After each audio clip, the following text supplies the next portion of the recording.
Hi, welcome back guys. This is your friend, the What If Guy, back with another fanfiction. This is the first part of What If Issei was a demi-human and acquired the boosted gear. Now before starting, please give this video a like and subscribe to the channel if you want more videos like this. Now let's get into the fanfic. Maybe I will be able to find peace here. A young man, appearing in his teens, was walking in the streets of Kuoh searching for the prestigious academy implanted here. The teen in question was standing at 6 on foot, wearing a yellow shirt with a black coat, black pants and sneakers. He has unruffled brown hair, yellow eyes and a pretty handsome face, and he is somehow lost. Hey Deepening, no, how can I locate this academy? The young man said, visibly to himself since he was alone until. How should I know? I'm a dragon. A sudden sound echoed in his mind. It was a loud voice filled with power. Damn, Deepening, fighting against Sun Wukong is actually more easy than searching this shitty school. Why don't you ask inhabitant of this town? Just when his dragon gave him this advice, he sensed some devils nearby. He followed their presence until he arrived at the school gate. Smirking, he said to the dragon residing in him, the so-called Deepening. Well, following the devil's presence is also a way, huh? Idiot. Issei made his way inside the building facing him, and searched 5 minutes the principal office until he found it. Even the principal is a devil sigh. At least, in the territory of a devil, the Youkai-Faction will not be able to move so easily. Knock knock. Please, enter. He pushed the door when he heard the female voice. He entered and was greeted by the sight of a woman with a voluptuous figure, violet eyes and chestnut-colored hair, big bust and generous curves. She is giving a noble aura. Issei blushed a little at the sight of the women, and took a seat before introducing himself. Greeting, Mrs. Are you the principal of this school? Yes, indeed it's me, Confronting the Gremory, this school's principal, and you're. Yes, sorry for being rude. My name is Hyoudou Issei, a new enrolled student. I came to register myself in and to recover my schedule. When the boy said that, he picked some papers from his bag and handed it to his principal. She was checking his papers, then smiled. You came from Kyoto, eh? She asked. Why yes, I'm from Kyoto. I love Kyoto. It's my favorite place in all Japan, and the cooking there is absolutely divine, not to mention. She was speaking stars in the eyes about the so-called Kyoto. I wish I loved that place as you do, Devil Issei thought. It is Mrs. Gremory, you seem in love with that place. Yes, sorry, I have the bad habit of fantasying about it. She said it, visibly embarrassed from the remark of her new enrolled student. The latter just giggled and accepted the schedule from his principal, then stood up. Thank you for everything, Mrs. Gremory. I hope I will not cause too much trouble for you in the school. He bowed, then left. When he exited the school, he headed towards the address his principal gave me in order to collect his school uniform. In the road he began talking to the dragon residing in him. I'm sure they will find about it sooner or later. It's not like that I didn't suppress his presence, but he still gives a presence of a non-awaked one. Well, at least I managed to escape from Yasaka and Sun Wukong line. I have to say that your mastery of Senjutsu is frightful. Of course it is. I learned it from that old monkey when I was 4. It's such a loss to the Youkai-Faction to lose you. I kind of savvy the urge they have to recuperate you. If they didn't estimate me as garbage because I'm a half-breed, or if they didn't call me an error, a joke, maybe I would have served them. But your childhood friend, that next leader of the faction, seemed to love you. It's her, the main reason I've become a stray. The only thing I miss is my mother. Don't you fear that she will be used as a hostage, a simple bait to lure you? When the dragon said that, Issei clenched his fists until they bled and said, They will not. I warned Yasaka before leaving. If she is harmed or killed or even touched, I promised her that I will turn Kyoto into dust even if I have to die doing it. And she knows pretty well that you're more than capable to do it. Let's not talk about it for now. I will pick my school uniform and go to the apartment I purchased. After Issei got his school uniform, he headed towards his apartment. It was situated in a swanky neighborhood. It was at one of the top levels of an elegant building. He took the elevator and stopped at the 34th level. He found his apartment at the end of the hallway. It consisted of 2 bedrooms, kitchen and bathroom plus a living room. A nice and neat apartment. There are only tasteful furniture. The view from the window overlay all Kuoh. Issei putted down his bag on the couch of the living room, undressed himself and headed to the bathroom to take a shower. He exhibited his 9 tails and fox ears, and water began to flow. Who thought that all the missions I've done so far for them earned me so much? Deepening spoke out loud. Used a weapon and treated like garbage, like I thought. Leaving them is for the best. But choosing a school that contained only girls just a year ago is a good thing. You'll be able to find a suitable mate. What the hell are you talking about, Deepening? Issei blushed a little at the remark given by Deepening. I mean a girl who will clear all the stress you have accumulated. You're turning from a heavenly dragon to a perverted dragon. Maybe, but I maintain that finding a mate is a primordial thing. Sigh, I will order something to eat from the restaurant in the first level and go to sleep. I'm dead. Good luck in drying your fluffy tails, Deepening said jokingly before he cut off the link. Idiot. After Issei dried his tails, it took half an hour, and at dinner, he fell against his bed before the realm of dreams reclaimed him. It is the first day of Issei's human school life. He wake up pretty early and took his breakfast at the first level of the building, where the restaurant is open 12/24 and every day. After all, the service was made to be without reproof. Issei exited the building and headed to school. He was dressed in the uniform of the academy he recovered yesterday. He took the liberty to open up his sleeve to reveal the red shirt he was wearing. Arriving at the school gate, he penetrated the school, but while he walks in, every student was looking at him, and he tried to ignore them. Don't attract attention, huh? Well, I guess it failed, Issei said to himself. Then the girls began to mutter loudly between them. Kaya, who is he? A new student? I hope he will be in my class. In the other hand, the males were sending him death glares. Issei ignored both sides and walked towards his classroom. Class 2B, there it is. Knock knock. The one who opened the door was a middle-aged man. Hair and eyes were brown in color. He was wearing glasses. It looked like his teacher. Ah, you're the new student? Ms. Gremory told me about you. Please come in. Issei nodded and followed his teacher. The students in class began to talk until they got silenced by their teacher. Calm down, class. Today we've a new student. When his teacher declared that, the silent classroom turned to a henhouse. Kaya was the student from this morning. He is so handsome, Kaya. Girls and boys did the same thing that greeted Issei this morning when he entered the school. He looked down and sighed. The teacher calmed his student and told Issei to introduce himself. My name is Hyoudou Issei, 17 years old. I came from Kyoto in order to study here. Looking forward to meet you all, he said it lazily and wrote his name in the blackboard behind him.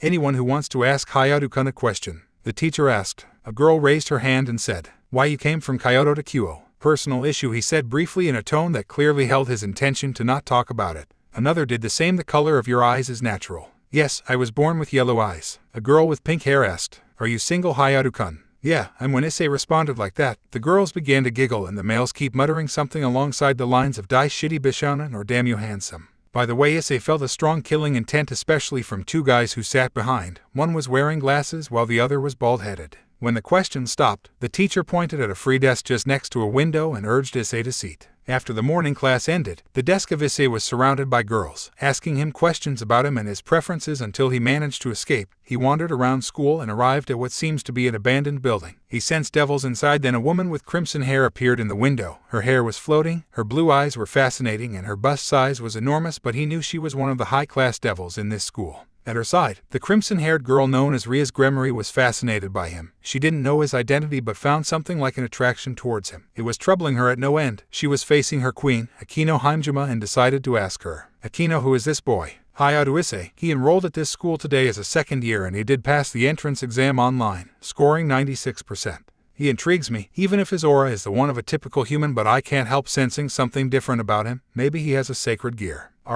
Catching your interest isn't that easy. Why don't you show him the town this weekend? You will know him better and help him a lot at the same occasion. It's a good idea, Akino. I will tell him right now, Rias said, before leaving the clubroom and descended to meet Issei Hayadu, her new kuai. In the other hand, Issei knew she was coming, making him raise an eyebrow in interest. Why, I didn't rest in my class, damn. He stood there waiting for the devil to come. The door suddenly opened, revealing the crimson-haired girl. She ran towards his direction. Said Deedrag lecherously. A heavenly dragon interested in the breasts of such a lowlife? Really awkward. Hello, my name is Rias Gremory, third year in this school. Here we go, Sai. Nice to meet you, senpai. I'm Hyoudou Issei. I'm a second year here. Issei introduced himself in a respectful manner, bowing slightly his head at the end. You can call me without honorifics, you know. No, this is important, Rias senpai, but feel free to call me by my given name. Issei kept his fake smile, but inside. Call you without honorifics, then what? Joining your peerage. TCH. All right, then you are new here. It's the first time I see you here, Issei-kun, Rias Gremory said, visibly shy. Yes, that's correct, it's my first day here. Do you want to come this weekend with me? I can show you the surroundings. When Rias said that blindnessly, it took Issei back, who was really surprised at how devils act fast. The little miss sure is straightforward, he thought. Thank you for your kindness, senpai, I will gladly accept. Huh, you accept? Oh, so you want to? Before Deedrag could make any lecherous comment about the situation, Issei suddenly interrupted him. Don't get me wrong, Deedrag, it's just that I really don't know much about this town. Rias smiled and said, it's nothing, Issei-kun, we will see each other set at the school gate at 9. Yeah, sure, now I have to go. Lunchtime is practically over. Issei waved at his senpai. The latter did the same, then headed towards her clubroom, satisfied and looking forward to Sari. After his encounter with one of the two young high-class devils, Issei continued his afternoon class. He seemed so bored that he felt suddenly asleep. When he woke up, he found himself alone in his classroom. Sleeping in the first day, I didn't expect that, he thought. Issei rushed home. Night already caught him. When he arrived, he took a shower and ordered his dinner at the first floor's restaurant before sleeping. A brown-haired little boy with a blonde little girl. Both of them had yellow eyes and were playing in a garden. Behind them, in a Japanese traditional house, in the veranda, two women, who are practically identical except their hair. One was brown and one was blonde. You can assume that they're the mothers of the two children, the latter one's still playing. Kanawu, you're too slow. Pan, it's you, the one who is too fast. The boy approached thin girl and patted her hair, causing her to blush before saying, we played a lot today, I have to go. The girl, visibly saddened at the departure of her friend, said, why, you will come back tomorrow? Nay, of course I will, Kanu. Pinky promise. Aha, pinky promise. Their pinkies interweaved, making both smile. The scene distorted and revealed the two friends, years later, in a class.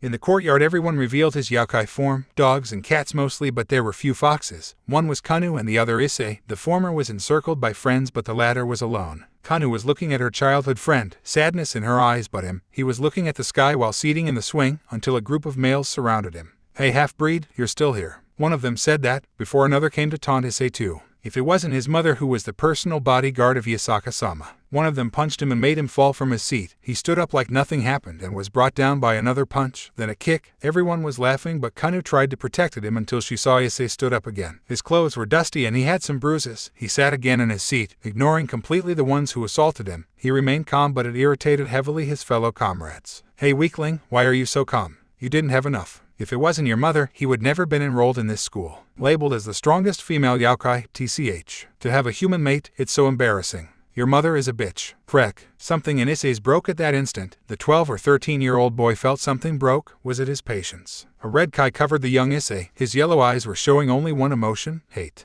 "You digged your grave, bastards," Issei muttered, but they didn't hurt it. The males who surrounded him were covering themselves in their tauki. It was blue. But the one Issei has is red. His fellow comrades were curious why his tauki was red but ignored it for now. "Huh, even your tauki is red, you filthy half-breed. Wanna fight, you low life?" Issei's tauki was way more thicker and dense than the others. He looked towards his comrades. His eyes were glowing. Green. From yellow to green, his eyes turned to one of a predator. His comrades began to shake but didn't lose their battle stance. The males launched their attacks towards him, fire or magical attacks, mixed with senjutsu perhaps. Issei only exposed tauki was able to crush their attack, leaving his body unscratched. He looked towards them. He gave only one punch in the air. The 6 students knocked them on the wall before they fell on their knees coughing blood. The shockwave created by the punch was able to heavily injure all the ones who assaulted him. "Do you think you can insult my mother? No one is able to harm me, even if I'm a half-breed. The strong is strong and the weak is weak." His voice cold, emotionless and filled with power, enough to make the males peeing their yukata. "You monster, if you touch me I will." He was interrupted by Issei grabbing him from the throat and lifting him effortlessly. He looked at the yokai in question and said, "Monster, from half-breed to monster. Do you really wish to die?" The male was uncontrollably shaking. The females were too stunned to do anything. Even Kuoh-Town is afraid of him.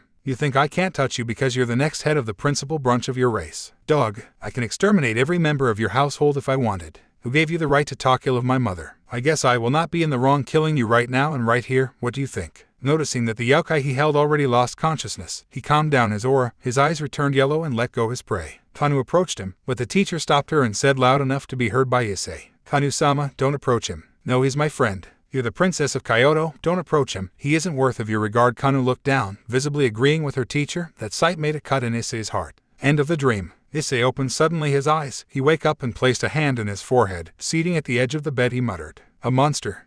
He walked to the bathroom and took a quick shower. He prepared some coffee inside the kitchen, and kept staring at the horizon from his window. He took a sip from his coffee. The sun was rising, the sky was still black, but the skyline was orange. The view calmed Issei. "What is my goal now? I lost everything," he said. He was looking at the sky, one of his habits, but his gaze is aimless. He was feeling like an empty shell. "I wanted to be happy and have friends, to be accepted. Finally I wanted power, but in the end I'm alone." Sigh, maybe it's not that bad to be alone. At least I can enjoy my current peace. Things escalated quickly, I'd say. You wake up. "Morning, D-Drag," Issei greeted his dragon, or his old friend as he would say. "Morning, partner, you are awake pretty early today." "Nightmare, or I should say memories," Issei sighed tiredly. "More easy to say." Issei kept silent as he contemplated the sky. His coffee already turned cold. Later that day, a fallen angel made a move on Issei. Her name was Amano Yuma. When he crossed the bridge to return home, a girl approached him. She was wearing the Kyoto Academy uniform and had purple eyes followed with black hair. "Why, you're Hyoudou Issei." "I'm Yuma, Amano, class 2 degrees Celsius. Please go out with me." She was acting, of course. Her troubled voice and her blush were nothing but fake. It didn't slip to the nine-tailed fox. "Okay, so let's recap the situation. An Akoshu devil is spying me, and I have a date with her master for the weekend while a low-class fallen angel is trying to go out with me in order to kill me.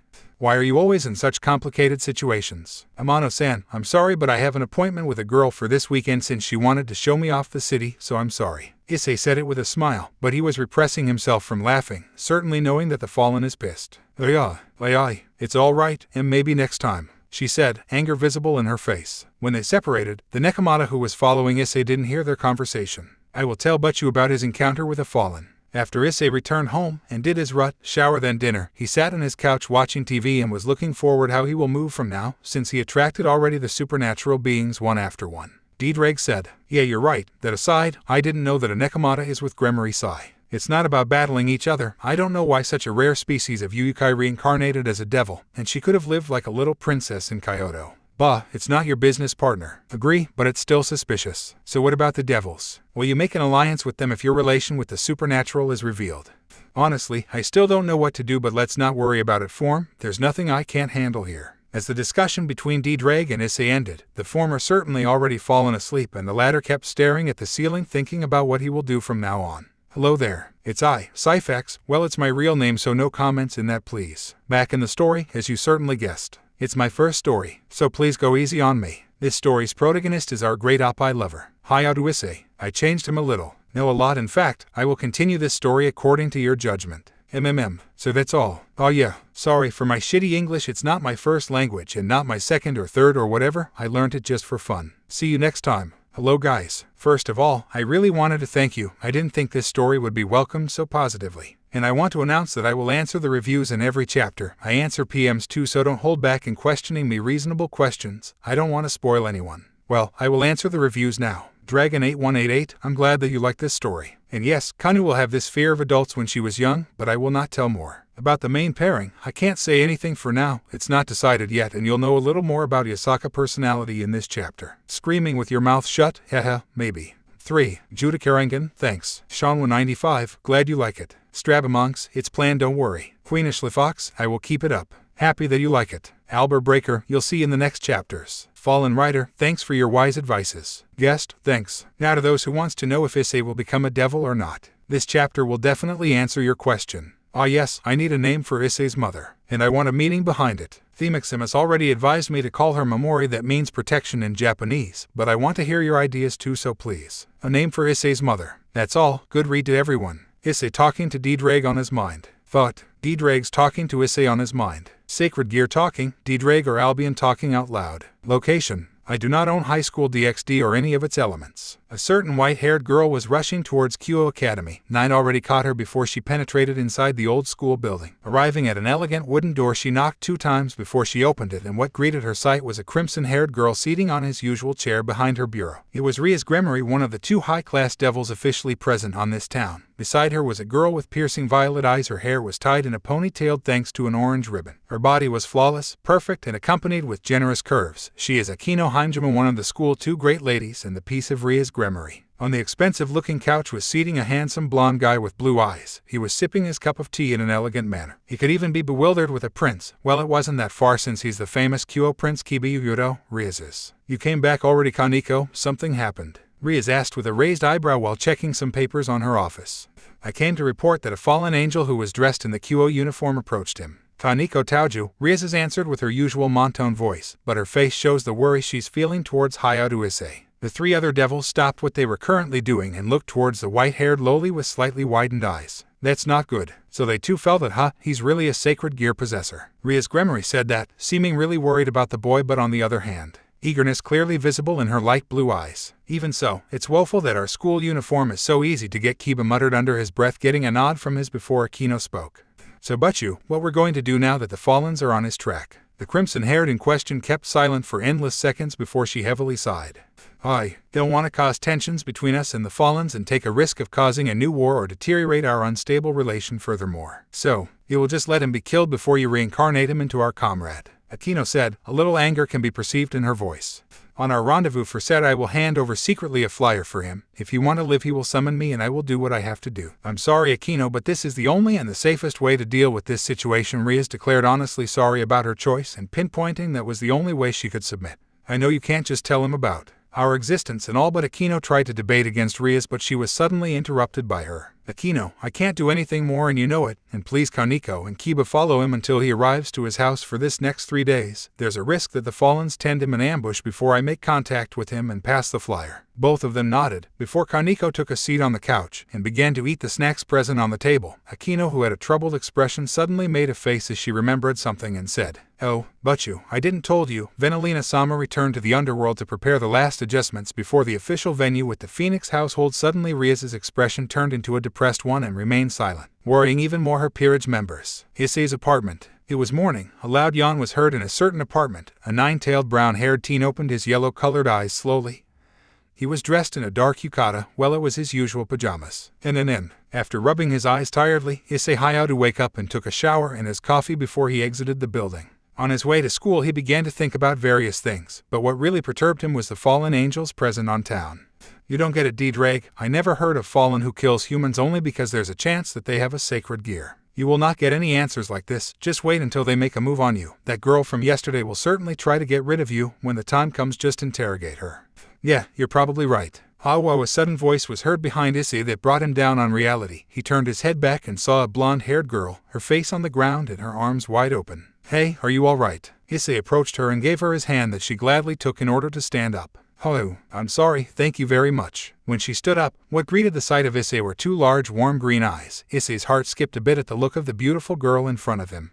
Is there something wrong? This sentence brought Issei's consciousness back before he picked up her veil from the ground and handed it to her. After a second of examination he understood that she was a sister and a foreigner, judging by her appearance and the traveling bag she is carrying. I'm sorry, here, your veil. He handed it to her while smiling. Thank you very much. She thanked him shyly. It sure is a rare occasion to see a nun in town, your traveling sister, asked Issei, pointing at the bag she was carrying on her back. And no, I was sent to this town's church and since I don't speak Japanese that well. I got lost, the girl answered shyly while looking down at her feet. D-Drag, I know that it's not love, but why I'm feeling so attracted to her. She has a strong dragon affinity, I felt it too. And since she resembles you a bit, in term of cluelessness, when D-Drag began to tease Issei, he immediately interrupted his conversation with him and turned his attention towards the nun. I'm sorry, I don't know where the church is, but let's search it together. I will ask for the directions since you don't know that much of Japanese. When Issei said that, the face of the nun brightened instantly. La ringrazio molto, signor. Issei giggled a bit at the attitude of the sister. Of course he understood what she meant. Supernatural beings can understand and speak several languages, it's just that hide it and tried to act as a Japanese to not attract too much attention or appearing dubious was the best choice for him. After all, a Japanese high schooler speaking Italian, hey,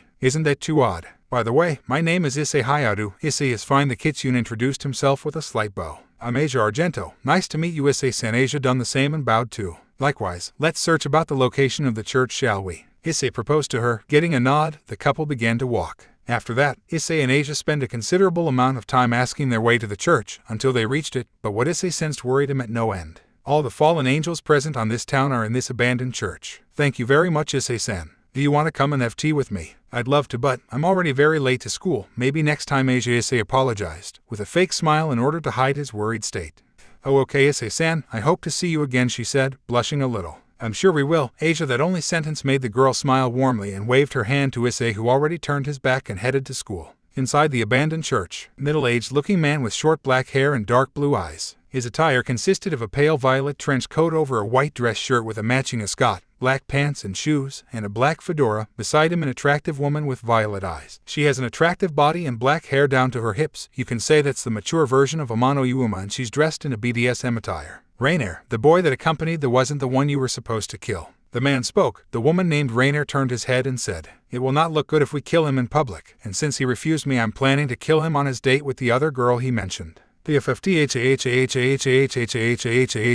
human brat turned you down? That's pathetic. The man laughed loudly. Shut up, Donashik. I will get rid of him on his date, then modify the memories of the girl he will be with. I will make sure that it's going to be his last date. Maybe if I was the one who proposed him, he would have accepted. Tall and buxom woman with long, navy blue hair that obscured her right eye and brown eyes said that. Calawarner Nietzsche, I found him quite cute, but his yellow eyes are bizzard. A girl with blonde hair styled into twintails and blue eyes wearing a gothic Lolita attire said that. Calawarner, Metlet, if he refused me, you really think that he will give a glance towards both of you? Rainer said playfully, making Calawarner eye twitched in annoyance. Sure, after all, you're the less attractive between us, she answered, a huge grin visible on his face. And then an argument began between them.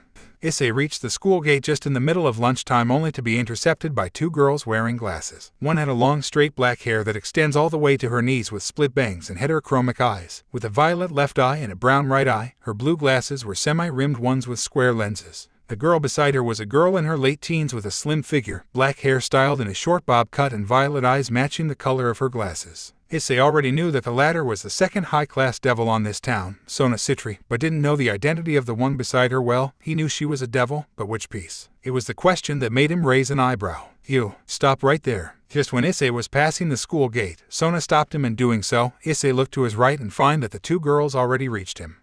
Is there something wrong? The boy innocently asked. You skipped school this morning and now you return like nothing happened. Do you have a justification about this absence? The girl beside Sona asked, interrupting him. Why, yeah, I met a foreigner this morning. Your name is? Sona asked, interrupting him again. Hyoudou Issei, he answered stiffly. I'm Sona Shitori, 3rd year and the student council president. Here is. When she pointed her finger towards the girl beside her. I'm Tsubaki Shinra, 3rd year and the student council vice president. The other girl presented herself.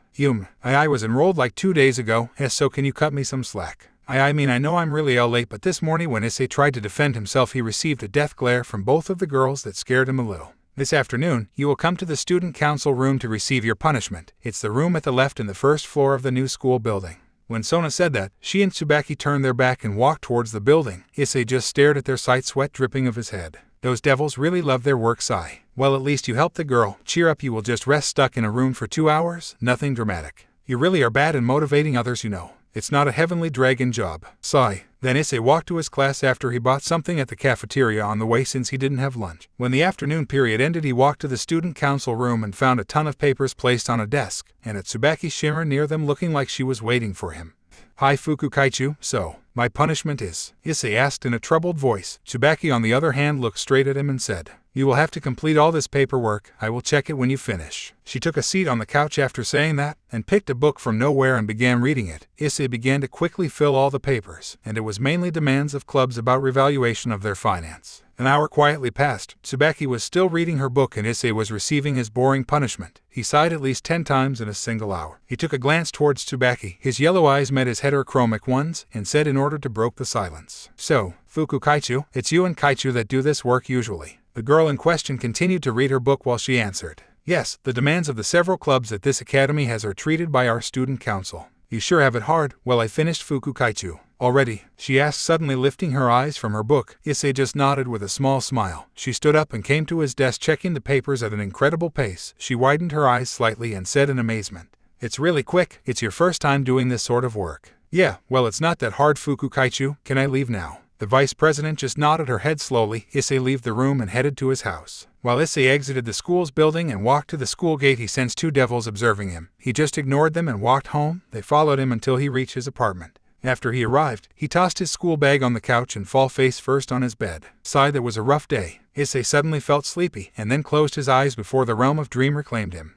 A 4 or 5 old version of Issei was seating beside a beautiful woman with blonde hair and yellow eyes. She gave off a noble aura and wore a gentle smile. Both of them were doing some Japanese calligraphy, shodo, in other words, it's artistic writing. Hisaka-sama, when Ake-sama will arrive, said Issei while opening up his bokuju. It seems she will not be back today, maybe tomorrow. When the beautiful woman, Hisaka, said that, Issei's young face showed both anxiety and worry. Even the characters he already wrote in his paper placed on the desk were not clear due to his current state. Don't worry, eyes, your mom will be alright. She is very strong, you know. She patted the young boy head when she said that. But the boy didn't even look at her and keep looking down and muttered to himself but didn't sleep to the sharp addition of Hisaka.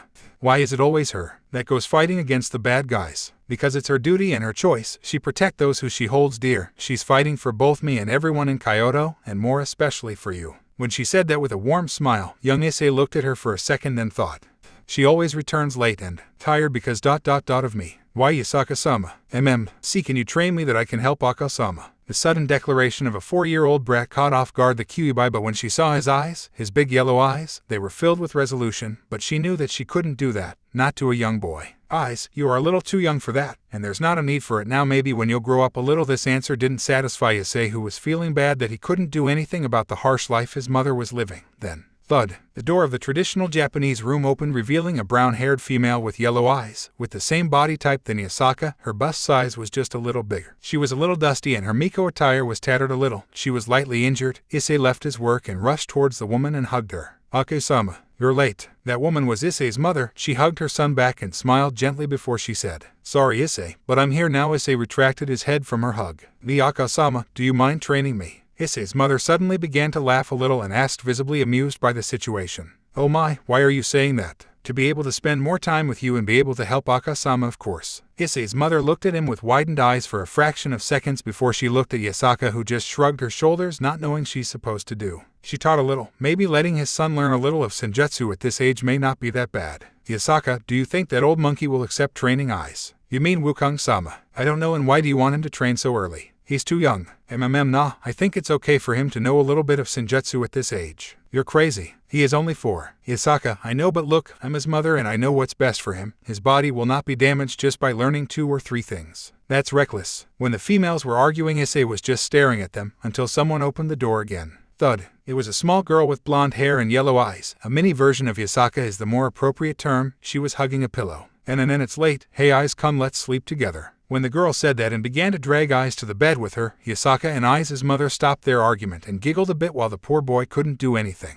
Issei opened his eyes slowly and looked at the clock near him hanging on the wall and found that he slept 2 hours. He wake up still in his school uniform. He stood up and put his black yukata after he got undressed, then moved to the first floor to eat his dinner. After coming back into his apartments, he lied himself on the bed and looked at the ceiling, wondering about the current situation of his new acquaintance, Asia Argento. Is she excommunicated from the church? No, that's impossible. Maybe a member of Grigori. No. Is she pretending to be someone else? Issei closed his eyes and abandoned himself to sleep. In the morning, Issei headed to school after taking his usual coffee. He crossed the school gate before he heard cries coming from his right. The 2 guys that Issei noticed the first day were coming towards him. He remembered them because the killing intent they emitted towards him was strong, enough to make the Sekyuute shiver. Issei didn't know what to do and decided to adopt a battle stance. He threw his school bag at the side and waited them to arrive. Then he noticed that a group of girls were following them. Well, chasing them will be the exact term. Well, whatever. Issei didn't really pay attention and bam bam. He punched the 2 boys exactly when they were at his range. Both of them were thrown backwards and fell unconscious. Then the girls arrived. "It's you, the transferred student." A brown-haired girl approached him from the group of girls and said that, "Thank you for your help, Hayadu-kun." A pink-haired one appeared from behind her and thanked him. Issei remembered that those 2 are in his class. Well, the 2 guys too, but can I ask you a question? What those 2 did? I mean, why you were chasing them? The group of girls suddenly blushed, making Issei regret his action. "Why, you don't have tea to answer, Yukai," and he was interrupted when the brown-haired girl said with an overwhelming anger and a deep blush, "Those 2 pervs were peeping when we were changing. Disputing perverted duo. Good for you that Hayadu-kun already knocked you out. If it was me, you were already dead. Die perverts." Then all the girls began to curse the 2 unconscious boys. Issei felt very sorry for them at that instant. Then he picked up his school bag and said to the group of girls, "I'm sorry for what they did, but try to hold back a little next time or they will not make it until the end of the year." The girls just giggled and nodded before everyone returned to their respective classes, and Issei was kind enough to bring the 2 at the infirmary. But what Issei didn't notice is that there was a certain white-haired Nekomata observed the entire scene while she was hidden behind a tree. His technique in hand-to-hand combat. The 2 punches he gave. He isn't normal. Kaneko Taoju was muttering that under her breath. As an expert in close-range fighting, she was bluffed. She definitively knew that there's something odd about him and decided to report to her. When lunchtime arrived, Kaneko headed to the old school building and found that her and are already there. "Bachu, this morning the transferred student fought against the perverted duo." Rias nodded while eating her bento. "Ara, I wanted to see it." Akino beside her also was eating. His hand-to-hand combat technique isn't normal. When Kaneko said that with a stoic expression, both of the one-sama stopped eating and turned their heads in the direction of their cute kuai. Rias only managed to say that. Kaneko sat on the couch and began to eat snacks like nothing happened. "Kaneko, can you repeat what you said?"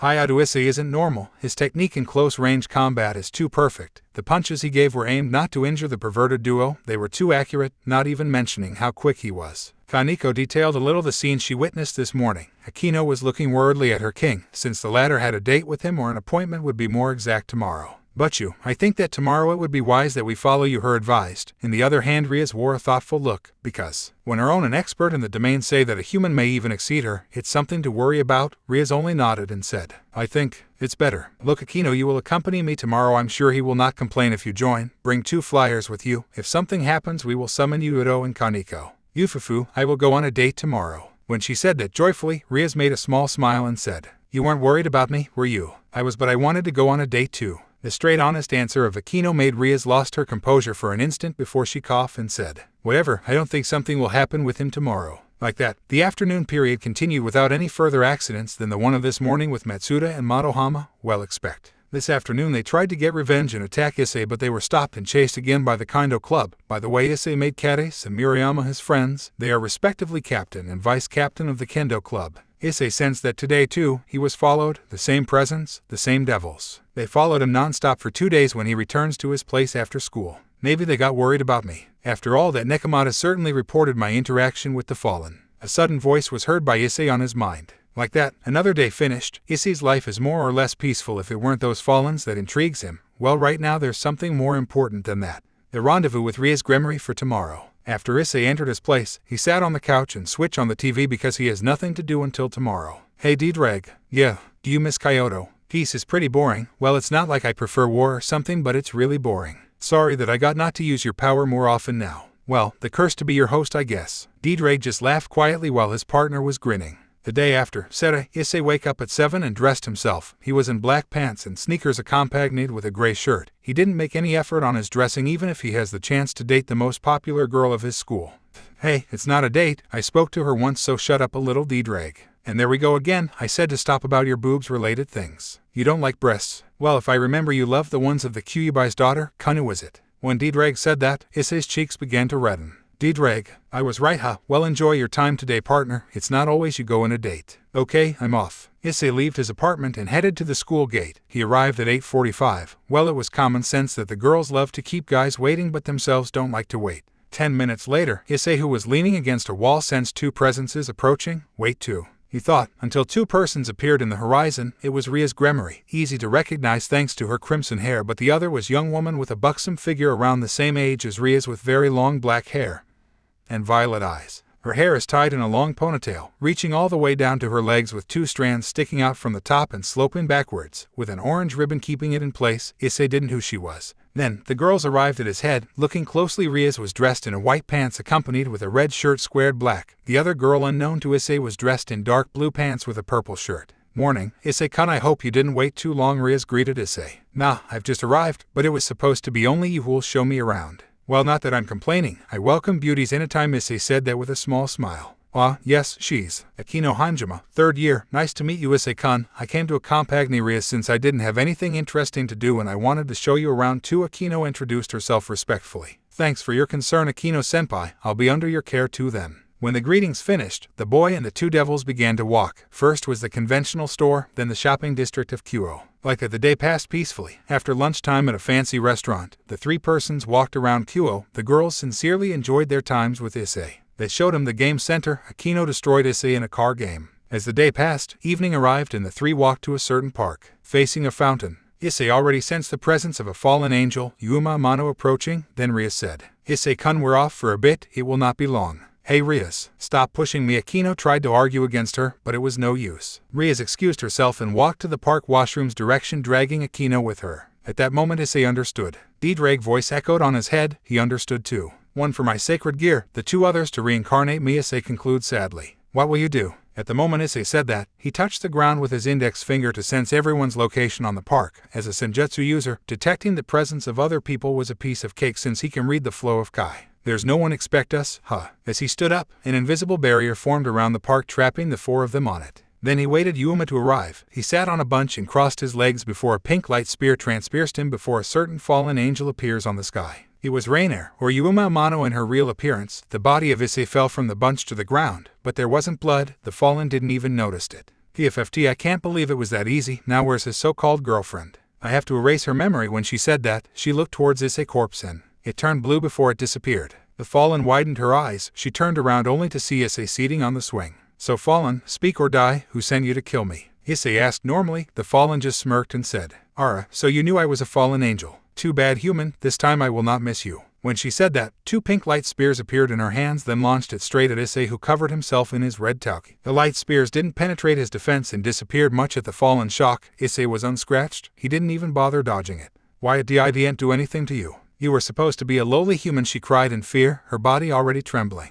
Well, you really are stubborn, aren't you, Crow? I will say it for the last time. Who sent you to kill me? When he said that, Issei stood up and exposed his red tauki but held back in order to not erase the park. The fallen tried to escape and launched 3 pink light spears. Issei jumped straight at her. He gave a punch on the air to destroy 2 spears while the other destroyed when she made contact with his tauki. Issei's speed was in a different league than the one of the fallen. As he appeared in front of her, he delivered a punch in her gut. It was an accurate one. The fallen landed on the ground forming a crater. Issei descended and walked towards her. He began caressing her black wings gently and then muttered into her ear, "Hey fallen, if you don't say everything you know you will not have these wings anymore. After all, you'll not need them in the purgatory." When Issei said that, the fallen face began to pale but didn't say anything. Then, grab. Issei grabbed her 2 black wings with his hands and said, "You really are a courageous one. I'm amazed that you're able to sacrifice yourself for someone who sent you into a suicide mission." SSS suicide mission. She said that with a very trembling voice. "Yes, you will die right here. Expect if you began to gently tell me everything you know. After all, there's no chance for you to escape.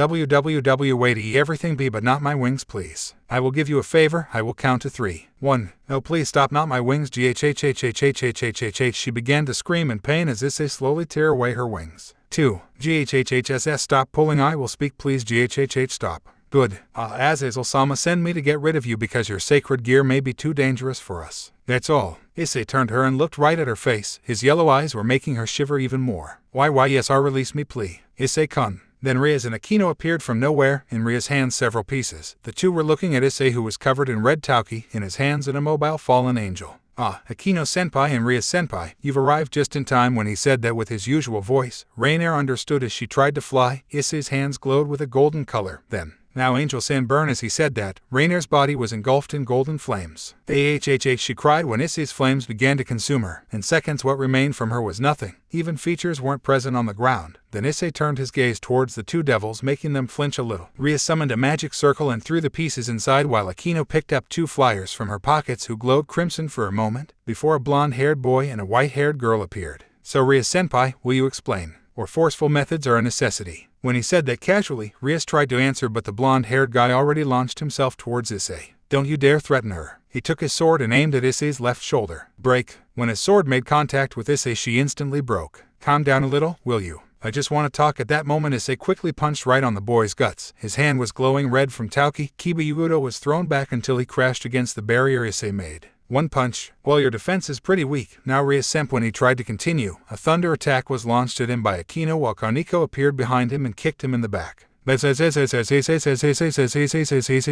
Bam. When the thunder made contact from the front and Kaneko's sharp kick hit him on his back, a loud sound was made. Akino turned to Rias and stood in front of her. Kaneko did the same with Akino. As the cloud of smoke cleared, what greeted them was Issei unharmed. He was still smiling. But I just wanted to talk. You really want to fight, huh? I will give what you want. When Issei said that, he suddenly disappeared from their sight before a fireball was launched towards Kaneko, who swiftly dodged only to be intercepted by Issei's kick right in the belly. Kaneko fell instantly in her knees and began to cough a considerable amount of blood. I mixed senjutsu and tauki with this punch. If I were you, I wouldn't try to move, Issei advised her, then was attacked by a thunder attack with an ice one just behind, leaving him unscratched. Akino-senpai, your magic is too weak. Issei disappeared from her sight again, then he issued her a nudge in the back from behind, then fainted. Issei sighed and turned his eyes to Rias. Now Rias-senpai, let's talk. Issei said that innocently, but Rias launched to him several huge blocks of crimson demonic energy, but just like Akino, the result was obvious. Rias-senpai, you two want to fight me? He pointed behind him. His whole peerage was defeated. I will not let you make fun of me, and furthermore I will not forgive you for harming my family. She continued to throw at him several blocks of crimson demonic energy, leaving Issei unscratched. She ran off eventually of energy and fell in one knee. The boy approached her and looked down at her. Rias-senpai, why did you want me dead?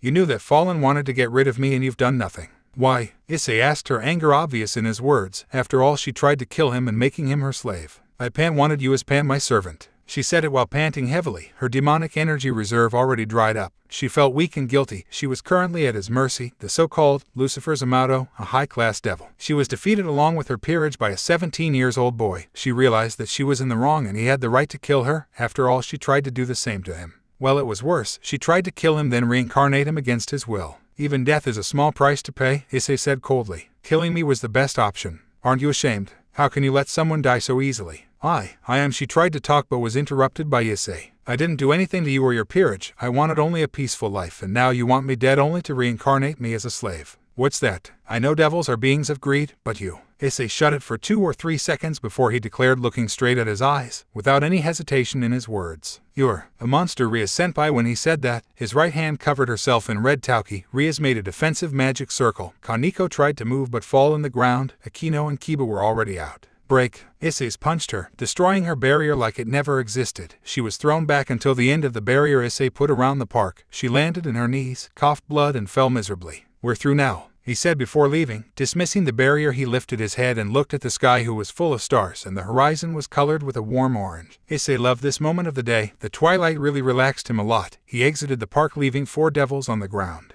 A certain princess-looking blonde-haired guy was lying on the ground. Suddenly his blue-colored eyes opened slowly.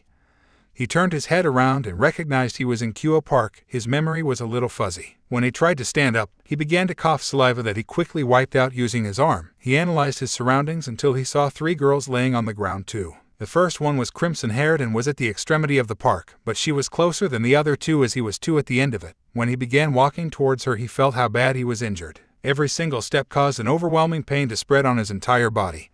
He felt this pain in his abdomen principally. Trying to recall what exactly happened here, he suddenly remembered. "Hyoudou Issei," he muttered under his breath. Kiba Yuudo's eyes were flooded in hatred as he continued to walk to the girl, the one who saved him in that snowy forest, Rias Gremory. "But you."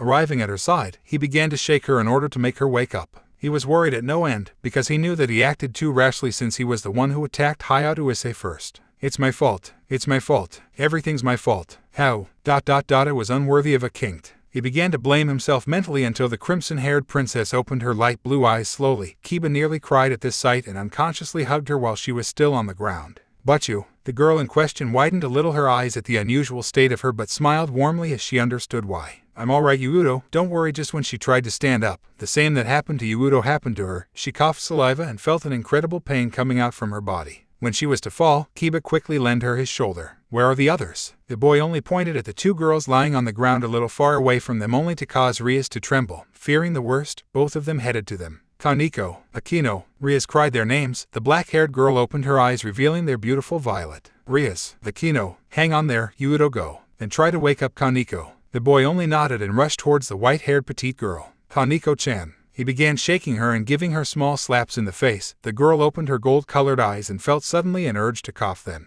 cough. She tainted her school uniform red as she coughed a considerable amount of blood, making Kiba widen his eyes and show a really surprised expression. But you.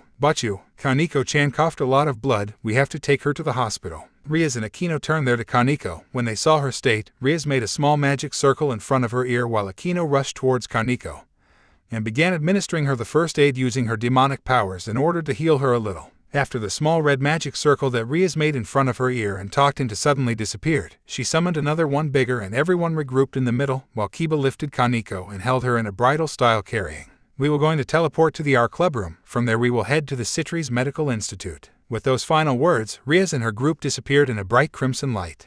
It was just after the battle with the devils and Rainier. Issei entered his apartment and fall face first on the bed. He didn't even bother to undress himself. "Seems like I will not be able to shake off the supernatural, he said to himself, but his left hand glowed green before a powerful voice was heard. "You mean because I didn't kill them? It's only because of Lucifer. If it was your mother, she'd have already picked up a fight with him, you know. Battle maniacs never changes deed reg. I know. But hey, I did it just to scare them a little, never wanted to turn them into my enemies. You may probably be right and probably wrong, but I didn't want to be known by the higher-ups of the underworld and don't attract too much attention, not to mention what my mother would have done to me if my identity was revealed because of something like that. Good night, Deepening." When Issei said that, a loud snore was heard on his mind. Then he stood up and put up his black yukata after undressing himself. He moved towards the window to close the shutters. When he saw the shiny moon and the starry heavens, he stood there in front of the landscape before he muttered under his breath, "I am not going to let you affect my peace, devils." He muttered under his breath, then closed the shutters and moved to his bed before he falls asleep. The next morning, Issei wake up pretty late since it was already 10 and was still laying on his bed, much at his annoyance since he still didn't know how to spend his day off. What should I do? When he was still thinking about what to do, a thought struck his mind. Issei was thinking to visit the shrine situated in Kuoh, at the edge of the town exactly. At his rendezvous yesterday with Rias and Akino before it turned out into a battle. Well, a one-sided battle. Both girls told him about the most important places in this town, and he remembered that they mentioned a certain shrine. Well, it was Akino who mentioned it, and since Issei came from Kyoto, he wanted to go and see that place. After all, in Kyoto he liked to go into shrines accompanied by his mother and spent most of his childhood time playing on them. Well, it may not be bad to go and take a look at it. He abruptly stood up and walked to his bathroom while he was still on his yukata and nine tails out. After his bath and coffee he exited the apartment and walked towards the location of that shrine. Well, it was easy to locate it because it was at the extremity of the town. Arriving at the red enormous Sando crossed it and went up 100 stairs before arriving at the shrine. As he penetrated on it he felt an awkward feeling. A protection enchantment, he thought. When he lifted his head and examined the shrine, he widened a little his eyes in astonishment. The shrine isn't just a complete one, it was a beautiful one and very well maintained. Such a rare thing to see. The shrine is a Nagare-zukuri-styled one, characterized by a very asymmetrical gabled roof projecting outwards on the non-gabled side, above the main entrance, to form a portico, and a Hakora was on the court. Issei moved towards the Hayden placed in front of the shrine's main sanctuary, the Nagare-zukuri-styled Honden, and pay his respects by throwing 2 coins inside. Then he clapped 3 times using his hands. Clap, clap, clap. It was the ritual in order to make wishes to the kami who resided in the shrines or was represented by it. He lowered his head and said, "Please, Kami-sama, grant me a peaceful and a healthy life." Just when he made his wish and turned to leave the shrine, a blue magic circle appeared on the middle of the court just in front of Issei, whose sweat dropped at the sight. This Kami-sama sure likes jokes, he quietly thought. A single silhouette appeared in the middle of it. When the light faded, what greeted his sight was a Kino Hanjima in a Miko attire, consisting of a white Haori with red accents, a red Hakama, and a pair of Zori with white tabai.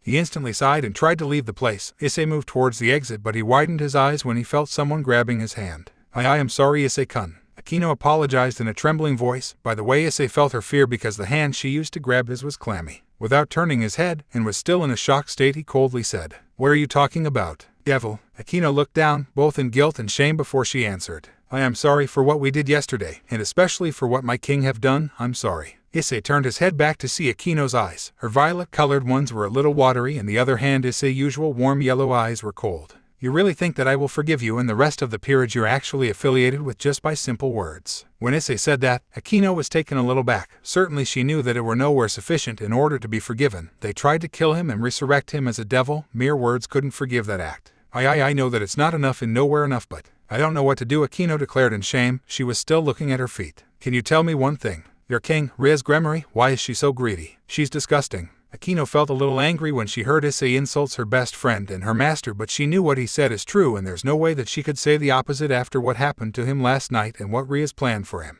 "You don't know her current circumstances," she quietly said, much at Issei's annoyance. "What kind of circumstances can push someone to kill and resurrect someone into a devil? What kind of circumstance can push someone to destroy my life? Tell me." Akino lost her composure at Issei's sudden outburst. Her shaking began to raise a little, and she knew that she couldn't stand a chance against him. "See, can you please give me a chance to explain everything?" Issei nodded his head before Akino let go off his hand and moved towards the shrine main sanctuary. Issei rubbed his head, not knowing what to do. When the black-haired girl noticed that, she let out a small giggle before she invited Issei to follow her. "Come, Issei-kun, this shrine is my current house." Issei raised an eyebrow. A devil living in a shrine. Well, that's something not common, but he felt the link between this and the protection enchantment put around this shrine he felt when he penetrated this place. The boy quietly followed Akino as they both entered inside the main sanctuary. Issei sat on the living room and the devil headed to what seemed to be the kitchen. Issei looked around and was pretty surprised at how beautiful the inside of the sanctuary was. He felt a sense of nostalgia and began to recall the moments he cherished the most when he was still living in Kyoto. Then Akino exited the kitchen with her 2 cups of tea and a plate of snacks that she put on the table before she sat, facing Issei. Issei took the drink that Akino poured for him and widened slightly his eyes at how delicious it was. "It's good, even more than the one I have already tasted at the Imperial Palace." Both of them were drinking silently until Issei finished half of his drink. He sat the cup on the table and put a serious face that made Akino sigh in defeat. "Rias have, well, her circumstance is that she's actually engaged." While Issei was about to argue, certainly finding that killing someone because of that was a foolish reason, Akino continued. "In the devil world, high-class devils, well, princesses more precisely, and I mean by that the next female family heads are engaged at a young age to another next head of another family. Rias don't like her current fiancé and want to cancel this engagement. And that's, I mean you're something like, a chance for her, a chance to cancel it by making you her servant." "What do you mean?" Issei quietly asked, but even for Akino he is visibly very angry, because it was indeed a foolish reason to kill someone. For this occasion, certainly a rating game will be held between Rias and her fiancé, and she needs strong pieces in order to stand a chance to him since he already has a complete set. "Ah, sorry, do you know what a rating game is?" "Of course I know, and why did you think that I was strong?" You have a sacred gear, and a dragonic type at that." Akino muttered the last part, but Issei did hear it. "So I gave off a little of my dragonic aura without realizing it. Huh. But it wasn't the only thing. Rias knew that you were targeted by the fallen angels, so too." protect you. She meant to resurrect you as a servant of Gremory, and by that you wouldn't had any problem with the Fallens in the future. I have 2 questions, Issei quietly said, and finished his tea. First, did you oppose yourself against the decision of killing me? I mean, I know the current situation of the political scene in the underworld. You surely feared something like a war may be started.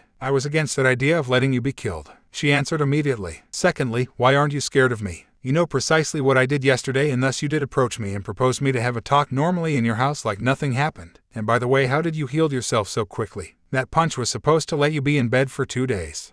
You didn't kill us yesterday. Even if you did, you were right. That's why I trust you, and I know that you will not harm me if I do nothing. And I have arrived from the Devil's Hospital when I found you here. Okay, then the enchantment put around this shrine is meant for you, to not receive any damage when you live here. Akina widened her eyes slightly. She didn't know that Issei had senses that keen, but she only nods. So that's all, huh? Ah, by the way, why did you call your master by her name so casually? I mean, it's not something like Rias-sama, or master should be more appropriate. Akina raised an eyebrow at this unusual question and giggled, confusing Issei even more. Rias is my best friend, and she don't like to be seen as a princess from the persons close to her. Issei's directly thought about a certain blonde girl with 9 foxtails. She resembles a bit someone. Kanu. Issei spaced out for a second before he returned. Ah, sorry. So, I was asking you if you could show me your sacred gear, Akino hesitantly said. Issei frowned a little and said, no, and if that's everything, I'm going to leave. Thanks for the explanation, and the tea was delicious. As he stood up and headed to the door, Akino asked, so, what's your relation ... with us? Next time, yes, next time you ever dare to touch me or a human the same way you did yesterday, I will make sure you will not stand up on your feet again, you and every one of your peerage. Issei said coldly without even turning his head back. Akino shivered a little at the sudden threat.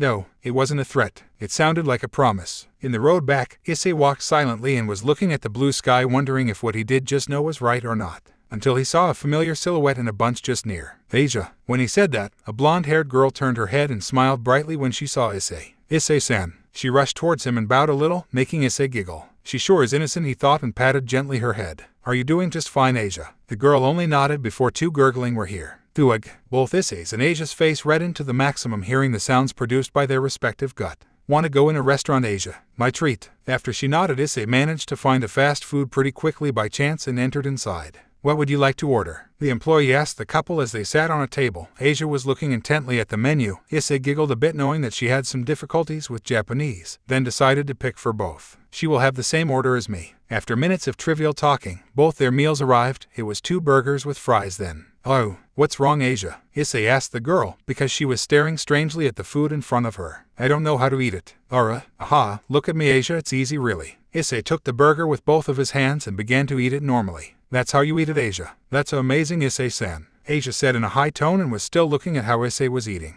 You too, Asia, eat, he said while pointing at her meal. Yay, yes. With their full belly now, both of them exited the restaurant and walked a little then. Both of them heard a boy cry. Asia quickly rushed towards him and saw that he had a bruise in his left forearm with one his leg. Near him was a broken bicycle. She deduced that he fall from it trying to learn how to ride on it. Then a green warm aura covered her hands that she put in the 2 bruises the boy had before the blood stopped and the flesh reconstituted itself, making Issei widened his eyes. A sacred gear. It's done, my boy, you're healed. The boy she healed was equally stunned as Issei and bowed his head in thanks before leaving. Asia, it's an amazing power you got there. When Issei said that with a small smile, Asia put a bitter one and sat on the bunch who was just behind her. Issei-san, would you like to listen to my story? The boy in question just nodded and sat beside her. As he opened his ears and listened her story carefully, he was astonished. The story of the who turned into a girl who was parentless. She was raised in a church as a nun since she was young with the others orphans who were in the same situation as her. This girl, who had a complete faith in God and was a strong follower of his teachings, were gifted by an amazing power when she was 8. The power to heal, because one day she healed a wounded puppy and a person from a Catholic church witnessed it by chance. From there on, her life changed completely. She was taken to the main Catholic church and was symbolized as the Holy Maiden because of her healing power. She used her gifted power to heal many believers and was happy that she could help people and be useful to people, but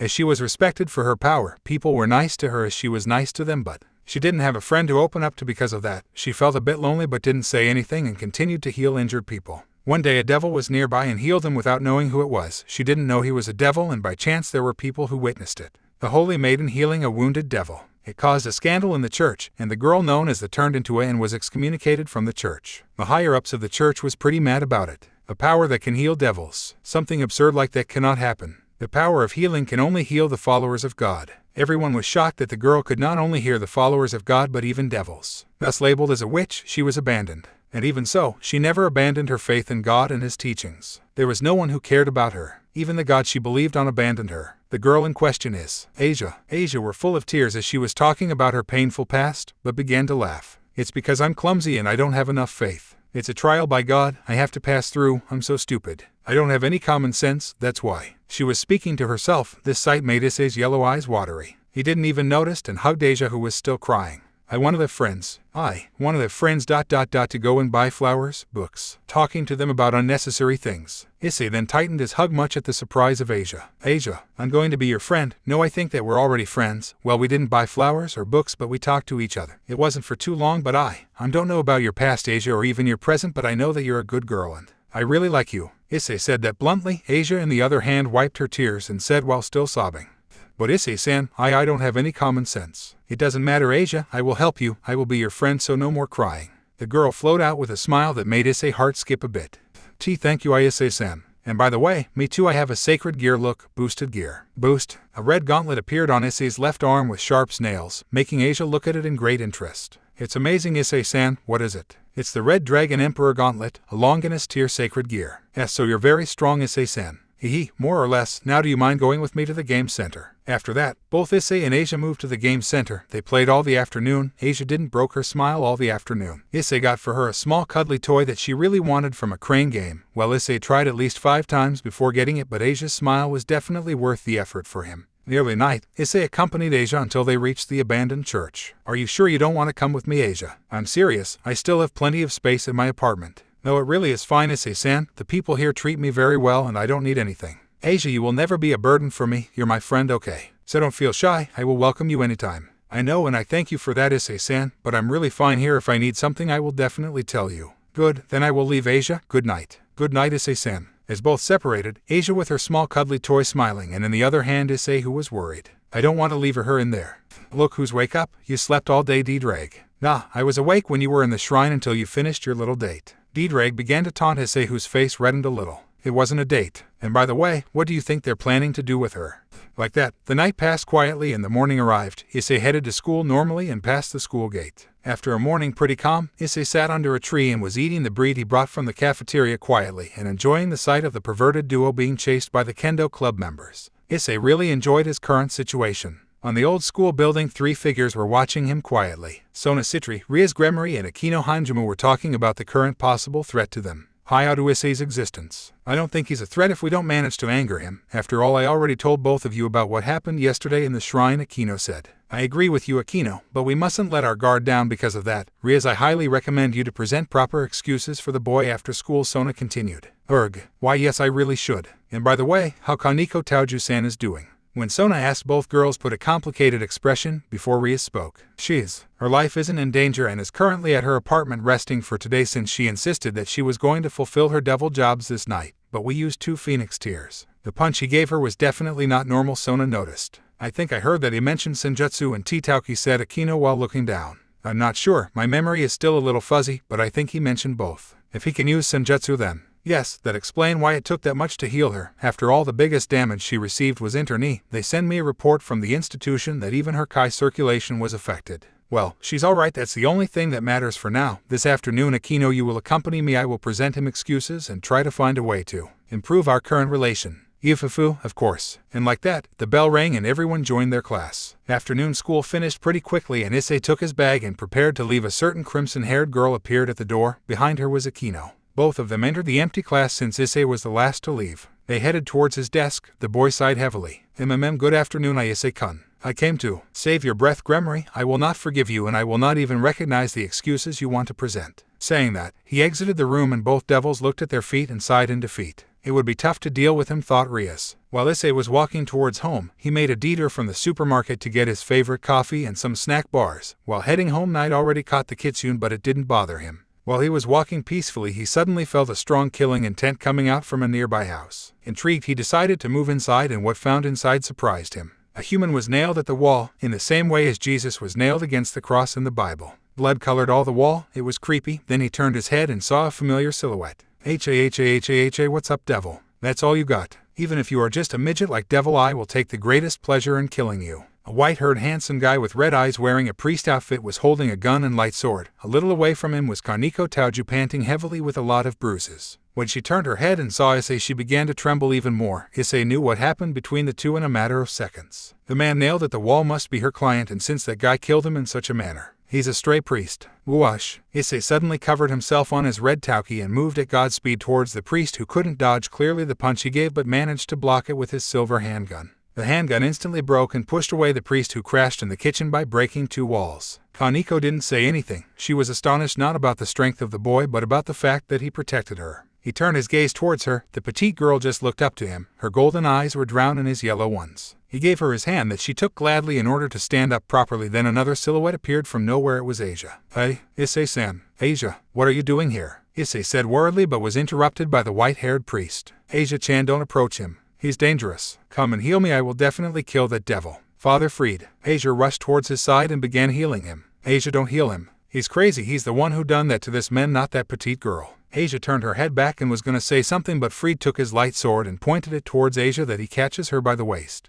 "Ah, you know her. Good. Now don't fucking move, you little shit." And the midget devil that sentence took Issei back and didn't try to do anything. "If you move a single nail, I will decapitate her, okay?" Just when he said that, a red magic circle appeared inside the room, revealing Kiba Hyoudou, Rias Gremory, and Akino Hanjima. "What happened here?" "Kaneko," the crimson-haired girl instantly said and rushed towards the petite white-haired devil. Kiba was looking towards Issei with a little of killing intent, and Akino widened her eyes and said, "But you, a group of fallen angels is heading towards here. Huh, next time devils. Hey, you yellow-eyed freak, if you dare following me, little Asia-chan will get her head fall." "Got it," he said and rushed towards the window. "Asia, Issei-san, I will come to save you. Please hang on there," Issei cried at the top of his lungs. Asia nodded her eyes and putted strong eyes before Fried jumped and traversed the window. The devils, on the other hand, regrouped themselves inside the magic circle and disappeared while Issei waited for the fallen angels to arrive inside the house. Then he felt that 2 of them changed their direction and one was still heading here. After a couple of minutes, a man with a black fedora appeared and entered the house. "You are the boy supposed to be killed by Rainer. And you're, oh, yeah, you mean Yuma Mano. My name is Donashik, and yes, where is she? I guess she's paying for her sins right now."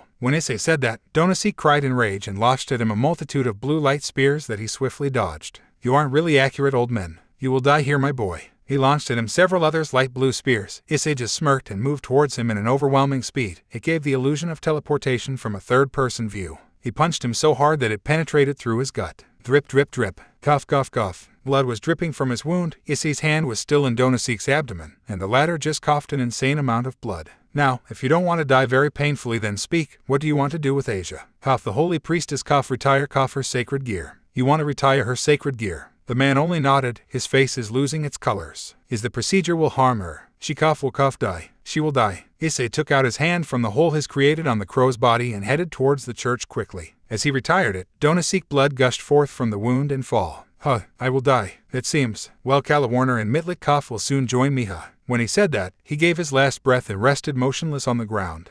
"But we have to help Issei-senpai," said Kaneko. "No, he's too dangerous and he can take care of himself." Rias refused. "Rias, I approve it. It's a little careless to take head on a group of fallen angels," Akino interjected. "But please, he saved me. If it wasn't him, that crazy priest would have killed me by now." Kaneko pleaded his master. "What do you think about it, Kiba?" The blonde-haired boy put a complicated expression. "Since we have already done something unforgivable, and he saved Kaneko-chan's life, then." Rias clenched her fist and said, "Then it's decided. Let's move towards the abandoned church. Kaneko, if you want to rest, then do." "No, I'm all right. I can keep up." A red magic circle was summoned at the corner of the room. They regrouped there, and suddenly the peerage disappeared in a blinding crimson light. They appeared outside the church. They moved inside and saw a little puddle of blood on the ground and a broken light sword. They continued inside and saw 4 or 7 corpses. Surely they're stray priests. Then what they saw leave them stunned. Issei was heading towards the abandoned church at an immense speed. After he heard that Asia was going to be killed, he lost all of his reason and moved bluntly towards the church and leave Donashik alone. Well, he was certainly dead if we judge it by the insane amount of blood that he already lost. Issei arrived at the front door of the church. With a single punch he opened it, or should I say, destroyed it. He moved inside and was greeted by a maniacal laugh. "Ha ha ha, you are pretty fast for a devil, you little shit, hey. Please die quietly. After all, Asia-chan will definitely join you in a matter of seconds." Issei sharpened and covered himself again in another layer of red tauki. He disappeared from the sight of Freed and reappeared in front of him. He aimed his punch towards his face, but the fallen priest only blocked it with his sword made of light, but it wasn't nearly enough. And the sword broke. When Issei's punch made contact with the stray priest's face, the latter was sent crashing inside one of the church's wall. Issei didn't even look at him and continued his run. Arriving at what it seems a ritual chamber, Asia was stick on a cross by chains. The girl was unconscious, and then the chains began to glow red, and another maniacal laugh was heard by Issei. That laugh resembles a bit the one of Freed. Tall woman with a buxom figure and blue hair appeared from the shadows. Behind her was a blonde girl with blue eyes and wearing gothic Lolita attire. Both of them were fallen angels. Will finally be mine. Nice job, Kalawarner-Nichan. Now we will definitely get enough power to be recognized by Azazel-sama. Then in Asia's hands, 2 rings glowed green. Issei understood instantly. "No, he cried, getting the attention of the 20 or 30 stray priests in the room. Another layer of red tauki covered him again. Cracks began to appear on the ground beneath Issei. He quickly rushed towards Asia, but a wall of stray priests appeared in front of him. He didn't even bother dodge, and all of them began to slash him with their swords that broke when they made contact with his tauki. Issei punched 3 or 4 of them, killing them instantly. The priest who saw that quickly escaped. Clack clack. The 2 rings in Asia's hand suddenly fall on the ground. The sound echoed in all the church. Issei stopped his attack and looked at the core of Asia, who fall down from the cross when the chains suddenly disappeared. Issei was quick enough to catch Asia's body. Aha, finally this healing power is mine. A loud laugh was heard in the silent church. Both fallen angels were grinning. The blue-haired one in particular was excessively happy. Issei, on the other hand, was motionless. He knew what happened. He began shaking Asia's corpse. "Hey Asia. Issei-san, you came for me." Yeah, Issei's body began to tremble before a river of cries began to flow on the face. "You're crying for someone like ...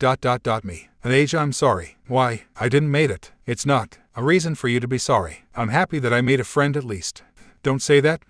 There's no reason for you to be sorry. I'm more than happy to have someone like you to cry over my death." Asia said that while trying to put her trembling hand in Issei's cheek. Please Asia." Issei took Asia's hand and felt her coldness. "Thank you for yesterday, Issei-san. I'm happy that you're my first friend." "And no, Asia." Her body began to pale. "You really are a nice person, Issei-san." When her bright green eyes closed, Issei's heart was utterly destroyed. It took her long enough to die. Well, her sacred gear is priceless. "Hey Mitlet, why don't we kill that guy?" Rainer failed, it seems. Why not? We will make him join his little friend." Then both of them, Kalawarner and Mitlet respectively, formed a blue and pink light spear that both thrown at the same moment. Issei didn't protect himself with his tauki or his sacred gear. The blue spear pierced his left shoulder and the other pierced his left thigh. His school uniform began to turn crimson. He continued to look down at Asia's body. Then a group of devils appeared from the front door. "Issei-kun." Akino cried before something unexpected happened. Whoosh! 9 foxtails appeared from his body, accompanied with fox tears. His normal pupils turned into slit ones. He unconsciously putted Asia's head in his chest and covered her body using his fluffy 9 fox pale gold tails with white spikes. His face was flooded of cry. He tainted Asia's nun outfit with his cries. "Asia, you too were my first friend." His cold voices echoed through the whole room. "I'm sorry. I didn't deserve someone like you as a friend.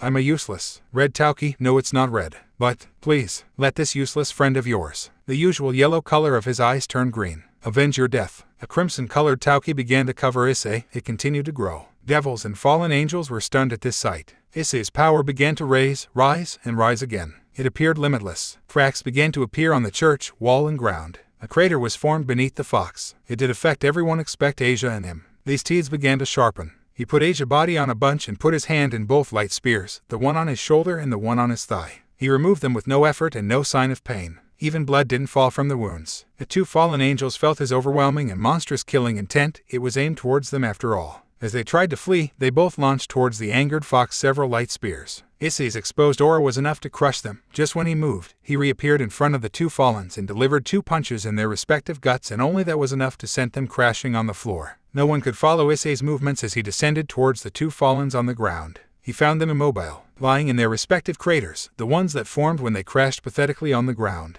Issei moved towards the petite blonde girl with a gothic Lolita outfit and took her from the throat before he lifted her of it. Cough, please cough, don't kill me." The small girl began to plead for her life. Issei, on the other hand, didn't even hesitate and tightened his grip on her throat. Crack! A clear and loud sound was heard coming out from the body of the girl, who instantly died. Everyone began to tremble a little at this sight. The kitsune didn't hesitate a second. Burned! At that moment, Mitlet's body was engulfed in a golden flame. After a couple of seconds, her body totally vanished, like it never existed. He then turned his eyes towards the blue-haired girl who was trying to heal herself using Asia's sacred gear. He slowly moved towards her, covered in his crimson tauki. He gave a presence of an angry god. He took both the 2 hands of Kalawarner, then tightened his grip. Crack, crack. Ghhh, the fallen let out a loud cry of pain. Issei, on the other hand, just looked down at her with his now green glowing eyes with a slit pupils. He lifted her just like the first from the throat and said, "You will not be forgiven." Crack. The exact crack was heard, the same one Mitlet gave off before she died. Now burn a golden flames engulfed her body too, leaving not even feathers. Clack clack. 2 green rings fall on the ground.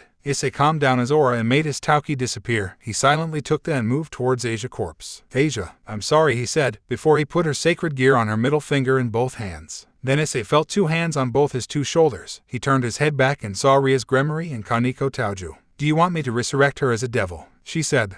"Will you treat her well?" Issei asked. "Yes, don't worry about that," Rias assured him. Then Kaneko gave Rias a crimson piece. Rias' Gremory body was covered in a crimson aura and said, "I order, in my name Rias Gremory, you, Asia Argento, I resurrect you back to this soil as my servant, and have you reborn as a devil. You, be delighted with your new life." The piece entered slowly inside Asia. The girl opened her eyes slowly. When Issei saw her big green eyes, he immediately tackled her in a hug and began to sob. "Asia, Asia, Asia." The nun, confused at first, when she remembered what happened, she smiled warmly and began to pat Issei's head before she noticed Issei's tails. "Issei-sen, you're a dog. Your tails are so fluffy. They're so cute." A sudden silence was brought inside the church before everyone expected Issei, and Asia began to laugh loudly. The former was blushing heavily. It's not exactly that, Asia. But let's not talk about it for now." He gave her his hand and said with a bright smile, "Let's go home." Asia only nodded and gladly took his hand and stood up. Both of them leave the church. Issei and the group of devils' eyes met, but Issei, this time, gave them his brightest smile as thanks. A brown-haired boy was on his bed. His 9 fox tails and fox ears were out, still sleeping soundly until a nice smell came out from the kitchen that the kitsune didn't fail to notice it. He opened his yellow eyes tiredly before rubbing them. His pupils were slit.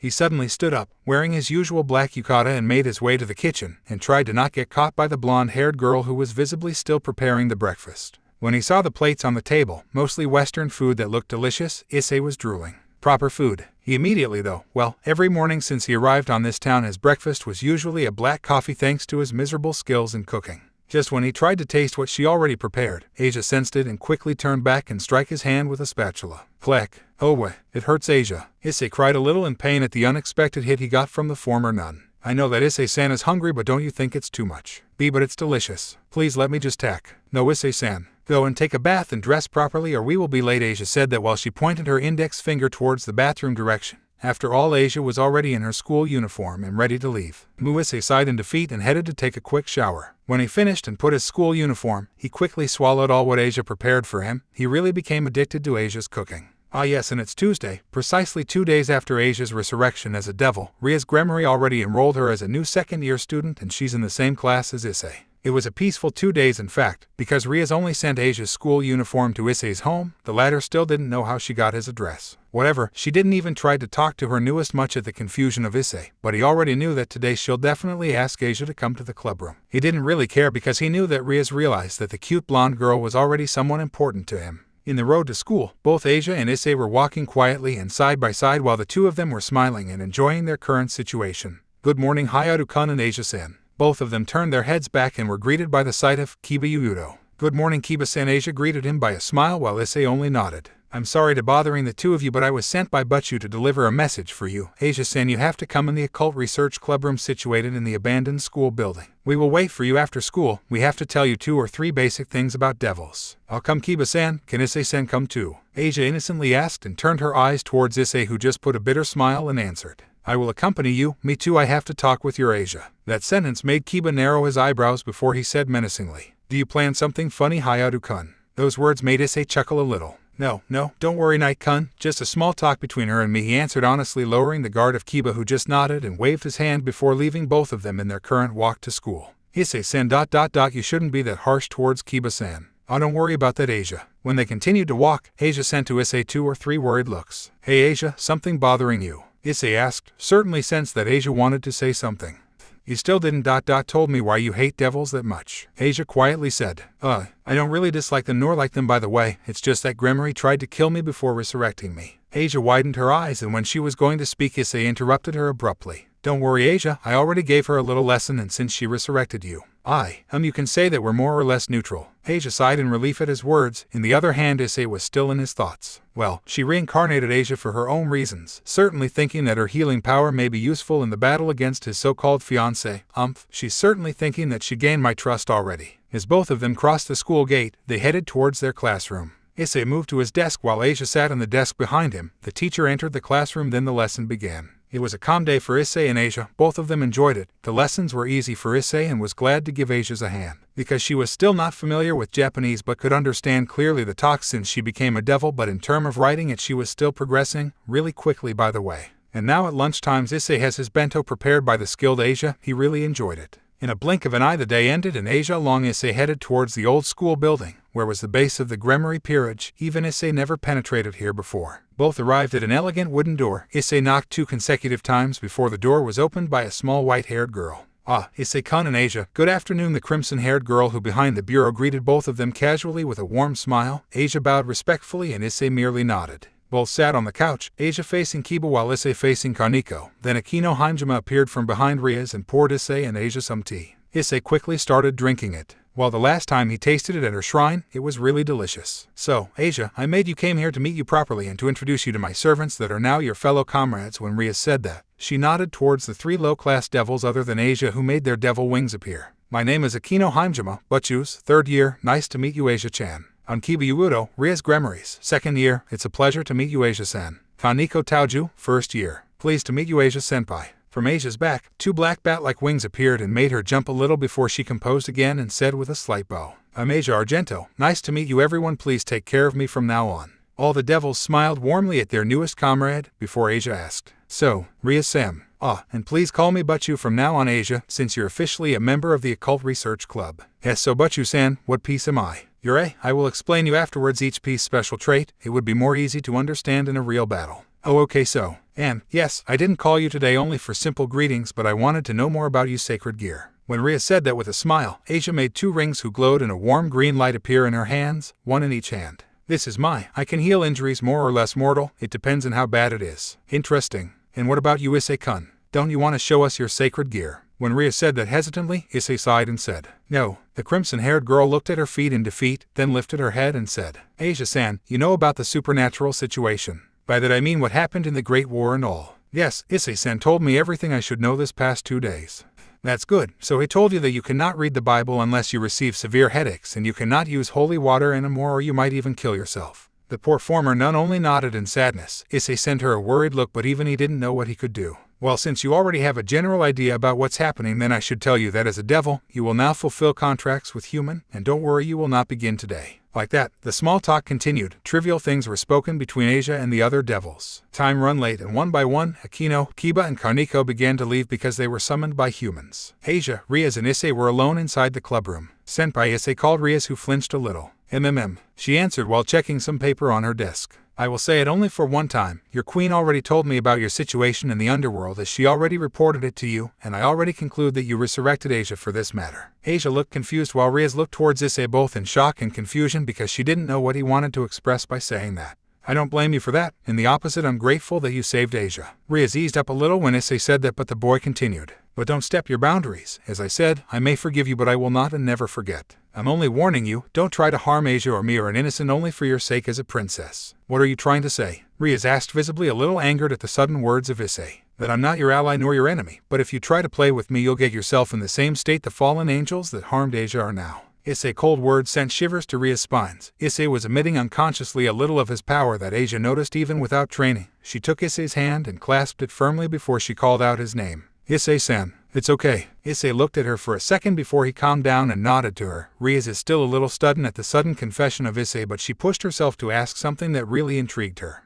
By the way, Issei-kun, you're a Youkai. Yeah, a half-Kitsune and half-human. That explains his tails and his still unknown sacred gear, thought Rias. Then a red magic circle appeared on the room, and Akino appeared, certainly because she already fulfilled her duty as a devil and made some pacts with her usual clients. I'm back, Butchu. Already done, Akino. Yeah, it was the usual. Akino made her way to the couch and sat in front of Issei. A small red magic circle appeared on Rias' left ear without Issei noticing it before he spoke up. Well, that's not all, but since you already finished, why? Rias interrupted him and said, a stray devil were localized inside my territory. It's a request from the Archduke in person. Akino, call out Hyoudou and Kaneko. The stray is a high-class one. Akino narrowed her eyebrows suddenly and made a small magic circle, a communication type just like the one Rias used to receive the report an instant ago, and talked on it, certainly calling out Kiba and Kaneko, who after several minutes, both of them appear on the clubroom, and both wear the same serious expression as Akino and Rias. As you probably know, this is our first high-class stray devil we've to eliminate. Rias' sudden declaration made Issei widen his eyes before he said, it's your first, and you're planning to take Asia with you. When Issei said that, Rias sighed and nodded before she spoke again. Yes, I will certainly need her in this mission, even if it's my first high-class stray I have to kill. I'm sure. Suddenly the boy interrupted her. I will come with you. This sudden sentence made everyone widen their eyes for an instant, even Asia. Issei-sen, why you don't have to worry that much. No, I will come, but I will not interfere in the battle. Expect if Asia is in danger. What do you think, Gremory? Rias put a thoughtful look before she nodded, but Kiba spoke. But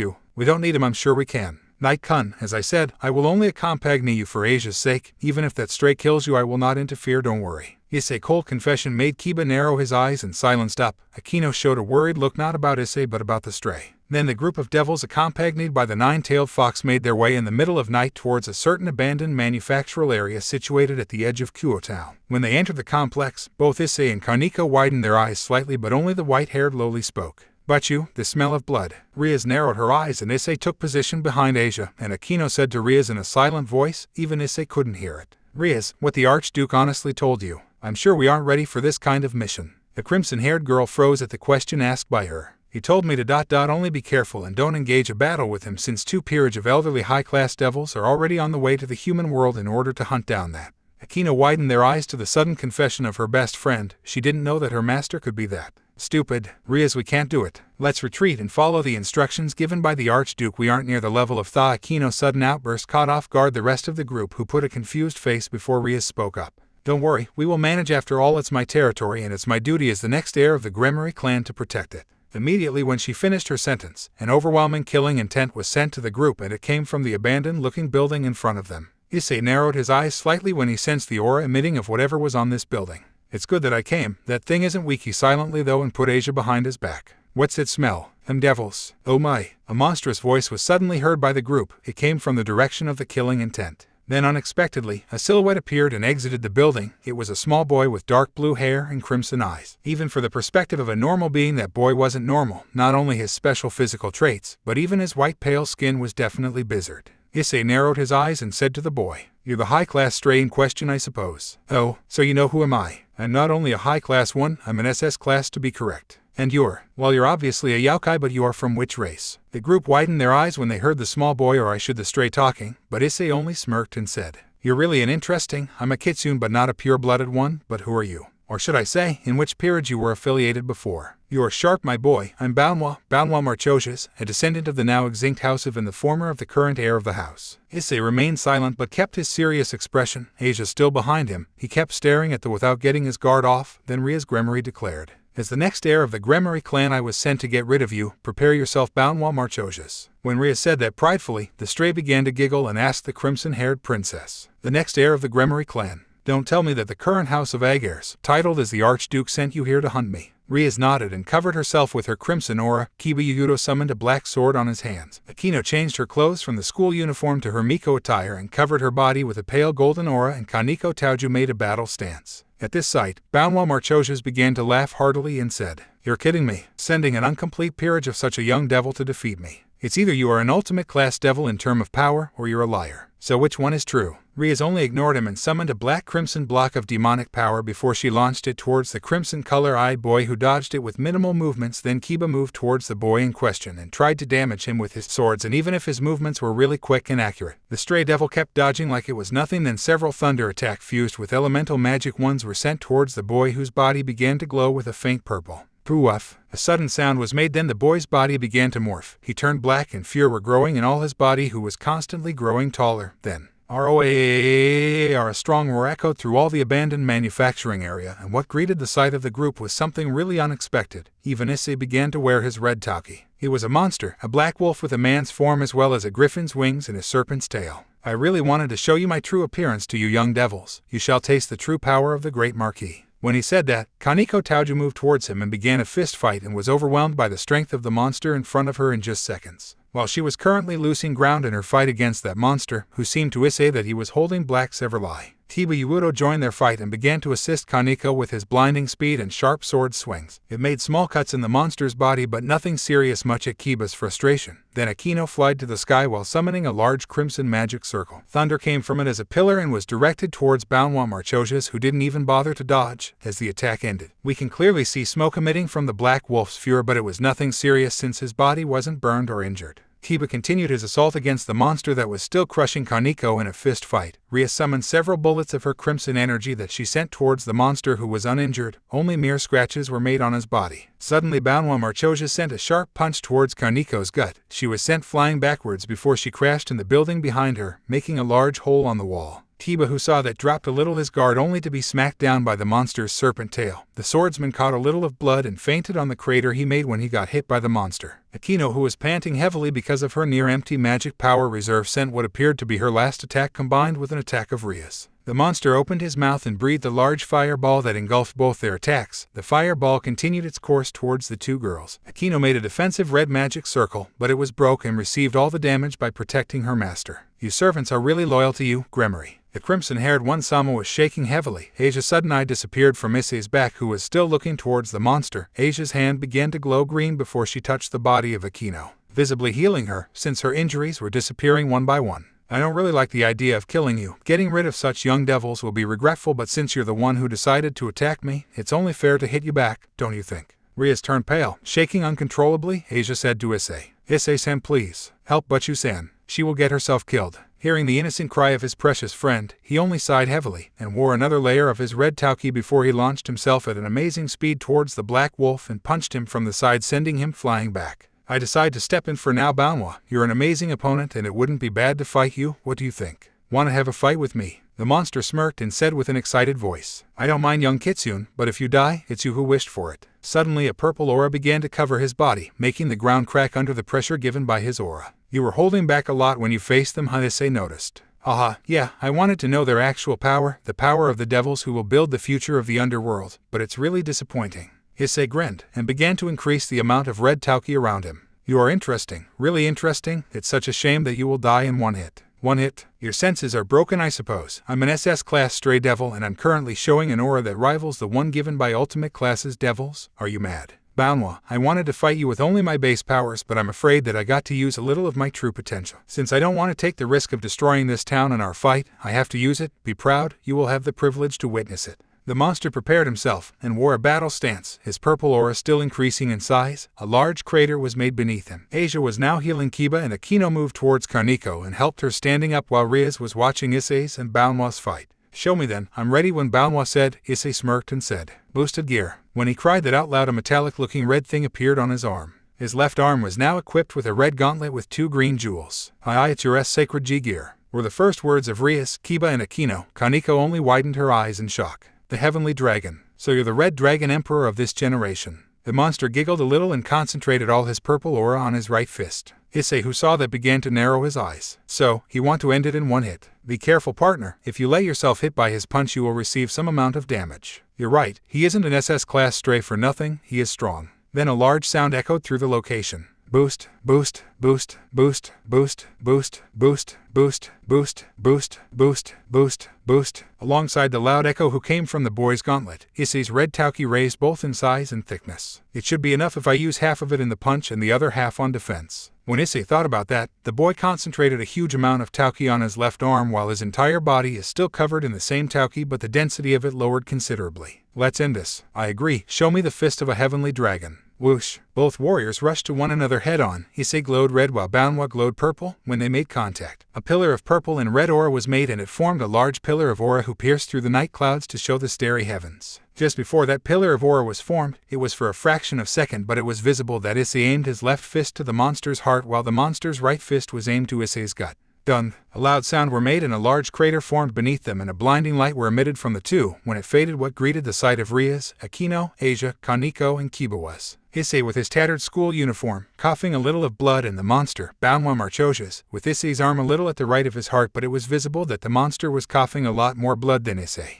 You really are tough, the boy said while showing a maniacal grin. Cough, the one who's tough here, cough, is you. Receiving my punch fully powered and cough only receive that amount of damage, cough, the monster replied while coughing a large amount of blood. Huh, and you, dodging my fatal blow on your heart at the last second is something really surprising, I'd say. Looks like, cough, it's my loss. You're strong heavenly dragon, or should I call you Kitsune? Either way, you're strong, boy. It's certainly your loss, but not necessarily your end. Huh, I will let you live judging by your story. Why did you stray? Alright, cough, it doesn't seem like I have the choice then. Listen, it's simple. I strayed because my former is a fool and a weak man, stating proudly his disgust against low and middle classes devils, not to mention the way he treated me because I'm one of the last descendants of S house. Did you kill him? No, I didn't kill anyone from his family nor his peerage. I'm not that pathetic. Then, when he said that, Issei pulled his hand out of Bwa chest and warm blue light appeared on both of his hands after he dismissed his longinus. He placed both of his hands on the monster's wound, who gradually stopped bleeding. Bwa Marches, I will let you leave. You can go and treat your wound alone. I already did the first aids. It's not fatal since I missed your heart. The monster looked towards his wound, then to Issei's yellow eyes before he smirked and nodded, and rushed towards the exit of the manufacturing area and escaped through the forest just near. The group of devils were shocked at the sudden decision Issei made. No one tried to speak until Asia ran towards Issei. The green light coming from her sacred gear intensified while heading towards the boy, and her eyes were watery. Issei-san, Issei-san, are you all right? Asia worriedly said and began to heal Issei's injuries, even if it wasn't something really alarming.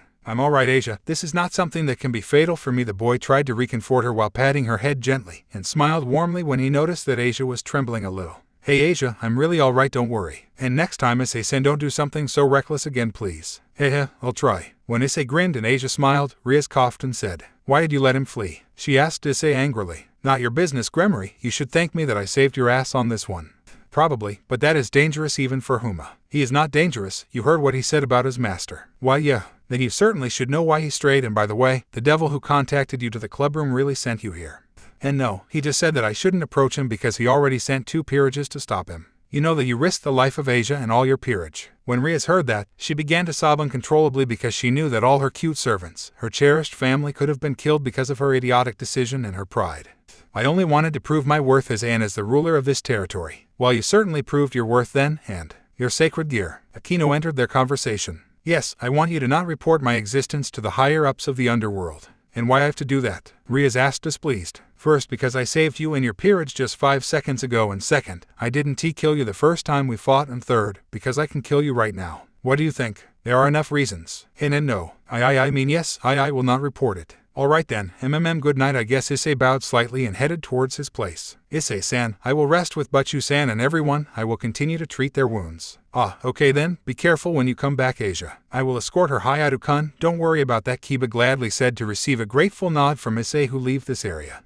Okay then, we're going back to the clubroom, Rias said while summoning a red magic circle where everyone regrouped in the center before they teleport. Occult Research Clubroom. After everyone was healed by Asia, Akino and Rias were taking a bath together inside the bathroom. Yes, there's a bathroom in a clubroom. While it was certainly odd, Asia and Kiba were seating on the couch. Facing them was Kaneko, still eating snacks at the middle of the night. Minutes later, both One-sama exited the bath. Both were wearing only towels, and unexpectedly Kiba didn't any sent a glance towards them. While judging that every guy on this school would have given an arm to see the 2 great One-sama on this state, Kiba on the other hand didn't show any emotion of delight when both showed their flawless bodies only covered by such a thin cloth. Nothing is better than having a good bath after what happened. Fufu, you're right, Butchu. After that, both quickly changed to their school uniforms using their respective demonic power. Rias took her usual seat behind the desk. Akino sat beside Kaneko before they spoke. Now, I certainly have some explanations to give, I guess. Her peerage looked intently at her.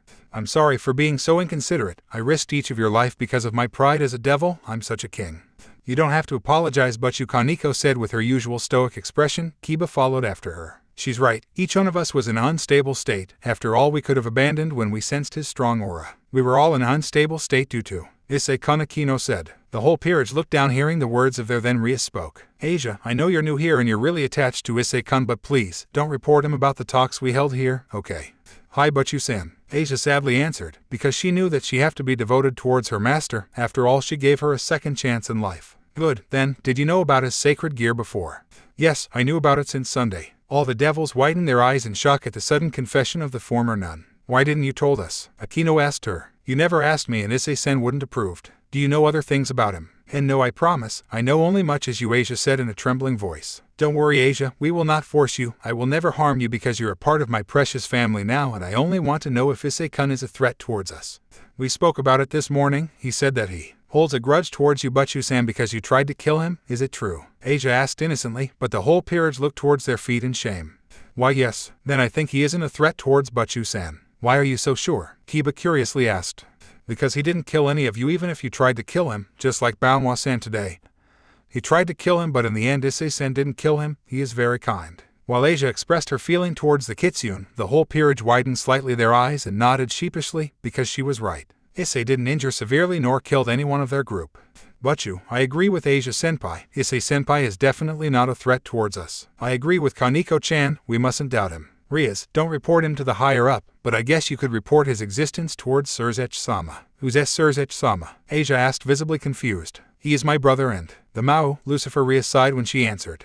Asia widened her eyes in shock before she was eased up by Kiba's words. Don't worry, Asia-san, Surzech-sama is very kind and isn't the original Lucifer, as probably Hayadu-kun told you already. The original one has already died in the Great War. Asia could only nod to Kiba's explanation. Then, we can call it a day. Asia, you can leave, but please come here tomorrow afternoon. Hi Butchu-san, good night everyone. When she stood up, Kiba done the same and said to his Butchu, I'll walk Asia-san home as I promised Hayadu-kun. Please do. Issei's apartment. The Red Dragon Emperor entered his house and sighed heavily. It was just after his fight against the Descendant. I want to sleep so badly. Partner, you didn't have to heal his wound, as you probably know that medical jutsu is very draining. You're right, but I couldn't have Asia do it because she could have been took as a responsible for helping A. I will not deny it, but I assure you, I still haven't fallen in love, you perverted dragon. Issei said that while dressing himself with his black yukata. Idiot. I agree, Balnwa is pretty good. I could have eliminated him without you, D-Drag. It's just that I didn't want to cause much ruckus in the town, and because of that I ended it in one attack. When the Heavenly Dragon asked his host, the boy laid on his bed and sighed heavily. I'm sure she will. Having the Red Dragon Emperor on your territory is a serious menace. Aha, I'm such eager to see how your mother will kick your ass after she knew that you are known by the underworld so soon. When D-Drag said that while laughing, Issei began to tremble a little and said with a troubled voice, I am going to ask sleep. Aha, she will kick your ass so badly, PFFT. Yeah, I'm going to sleep too. Good night, partner. Night, D-Drag. As Issei closed his eyes and let himself fall down in a deep slumber.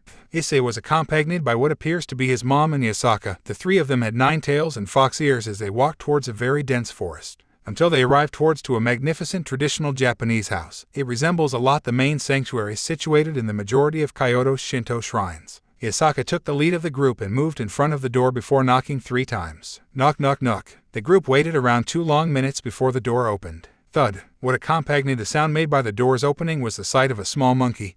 He was really tiny and his fur gave off a golden brilliance. His skin was black and his face was all wrinkled. He was carrying a staff-like weapon and was smoking a pipe. Yasaka-sama, it's been a long time. How have you been? Pretty good, thank you. I came today for a certain reason. The old man's eyes looked towards what was behind Yasaka and noticed 2 other foxes, Issei and his mother. The old monkey widened his eyes and said, Oh my, if it isn't the war princess, and accompanied by who? The playful tone held by the old monkey made Issei hide behind his mother, who chuckled at the cute attitude of her. Issei. Greetings, Wukong-sama, it's been a while. It sure is, and I assume that the boy is your son. Yes, come on Issei, introduce yourself. The little fox said with shyly. I'm Hyoudou Issei, nice to meet you, monkey-sama. Nice to meet you too. So, Yasaka-sama, why did you visited this old man today? In fact, I want you to teach Eyes the Senjutsu basics.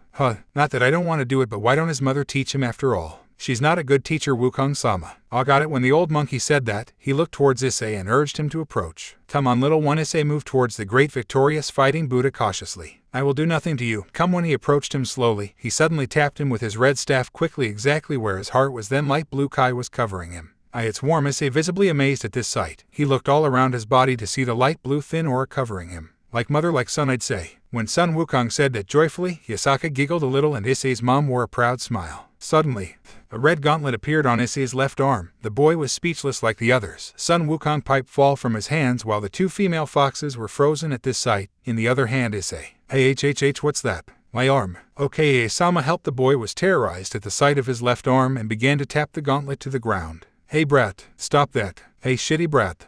When the voice raised in sound, Issei, still shivering, stopped hitting the gauntlet to the ground and looked towards his left arm and said with a trembling voice, GG, good morning W, who's there? Sigh, good morning, I'm D-Drag, the Red Dragon Emperor, and you're my ... host. Oh, a dragon. That's so cool. Yeah, and as I said, I'm reciting, and you, close your eyes and you'll see me. Issei done just like the voice coming of his gauntlet said, and immediately closed his yellow-colored eyes, and what greeted him was something really unexpected to 4-year-old boy. A red gigantic figure appeared surrounded by yellow-orange flames. It was a large red western dragon with pure green-colored eyes who was just in front of Issei. Why, the small boy was beyond amazed when he saw that dragon. He then opened his eyes before his mother rushed to him and tackling him in a hug. Eyes, what is it, Ake-sama? Issei said, visibly confused. I'm sorry, his mother apologized for something. Issei sent her a questioning look. He didn't know what she meant. What for? He asked. His mother remained silent, then a warm hand landed on Issei's small shoulder. It was Yasaka. Issei, don't worry, can you show me your left hand? So it's true ... you're the host of a heavenly dragon. Yasaka said that with serious eyes. His mother stood up and clasped Issei's hand, then walked towards the first-generation son Wukong, who was still speechless. Son Wukong-sama, I'm sorry, but you will teach him more than the basics. The monkey slowly nodded and picked up his pipe from the wooden floor and muttered under his breath. Like father, like son too. The Aka-sama, I saw a big red dragon inside my head. He was really tall. Yeah, he's strong too, you know. He said that he was D-Drag-san. I'm sure Kana will be happy to meet him. Oh, about that, can you keep the existence of D-Drag-san a secret from everyone? It's really important, Yasaka gently said, adding the suffix san to D-Drag just like Issei done. Why, it's really important, do as Yasaka say, got it. Hi, so son Wukong-sama, what are you planning to do with eyes? Yasaka asked the old man. End of Issei's dream. Issei opened slowly his eyes and noticed that the sun already rose up to the sky.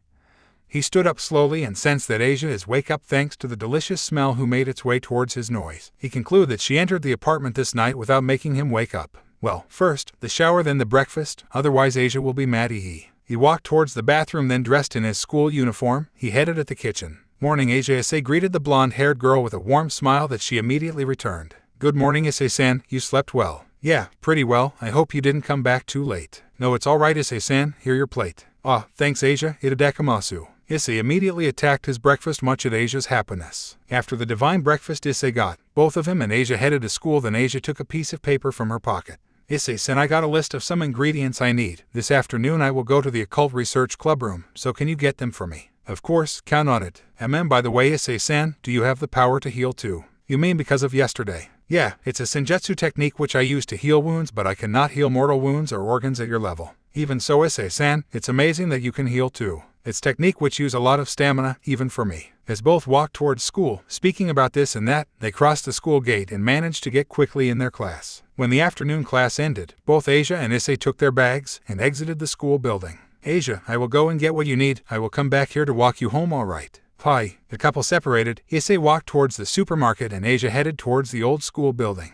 Good afternoon, Asia. Welcome, Asia-chan. Do want a cup of tea? Good afternoon, Butchu-san. Yes, thank you, Akino-san. Asia sat on the couch. Beside her, Kaneko was eating a chocolate bar. Akino poured a cup of tea to Asia that she gladly took before Kiba Yudo entered inside the clubroom. Sorry, cleaning duty. It's all right, Yudo, come in. Kiba took a seat in front of Asia and began to drink the tea already poured by Akino. So Issei-kun didn't came with you today? Rias asked. No, Issei-san headed to the store. He will come back shortly. And does Butchu-san need him? No, it's all right. It's just that he is usually always with you. Yufufu, Issei-kun really is acting like a siskin towards Asia-chan. Akino's playful voice caused Asia to redden a little. As the talk between all of them continued, an orange magic circle appeared on the floor, cutting all the discussions between them. Fire burst out from the magic circle and a silhouette appeared on the center. From the pool of flames, a handsome man with blonde hair and blue eyes, a slim and tall figure accompanied with a prideful grin on his face. Phew, it's been a while since I came to this pathetic human realm. Waving his hand, the fire vanished. The boy in question looked around until he found Rias, then smiled.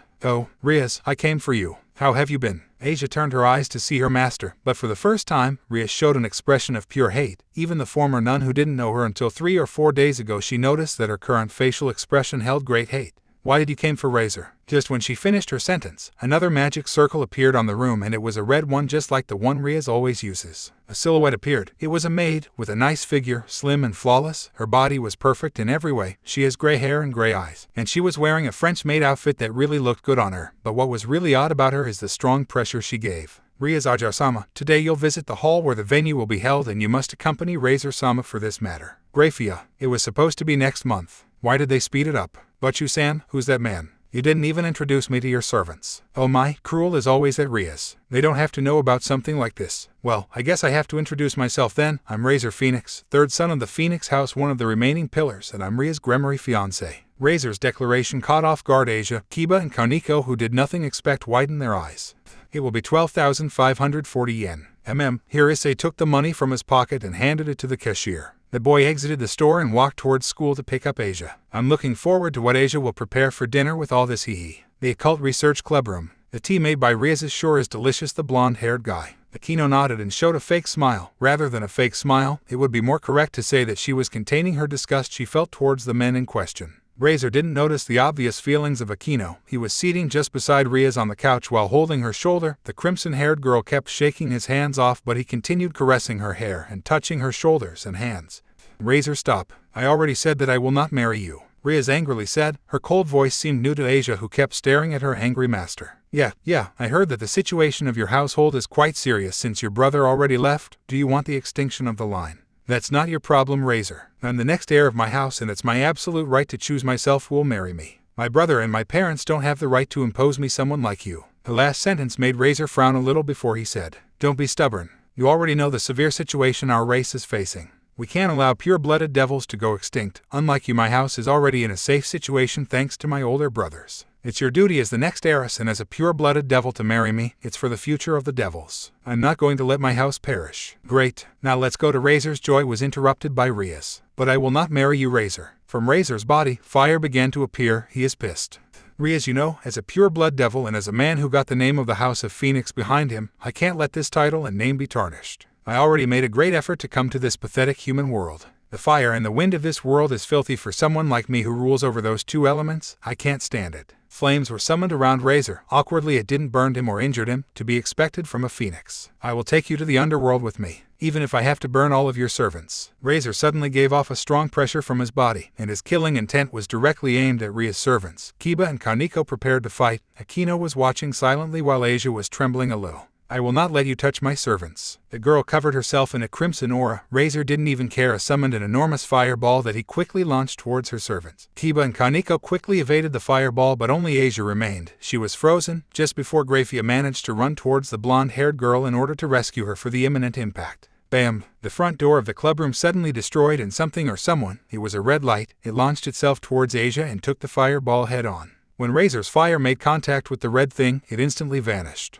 All the devils widened their eyes at what happened. Then what greeted everyone's sight was Issei Hayadu with ... ash on his hands. Asia, Sai, why are you always on danger? Ah, by the way, sorry, what I brought turned into ash thanks to that shithead, he said while pointing towards Razer and looking towards the food, who turned into ash thanks to that phoenix. Who are you? And how dare you insult me? I'm the Great Phoenix. Razer was interrupted by a sudden punch on his face. Issei punched him with his hand covered by a very thin amount of red tauki. Crash. Razer was sent a couple of meters back and crashed in the wall, his broken nose suddenly covered in flames before it magically healed. Shut it a little, Yakitori, I didn't finish speaking. Yakitori. I will kill you, lowlife. And there we go. Issei lazily said and made sure that Asia was behind him. He cracked his knuckles, but the silver-haired maid interrupted their little exchange. Stop it, both of you. Lord Phoenix and Lord Gremory already prepared for this eventuality. Wait, who are you? Issei asked curiously. Ah, sorry for being rude. I'm Grafia, head maid of the House of Lucifers. That explains her aura. Issei noticed. Well, nice to meet you. I'm Hyoudou Issei, but sorry, I have to kill that little bird. I hope you don't mind, Issei said that while walking towards Razer, who stood up angrily and covered himself in flames. I will not let this happen, not here in the human world and in my presence, since I'm the one who holds the responsibility of every devil here. Grafia said that while touching lightly Issei on his shoulder, and she emitted a bit of her aura in order to scare Issei. But oddly, Issei didn't even flinch or showed any emotion that looked like or similar to fear, much at the surprise of Lucifers. Then, I want to have a match against that guy. Hey Yakitori, don't you want to fight me? Bring it, human. Issei giggled a little and turned towards Grafia, waiting to her answer. What is the bet? Simple. If I beat him, then he will do what he wants with me, and if I beat him. Asia tugged Issei's sleeve timidly and said quietly, only enough for him to hear. Issei-san, if you beat him, then Butchu-san engagement with him will be cancelled. It's all right with you. The boy sighed and declared while scratching the back of his head sheepishly. Yeah, then if I won, Redhead will not be forced to marry him. It's all right with you, Yakitori. The girl in question widened her eyes in astonishment hearing Issei. There's absolutely no way that I will lose to someone like you. If I won, I will take you as my personal slave, you lowlife. And there's no way that you will win against me. I have a full set. When the blonde-haired looking bad boy said that, a large yellow magic circle appeared on the room, revealing 15 different silhouettes surrounded by a pool of fire. After the fire vanished, what greeted the sight of Issei was 15 girls. The voice of Deedrag echoed on his mind. Shut it a little, Deedrag. I think it's unfair that you have to use your peerage to fight against a single human, Razer-sama, Grafia said, a little confused at how things escalated. A 16 versus 1 isn't really a fair fight. Nah, it's alright, maid-san, I will manage, Issei said that casually like it was nothing. Grafia widened her eyes and thought about the report Rias gave her yesterday. Maybe he is the secretary that Rias was talking about yesterday. She questioned herself. Then, please wait for a minute, I'll call StrongIsseixUnwantedHarem to tell him about that. A red small communication magic circle with the Gremory pattern appeared in Grafia's ear to report about what happened today to her. After several minutes of conversations, the magic circle disappeared and Grafia said, StrongIsseixUnwantedHarem approves. He said that the fight opposing Issei Hayadu and Razer Phoenix along with his peerage will be held in the same rating game arena that will held Rias Gremory and Razer Phoenix battle. A fight with my Rias. Why? Since she's against the idea of marrying Razer-sama, both Lord Phoenix and Lord Gremory agreed that a rating game will be held between you two in order to decide about the marriage outcome. Well, if Issei-sama win the first game, then you'll not need to fight Rias-sama. Aha, I will have to fight a single human with my full peerage, then I will have to fight Rias and her incomplete set, not to mention she don't have any experience unlike me. That's a piece of cake. Hey Rias and the human, I will offer both of you 2 weeks in order to train. Are you giving me a chance? The crimson-haired princess angrily said. Of course, just look behind you. It's not without this set of pathetic reincarnated devils that you'll be able to attain someone like me, so use those 10 days to train in order to not lose too quickly, okay? And for the human, I don't even know why you have to train. I'll end you now, Mirago. Razer ordered his servant. The girl had exactly the same build as Kaneko Taoju, Rias's rook, and was carrying a staff or a stick that martial fighters often use. She made her stance after swinging the stick around. She ran towards Issei, who only looked at her with the corner of the eye. Then, crack! When she swung the stick and tried to hit Issei's in the stomach, Issei quickly put a hand on her weapon before he tightened a little his grip, resulting in breaking him. He patted the girl's head and said to Razer, "If that's all you got, I think that it's you who needs to train, you know." Hearing Issei's teasing tone, Razer huffed in pride and turned back. Mira is my weakest servant, don't get too cocky, you will die in our match, I promise. Looking forward to it, useless Yakitori. Like that, the peerage of Razer disappeared in the flames summoned by using their orange magic circle. Issei turned his head back to Asia and said, "Don't worry Asia, I will definitely kick his ass, but looks like I'll have to return to the store. That guy burned all what I already bought." Before Asia spoke, Rias said, "Issei-kun, you didn't have to. Stop right there. I didn't and still don't give a shit about you, Gremory. That guy attacked Asia and he will pay for it, that's all. Will you help training us?" Akino said curiously. "Of course not, you will not have to fight. You're a little too confident," Kiba noticed. "Well, I have the right to do so, Bishonen-kun, don't you think?" Kiba groaned a little at the way Issei playfully answered him. "Even so you say that, we will train. I'm not confident that you'll win. I'm sure you'll put a good fight, but Razer already have a full set and he have some experience in the rating games. Do what you want. Hey Asia, let's go to the store." "Hi Issei-san." "It's alright Butchu-san." Her master only nodded before Issei and Asia exited the clubroom.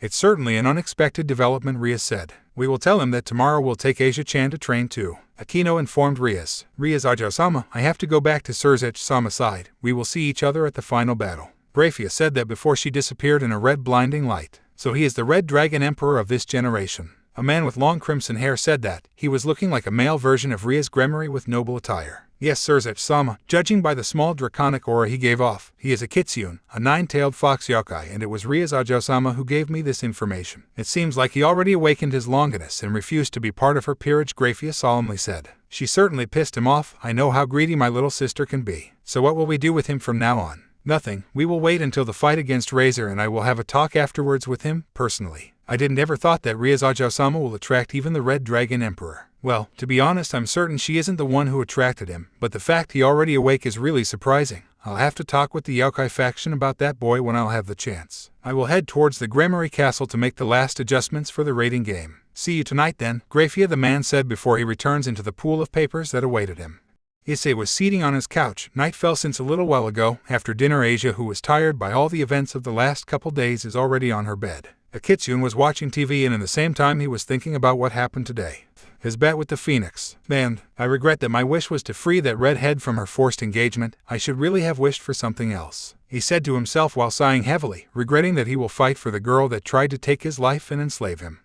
"I know, but what the hell crossed my mind when I said that?" Saving that Gremory slew when he was about to curse the girl, Asia appeared suddenly from the corner of the door, a pillow in her hands. "Ah, Asia, you need something." "I am sorry, Issei-san, that you have to fight for Butchu-san. I shouldn't have omitted the idea of breaking the engagement between her and Razer-san using that bet. She heard me from her room." "Don't worry about it, Asia. It's no biggie. I just think that it's a waste." "A waste?" "Yeah, I don't want to save her and I should have wished something else." "Why, Issei-san?" "I know that she tried to kill Issei-san, but Issei interrupted her by walking to her side and patting softly her head." "Don't think about it too much, Asia. It's nothing really," after saying that the boy yawned loudly and headed towards his room. The morning period just ended and both Asia and Issei grabbed their bento from their respective bag. Asia moved to the desk of the other girls while Issei ate alone on his desk. While he was digging happily into his lunch prepared by the skilled Asia, two silhouettes made their way towards Issei. Asia-chan prepared it for you, Hayadu. You really are one lucky bastard. Having Asia-chan prepare your bento every day is unfair. Why is she living with you? I'm sure that leaving with such a cute and kind girl is a bliss. You bastard don't deserve any of this at all. Two guys, visibly his classmates. Those two were the infamous of Kuoh Academy. The bald-headed one is Matsuda while the other one who wears thick glasses is Madohama. They were growing in jealousy every day it seems. While Issei's situation was practically out of their reach, the nine-tailed fox just ignored those two, just like he did every day since he began to attend this school, and continued to eat quietly his lunch until the perverted duo simultaneously hit the desk of Issei with their hands, making him stop eating. Guys, can you let me eat peacefully? I'm not in that relationship with Asia, I treat her just as my sister. Bullshit. We're sure that you're doing wired stuff to her every day, damn you bastard.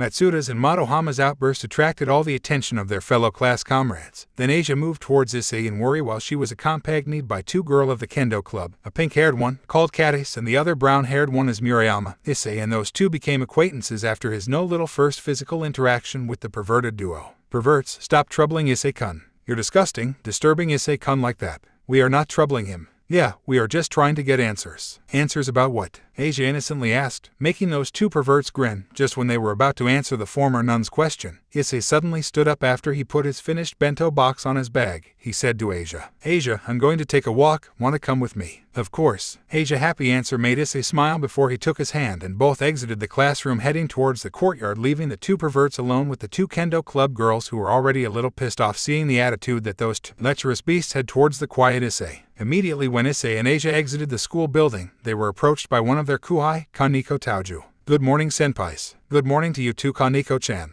But you send me to tell you that Asia-senpai and Issei-senpai have to come into the clubroom. Issei narrowed his eyes a little and said, Why?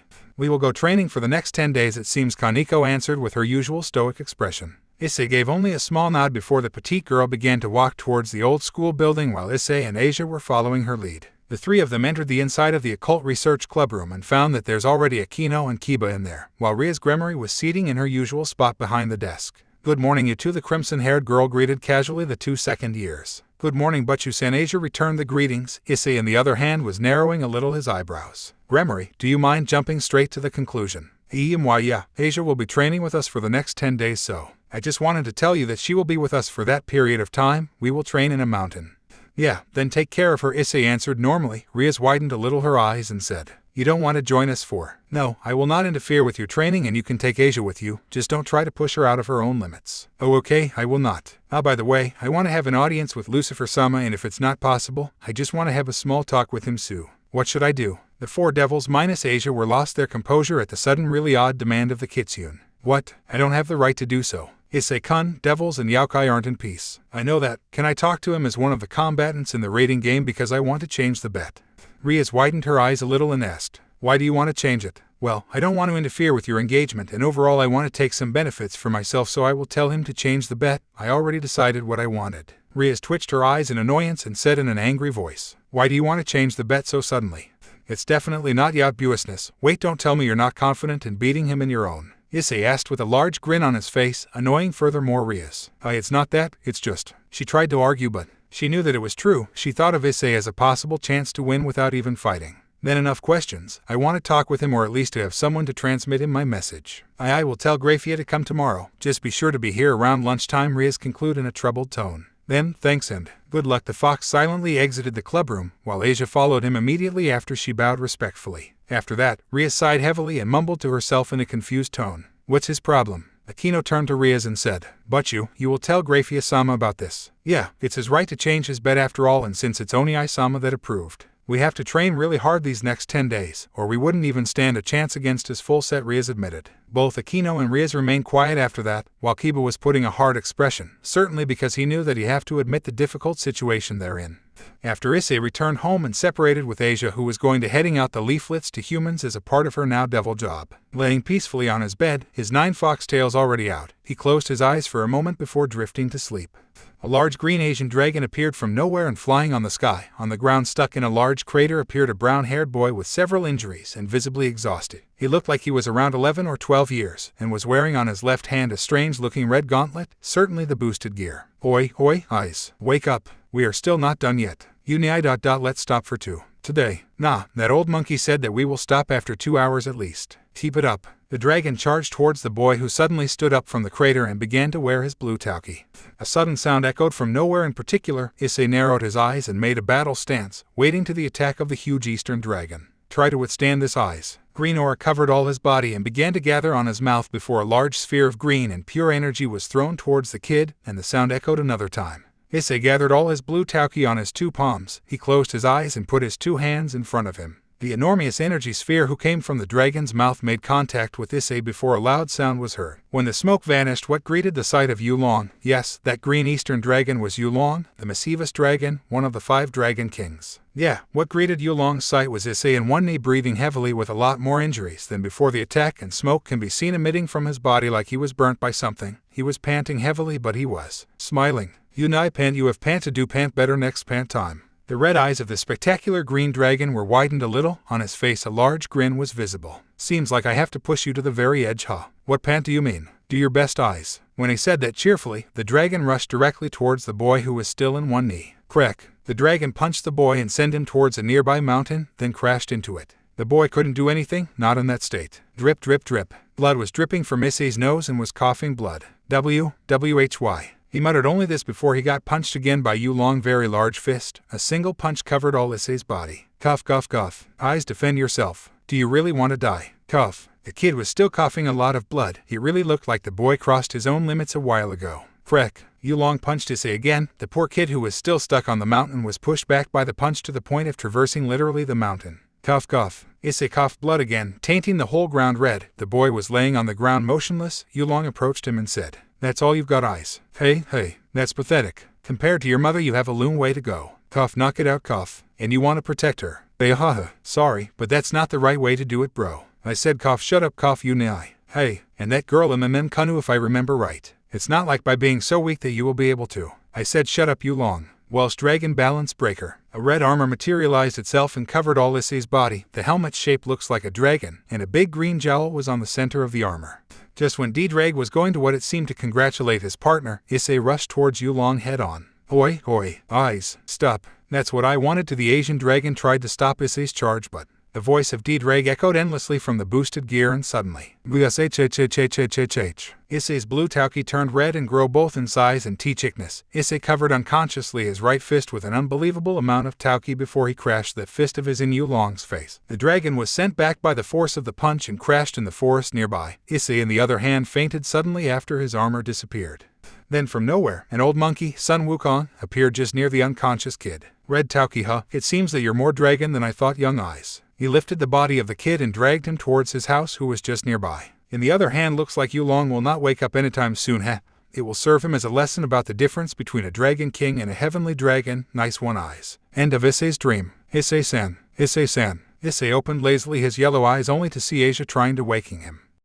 Asia, you slept all this afternoon, Issei-san. I just ended my devil job and dinner will be prepared shortly. Thanks, Asia. I hope you're doing well as a devil. When Issei said that while patting gently Asia's head, the latter just put up a bitter smile and asked, "Is it true that Issei-san will not come with us? I mean to the training camp prepared by Butchu-san." I'm really sorry about that, Asia, but yeah, I will not join you on this one, but don't worry, I'm sure you will progress quickly. Hi, I'll do my best. After Asia's energetic response, Issei sighed in relief and headed towards the living room. The next day, Asia gathered all the things that she will need during that training camp, and a red magic circle appeared on the floor. It's time, Issei-san. I will teleport into the club room, and from there we will teleport to the mountains. Good luck, Asia, and don't push yourself too hard. Issei waved his hand to Asia, who nodded strongly in motivation before Asia disappeared in a blinding red light. Issei sighed heavily at the departure of the former nun and said to himself, "Well, this place will feel a little empty without her presence. Growing attached, are we?" D-Drag voice echoed on his mind. Shut up, D-Drag sigh. Like that, Issei continued his morning school quietly until lunchtime arrived. After devouring the bento Asia prepared for him beforehand, he headed towards the occult research club room and felt the presence of Grafia, the so-called headmate of the clan and Lucifer's. Knock knock. Issei knocked at the door, and a silver-haired woman with matching eyes wearing a French-maid outfit opened the door. It was Grafia. Good to see you again, Hyoudou Issei-sama, she greeted him in an adequate manner. On the other hand, Issei didn't even bother to do the same. Instead, he asked her directly. Yeah, me too, so where's Lucifer? I'm sorry to announce that he don't have time in order to come to the human world. So as I will report him your words, Grafia declared that solemnly. In the other side, Issei sighed heavily, certainly expecting that answer. Okay, so, as you already know, I made a bet with Razer Phoenix, and I regret what I proposed to him if I won. So in replacement for the freedom of Rias' Gremory, I want all the territories he will inherit as the direct pure-blooded descendant of the house. Grafia widened her eyes at the sudden proposal of Hyoudou Issei. What? I don't think he would accept so easily. It's not to insult you, Hyoudou Issei-sama, but your life, I mean by that, as a slave or dead. Your life cannot equal the worth of the Pisesians, one of a high-class devils produced by the House of Possess, and by that, I don't think he will accept it. He will accept it, Issei interrupted her and said that with a straight, convinced face. Grafia, speechless, only nodded and made a magic circle appear on the floor before she teleported.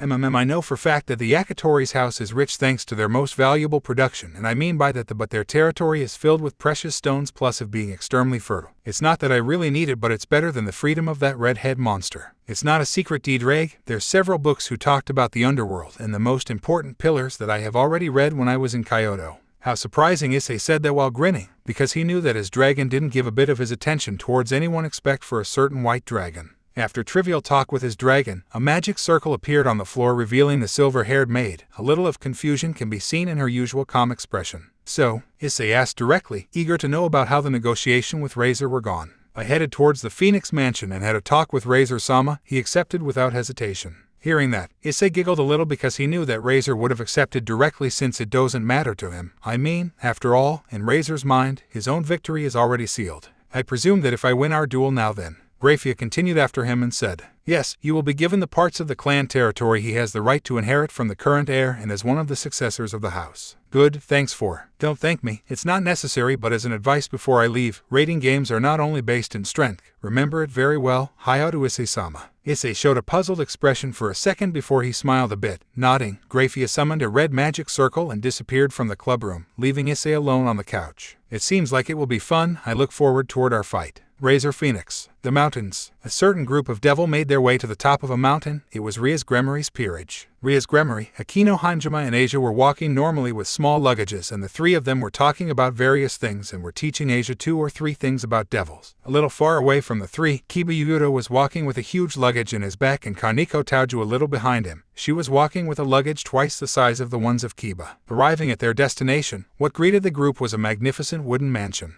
But you-san, we will train here? Asia asked hesitantly, troubled a little by the beautiful scenery around her. Yes, Asia, this is one of our family's vacation mansion, so you can make yourself at home, but unfortunately those next 10 days, we will train. The group of devils walked towards the mansion. Everyone put their luggage away and gathered at the living room, and Rias was the one to spoke first. So I will deliver each one of you the planning of this training camp. First is Hyoudou. Yes, you will train your speed and your defense, as you should polish your sword's technique too. Got it, Kiba answered with serious eyes, visibly eager to begin his training.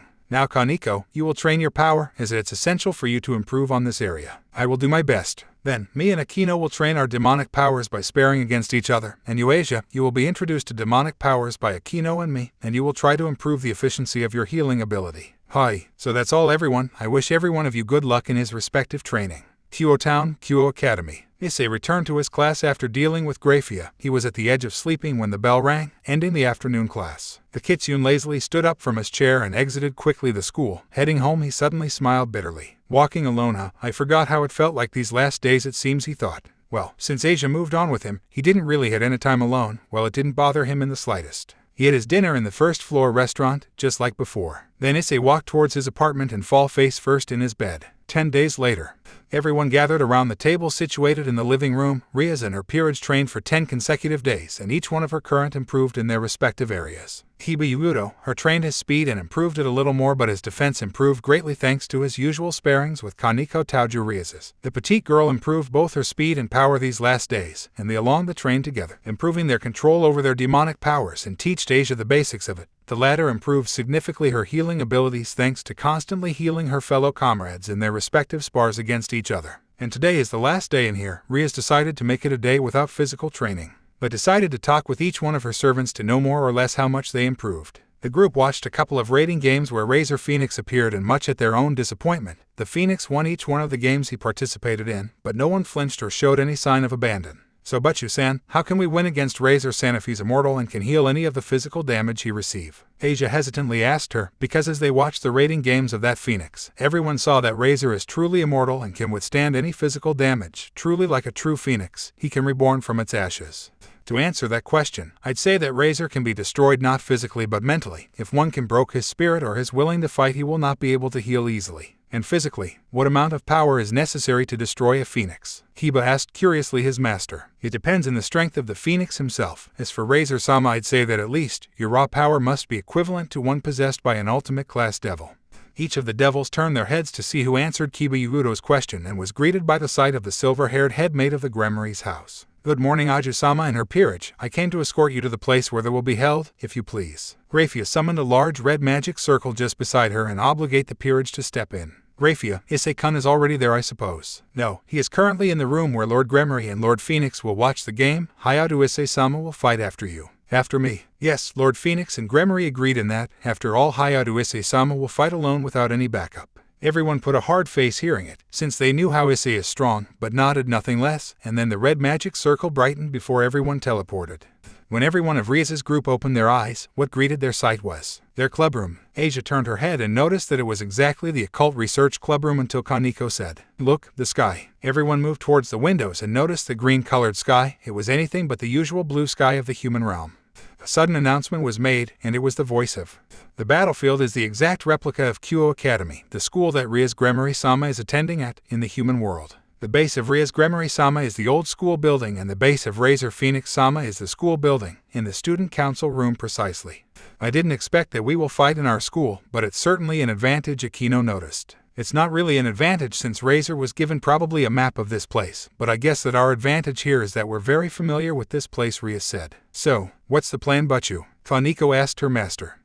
Razer's territory is all around the new school building, so we can expect that there will be several ambushes if we decided to attack him head-on. Our only solution then is to, I think that we must take the gym first, since we cannot pass through the sports ground, Akino finished. Why cannot we pass through it to attain the new school building? Asked Asia. The enemy probably deduced it and positioned strong pieces there, so we cannot go carelessly using that road or we may lose all our chances of winning, Akino answered. So who will you send at the gym? Akino asked. Akino go set some traps in the forest. We cannot afford that as 8U's promotion. Kaneko, you will go to the gym first after the beginning of the battle. In Hyoudou, I will need you to go to the sport ground to play a little with the pieces he will post there in order to gain some time to Kaneko to be able to get rid of the pieces that will be certainly present in the gym. And me? Asia asked while raising her hand. You will stay beside me. Both of us will not move from our current base until we take possession of the sports ground and the gym. Akino, after you finish setting the traps, come back to the clubroom. Then everyone waited for the battle to begin. After Akino set the traps in the forest near their base, an announcement was made. Butchu, I'm off. Good luck, Kaneko-chan. Be careful. I'm going to Butchu. Try to not get yourself stuck. Your role is only to gain time, Hyoudou. I will send Akino shortly to help you. Got it. Like the Kaneko and Hyoudou exited their base and rushed respectively towards the gym and the sports ground.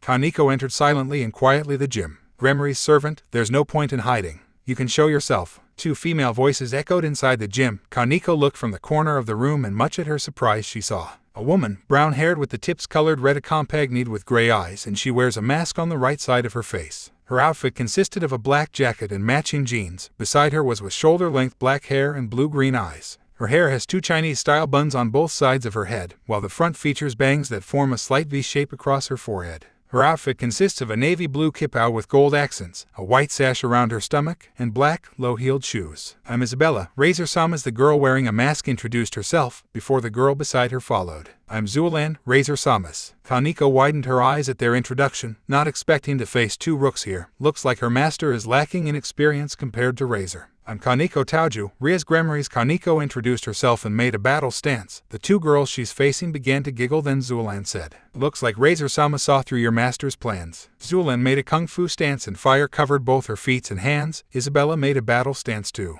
Both rushed towards Kaneko. Zulan began to attack Kaneko with both punches and kicks covered in fire. Her martial art was difficult to dodge, but Kaneko followed her movements and managed somehow to dodge until a sharp punch crashed in her cheek, sending her fly a couple of meters backwards. Kaneko didn't waste time in rushing towards Isabella. Zulan tried to intervene, but Kaneko was too fast and landed a punch in Isabella's face, breaking the mask she was wearing. Zulan appeared behind Kaneko and kicked her, making her crash in the wall. Zulan covered her hands with fire and launched herself towards Kaneko, who dodged the blow just in time before she landed a quick and accurate kick in the girl's thigh. Crack! A small crack was heard. Zulan showed a painful expression and clenches her teeth in pain. Just before Kaneko tried to land another blow to Zulan, Isabella punched Kaneko from the back, sending her a couple of meters away. She wiped the little blooded edge of her mouth and talked to the transceiver she has in her ear. Butchu, send Akino-senpai to destroy the gym now.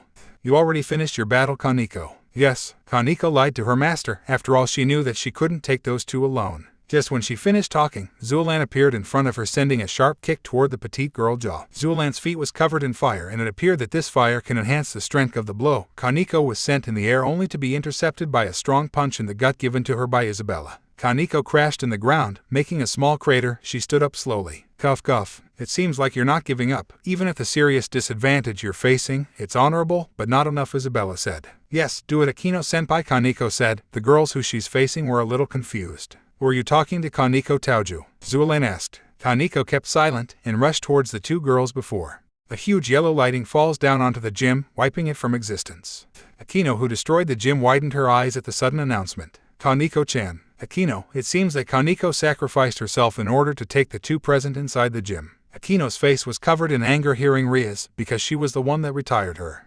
Got it. Akino flew towards the sports grounds. Looks like my traps weren't useless, Akino thought. Akino was stopped in her way to search Kiba by 3 pieces of Razer. A busty woman with long wavy purple hair and matching eyes. The other are 2 very young girls with turquoise hair, which they keep tied to one side of their heads with a yellow ribbon and blue eyes. They both wearing gym uniforms, and they are wielding chainsaws. Drill. The sound of the chainsaw starting can be heard. Akino narrowed her eyebrows at the sight of the purple-haired busty women behind the 2 lowlies. I assume that you're the rumored. Nice to meet you too. I want to fight you, but those 2 will do it first. They seem a little bored. Disassembling time, they both cheered in unison at the proposal of Yubeluna, Razer's famous by her title as One-chan. Do you mind sparing with us first, Ni? Prepare to die, Ni-chan. The twin girls rushed towards Akino with their chainsaws and tried to cut Akino, but managed only to make several cuts in her school uniform. Akino began to cover herself in a pale gold aura, and sparkles began to cover her hands before. She launched several thunder attacks towards the 2 girls that they swiftly dodged. One of the girls made a graze in Akino's cheek. Your blood has a magnificent red, Ni-chan. Akino felt a sharp pain coming out from her cheek. It was certainly bleeding. Enough game, you two. Finish her, Yubeluna ordered the 2 girls. Okay, Yubel, Ni-chan. Both covered their chainsaws with fire and rushed towards Akino, who summoned 2 blue magic circles with the Gremory pattern in the center. Launching several spears of ice, the sisters dodged to the side only to be hit by the thunder that came out from Akino's hands. Let's begin the main event, Akino said in a stern voice, making Yubeluna giggle. Aura, you seem pretty upset. Let's make it fast. Razer-sama's 3 retires. Yufufu, looks like Yuudo-kun is doing a good job there. I need to finish my battle quickly. Akino smiled a little when she heard the announcement. On the sports ground, I challenge you, Kiba Yuudo, as a fellow. Let's fight for both our masters. A young woman with light brown hair and green eyes wearing a full set of silver armor accompanied by a headband that goes across her head and forehead said that. Sai, can you stop it already? Carlamine's attitude is really annoying, always talking about duels. Pride and all. A black-haired girl wearing a purple kimono lazily said that. Behind them were 2 other girls. One is a beautiful young girl with dark blue eyes and long blonde hair tied in twin tails with large drill-like curls and blue ribbons keeping them in place, and she wearing a cute pink dress with white frills. It's really boring. Carlamine, please end up the fight quickly, and if you may assist Cirrus, please do. Beside her was a tall young woman with long dark blue hair featuring 5 thin ponytails, and she has brown eyes. And she's wearing a white top with black accents and red shorts. She's wielding an enormous sword, answered. Yes, Revel-sama. Facing that bunch of beauties was Kiba Yuudo, wielding a black sword, certainly one he made up using his sacred gear, that is. Much at Kiba's surprise, Carlamine lunged herself at high speed towards him. Wielding her sword that she covered in fire, she began an intense duel with Kiba. Teach-in. Kiba summoned his so-called, a function of his sacred gear that can absorb holy energy or light, but it didn't even damage that sword covered with fire that Carlamine skillfully wielded. Looks like whatever it is, it's not working in my sword, Gremory. Don't think that it's all I can do. After Kiba said that with a grin, his black sword turned into an ice blue sword, but the shape looked different than the previous one. He didn't waste any time and rushed towards Razer's, and when he slashed his sword and Carlamine used hers in order to counter his blow. Crack! A crack appeared in Carlamine's sword, making her widen her eyes in surprise. What was that? She asked, visibly curious about the result the ice blue-colored sword had against hers. My sacred gear has many functions. Not only I can create demonic swords endlessly, but I can manipulate their type. Interesting. Let's see if my fire can melt your ice. The fire covering Carlamine's sword intensified suddenly, and she headed towards Kiba, who made a defensive stance. Teach-in. Carlamine made a wind of fire using her sword, melting Kiba's blue sword. Kiba then summoned a second sword in his left hand. The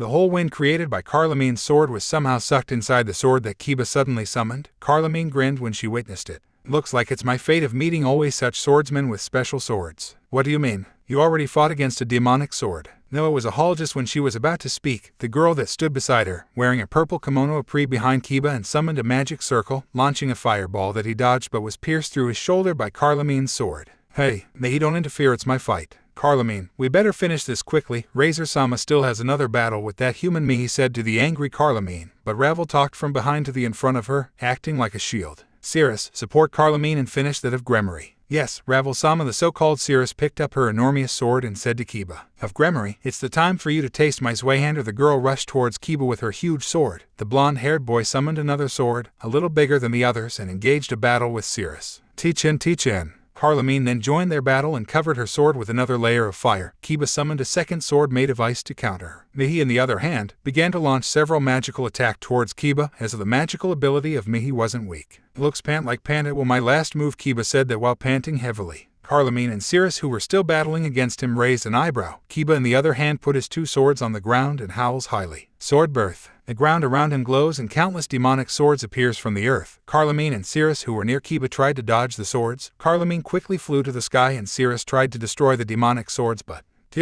one of them pierced through her left arm. Damn you, Cirrus quietly cursed Rias' knight. Mihi, who were a little far away, launched another fireball towards Kiba, who apparently didn't have any stamina or demonic power left. Bam! Rias-sama's retires. The VIP room. Issei was sitting in an elegant chair and watching the game since it was broadcasted, until he heard someone talking a little far away from him.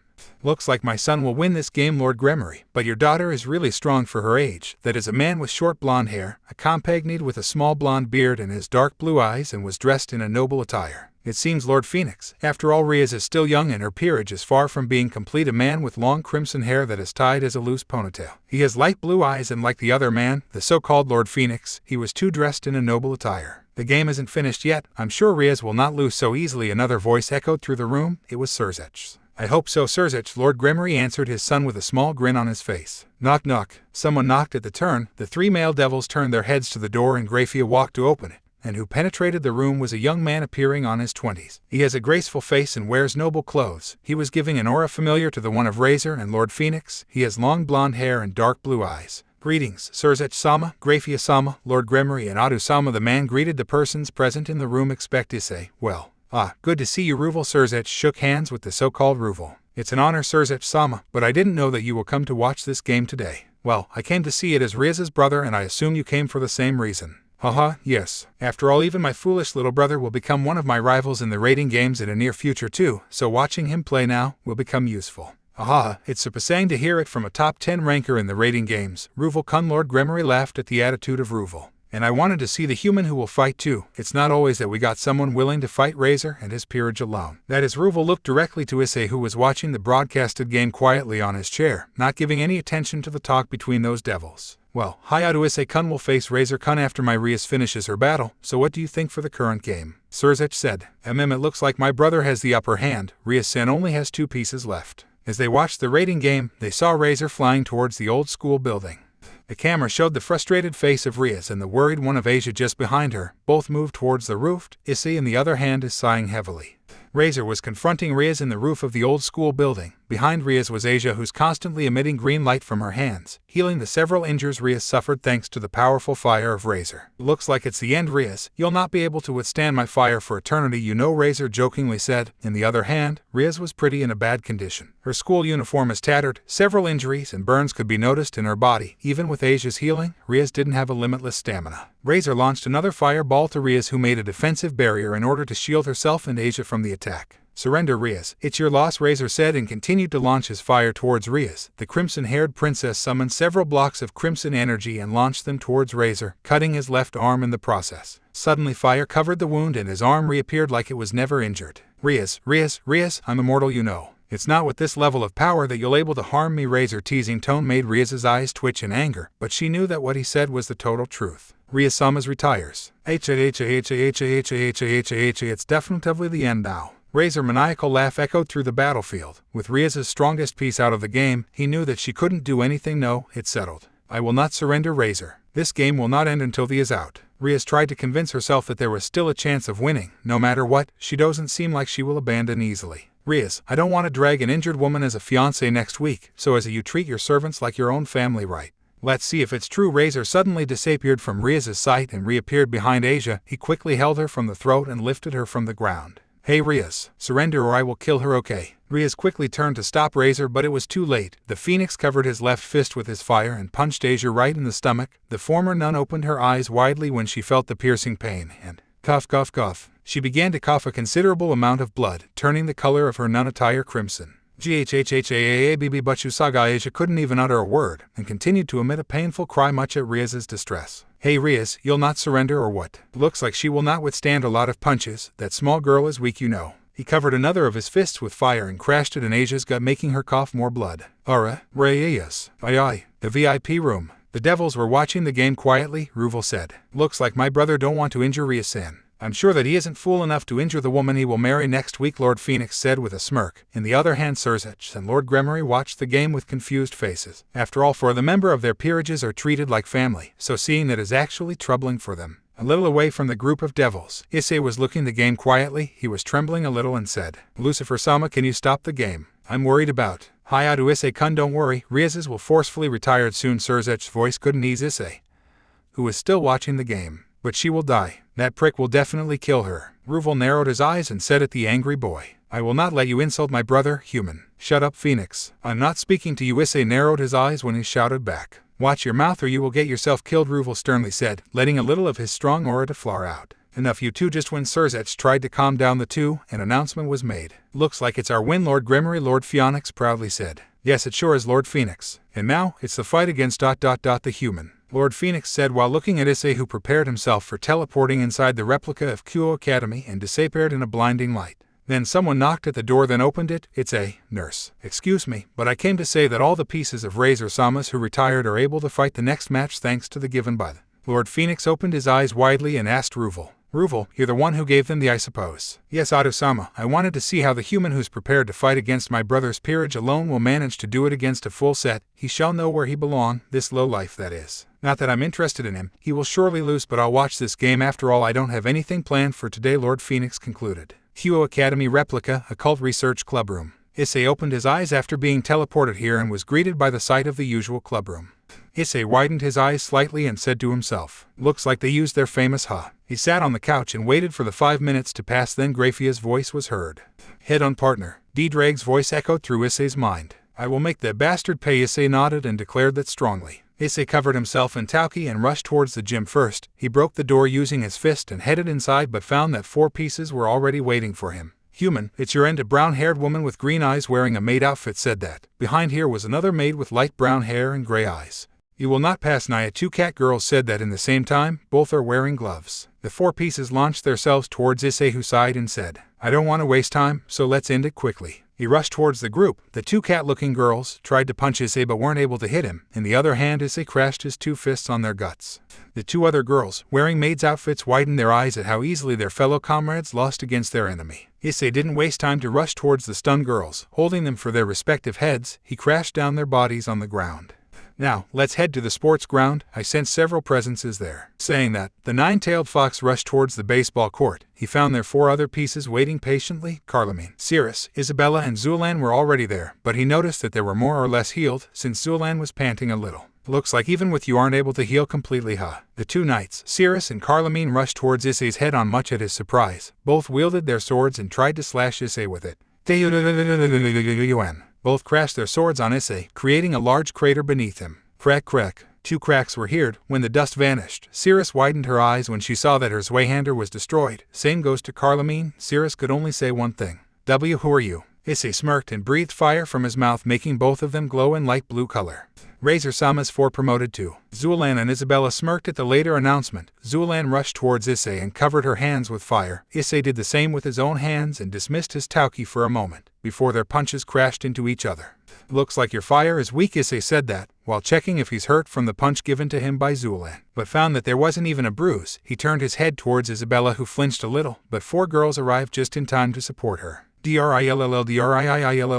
Isabella, Nietzsche, Niall, and Nell arrived, and the sound of their chainsaws starting echoed through the court. Issei sighed at the sight of the 2, and the one behind them was Mir, the one he defeated without even trying back in the clubroom 10 days ago, and another with dark gray hair, wearing an Eastern dancer outfit that relieved a lot of her skin. Issei sighed heavily and dismissed the fire on his hands, and covered himself in Tauki. The 4 pawns rushed towards Issei in the same time, being supported by Isabella of course. Issei smirked a little and waited patiently for the impact.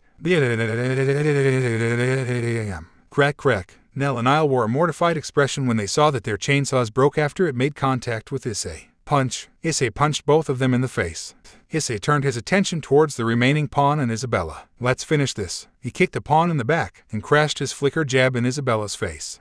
So let's move to the new school building. Issei ran towards his next destination, suddenly. An explosive sound could be heard. Looking closely, it looked like Issei received an unexpected attack. Lowly human, your path just when she was going to finish her sentence. The smoke cleared from the explosion, and what greeted the sight of Yubaluna was Issei wearing his red Tauki without any bruise. Issei narrowed his eyes and covered his 2 hands with fire before he launched an immense fireball towards Razer's. She dodged hardly, but Issei reappeared behind her and crashed his right fist covered in fire directly on her face. Done. A loud sound was made, and Yubaluna crashed in the school's ground before she disappeared in a blue light.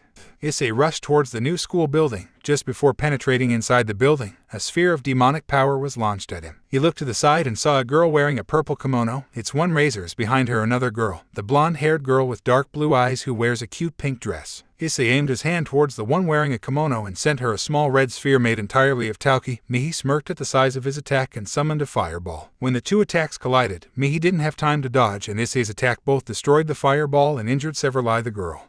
You're his sister, Issei said to the shaking Ruval. Why yes, she responded in a trembling voice. If you want to attack me, feel free to do so, Issei smirked while saying that. Ruval began to shake a little. Issei dismissed his Tauki and a light blue-colored aura covered the tip of his index finger. Issei moved towards Ruval quickly before she even reacts. Issei planted his index finger in her forehead. Time to get rid of this guy. Issei headed towards the student council room, just when he was going to open the door. Doon. A massive fireball was sent at him. Issei quickly dodged by escaping through one of the windows. Looks like you dodged my blast. Razer's voice came from above. Issei looked to the sky only to be greeted by the sight of Razer Phoenix proudly levitating in the air thanks to his phoenix wings, who are made only of yellow-orange fire. Yeah, it seems. Well, you'll not be able to escape from me though, Issei said with a smirk on his face, making Razer lose his patience. It's surprising that you got rid of my peerage so easily, but my fight with Rias certainly exhausted them. The Phoenix tried to convince himself much at Issei's pleasure. He knew that once a Phoenix began to hesitate, his immortality began to shatter a little. But next is you. Prepare yourself, Yakitori. Issei covered his body with Tauki, enough to make the earth beneath him crack. Razer, on the other hand, narrowed his eyes when he sensed the pressure given by Issei's aura. You aren't human. Looks like we had someone gifted by amazing observation skills. Bravo, Razer.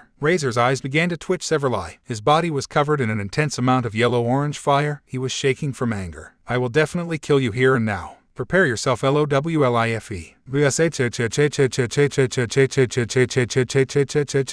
Both of them quickly rushed towards one another. They were so quick that only the color of their aura was visible. Thud thud doon through wood. An intense fist fight began between the 2. Issei's strength was overwhelming and was in a different league to the one of Razer, but the Phoenix regeneration ability was outstanding in its own way. Every time Razer got himself injured severely by Issei's punches, he recovers immediately. The devils present in the room were just watching the broadcasted one-sided fight with an awe expression. Even Serzech widened his eyes at the sight of Issei beating easily Razer's peerage without even using his true power, and by that, he probably thought about the boosted gear. He couldn't understand how can he be that strong without even boosting his own power, and what further intrigued the Lucifer is what if Hyoudou Issei boosted his current powers. And worse, what if he even achieved his? Serzech Lucifer, the so-called, is worried not for him, but for the devils in general. The question that bothers him the most is, how could the Youkai-Faction been able to produce a monster like him? He couldn't even measure his true strength. That boy is definitively dangerous. When Grafia reported what Rias told her about, he thought certainly that at the best, he's a Kitsune equivalent to a mid-class devil with a longinus that he could more or less use. Is he even a human? Ruval words echoed through the silent room. No, he is. Looks like you are not that bad, Razer jokingly said, while panting a little. I will make you pay for what you did, Issei declared strongly before he launched himself to the phoenix, assaulting him with his strong punches. What? You heard Asia. Issei howl was accompanied by the strong raising of his tauki, creating a large crater beneath him. Razer flinched a little at this sight but giggled a little. Ah, you mean the nun? Well, she's weak. Those good-for-nothing servants like her don't even deserve to live. Shut up, Razer. Don't make your situation worse. Issei warned him, but the proud phoenix just laughed maniacally and said, Or what? I admit that you're strong, but on the other hand I'm immortal, do you get it? Enough talk, Razer. You seem pretty upset. You're attached to that blonde-haired weakling of Rias. Hey look, when I will marry Rias, I will be sure to make that girl feel really good. Well, her bust is a little small, but I'm sure she's going to grow well, and when the time comes I will definitively fuck. Just when Razer was about to finish her sentence, Issei's punch covered in tauki crashed on his face, sending him back to old school building. Traversing all the sports ground, he crashed pathetically on the wall of the old school building. Cough cough. Razer stood up while coughing a little. He looked towards Issei and noticed that he was already here. Woo wash. 9 foxtails and fox ears appeared from Issei's body. His pupils became slit, making his gaze more sharper. In the other hand, Razer narrowed his eyebrows. You're a yokai, huh? Issei didn't respond but rushed towards Razer, and without any second thought he crashed his left fist on his jaw, making him flew to the sky. The phoenix repositioned his composure and stabilized himself in the sky, but much at his surprise Issei reappeared behind him and sent a strong punch who landed on his back, making him crash on the ground.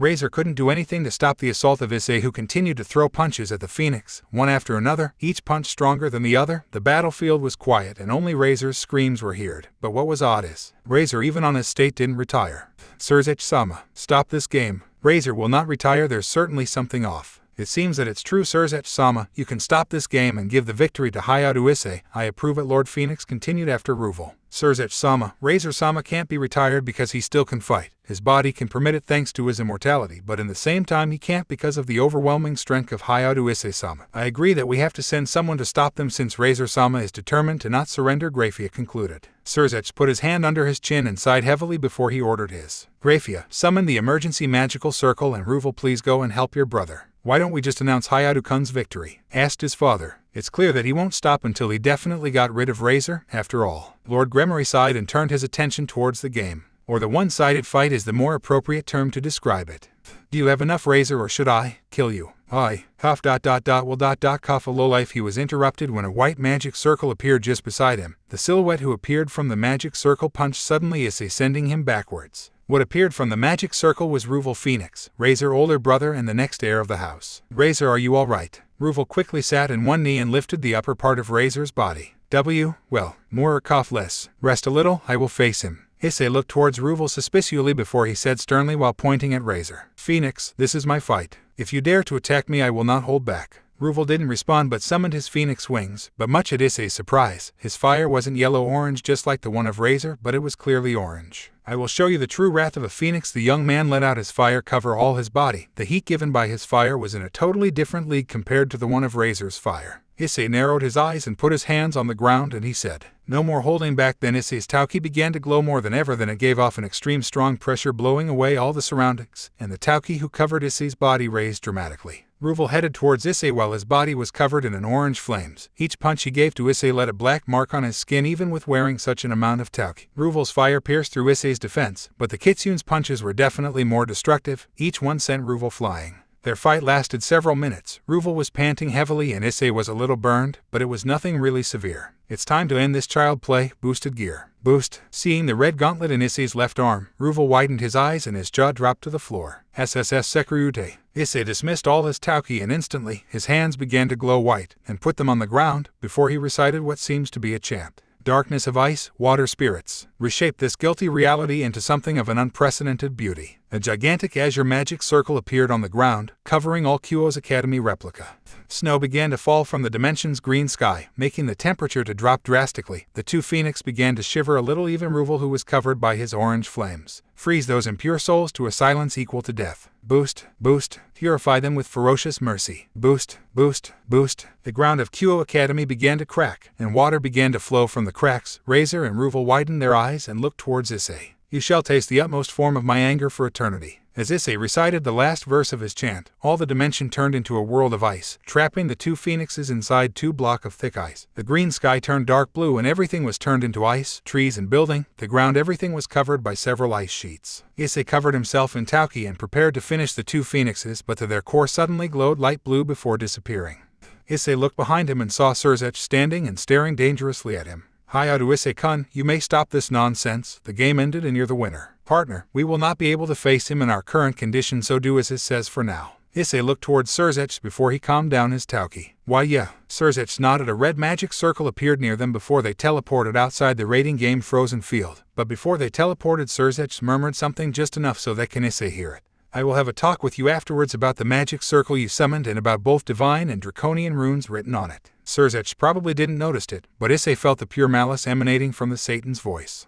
Both Surzech, Lucifer, and Issei appeared on the center of the VIP room through the magic circle on the floor. When the red glowing light faded, greeting the sight of Issei was Lord Gremory, Lord Phoenix, and Grafia behind the 2 heirs. And what surprised Issei is how calm Razer's and Ruval's father was. His aura didn't show any sign of hostility. It was odd because Issei nearly killed his 2 little birds. Lord Phoenix's blue eyes noticed the yellow eyes of Issei glaring a little at him. The proud Phoenix let out a small chuckle and stood up from his chair and walked towards the Kitsune, who tensed a little because he was surrounded by devils who actually have the right to be mad at him, since he clearly wanted to eliminate 2 pure-blooded devils just in front of them. To be honest, Issei didn't mind all the devils present on the room except Surzech. He knew that he is, or in other words, he could be described as a being who can fight on the same league as his mother, someone who transcends the boundaries, a forbidden existence. D-Drag, if that Phoenix tries something funny, don't even think to use this place will not be able to withstand its pressure, and you may even harm your little nun whose wounds are treated not far away from here. Damn it, you already know that he's not going to pull out anything. That devil isn't emitting any killing intent. While Issei was drowned on his thoughts, Lord Phoenix arrived in front of him before he bowed a little and offered his hand, seeking a handshake. Issei didn't do anything except accepting his handshake. He was more than surprised by how that devil is reacting. I'm sorry for what my son, Razer, said to you. The elder high-class devil apologized sincerely to the Kitsune, who was still mute. That was the only answer who came out from Issei's mouth. My foolish son is pathetic. Threatening a member of the peerage possessed by the girl he will marry and acting so childishly is a disgrace. For that I'm sorry, and I'm really thankful that you didn't kill him, Lord Phoenix solemnly said before Lord Gremory walked to the 2 and said, You've clearly surpassed our expectations, Hyoudou Issei-kun. Your fight was captivating to say the least. Aha, it's true. Even my oldest son, Ruval, didn't stand a chance against your incredible display of power, Hyoudou Issei-kun. Issei stiffly nodded his head, not expecting at all that the 2 heirs could ever react this way. Lord Phoenix, I have to speak privately to Hyoudou Issei-kun present on here. There's 2 or 3 things we need to discuss. The sudden declaration of Surzech. Lucifer surprised a little the 2. Is it about the territories he should be given to him? Don't worry about that, Surzech-sama. I will personally. Lord Phoenix was interrupted by Surzech. It's not about this issue, Lord Phoenix. Lucifer-sama, can I visit your sisters before? Issei asked, visibly worried about Asia's current state. Surzech gave a small nod and ordered his Grafia, escort Hyoudou Issei-kun to the room where Rias' peerage is cured. As both the Kitsune and the silver-haired maid exited the room, Surzech sat tiredly on one of the chairs. Surzech, what are you planning to do with the boy? The crimson-haired man curiously asked his son, who only sighed. I have to judge if he's a threat to us, devils, and to know his current statue. The fact that he's dealing openly with us is sufficient to deduce that he's astray. You are thinking of making an alliance with him, Surzech-sama? The Phoenix asked. Maybe. Well, to decide, how about Razer and Rias? When Surzech brought the wedding of his sister on the table, Lord Gremory sighed and Lord Phoenix narrowed his eyes. It's still planned, but I will wait until Razer is mature enough. This fight showed how much of a fool he was. So it's not cancelled? Lord Gremory questioned. I will not let such an occasion pass. I'm sure that it will benefit both the underworld and our respective pillar. I know that we're pushing our greed too much in our descendants, but we're devils, so let's just say that we can't help it, Lord Phoenix concluded. Gremory Medical Facility. Grafia led Issei inside a hospital, probably an institution owned by the Gremory clan since their pattern is appearing everywhere. The boy followed the silver-haired maid quietly until they stopped in front of a certain room at the end of the corridor. Asia Argento-sama is cured inside this room, but the visits are forbidden for now since she's recovering, but I believe that you can enter the room after an hour or 2. You can stay in here. I will come back in 3 hours to retrieve you since Surzech-sama wished to have a talk with you. Yeah, thanks. Issei nodded and sat on the chair just beside him while Grafia teleported herself using her magic circle. As the time passed slowly, Issei walked a little around the floor and he was amazed at how the Devil's hospitals looked similar to the ones present on the human world. It was really unexpected for the young fox to see a woman with bat-like wings wearing a cute nurse uniform in hell. The purple color of the underworld sky sure is creepy, thought Issei as he was looking to the sky through a window until he was approached by someone. Issei didn't turn his head since he already recognized her aura. I saw your battle from here. It was broadcasted in my room. The crimson-haired girl said that. It was Rias. So, Issei asked with a grin. You were really pathetic. It's hard to believe that you trained for 10 days, but you're Haniko Taoju, right? What's with her? Why haven't she used her Nekomata powers, or even Senjutsu? She could have done better. Yes, the crimson-haired girl. Rias Gremory widened her eyes at the sudden question of Issei.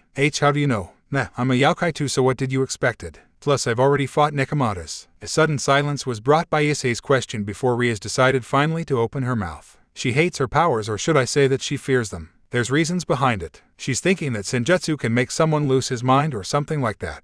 How? It's the common view that everyone who's not a Youkai and raised outside our territory has. In fact, Senjutsu can make someone lose his mind. Yes, if the user is a human or someone who's not adapted to use it, like devils or vampires, for example. So you mean, it's impossible for a Nekomata to lose their mind or harm themselves using Senjutsu? Another silence imposed himself between the two. Issei was contemplating the purple sky of the underworld while Rias seemed to think about something. If what he said is correct, then it means that Kuroka didn't. So she did deliberately then. So why? Maybe. No, I will ask Oni-sama later. Rias raised her head for a second and saw Issei looking to the underworld sky curiously. It's your first time in here. Indeed. And, what are you doing here?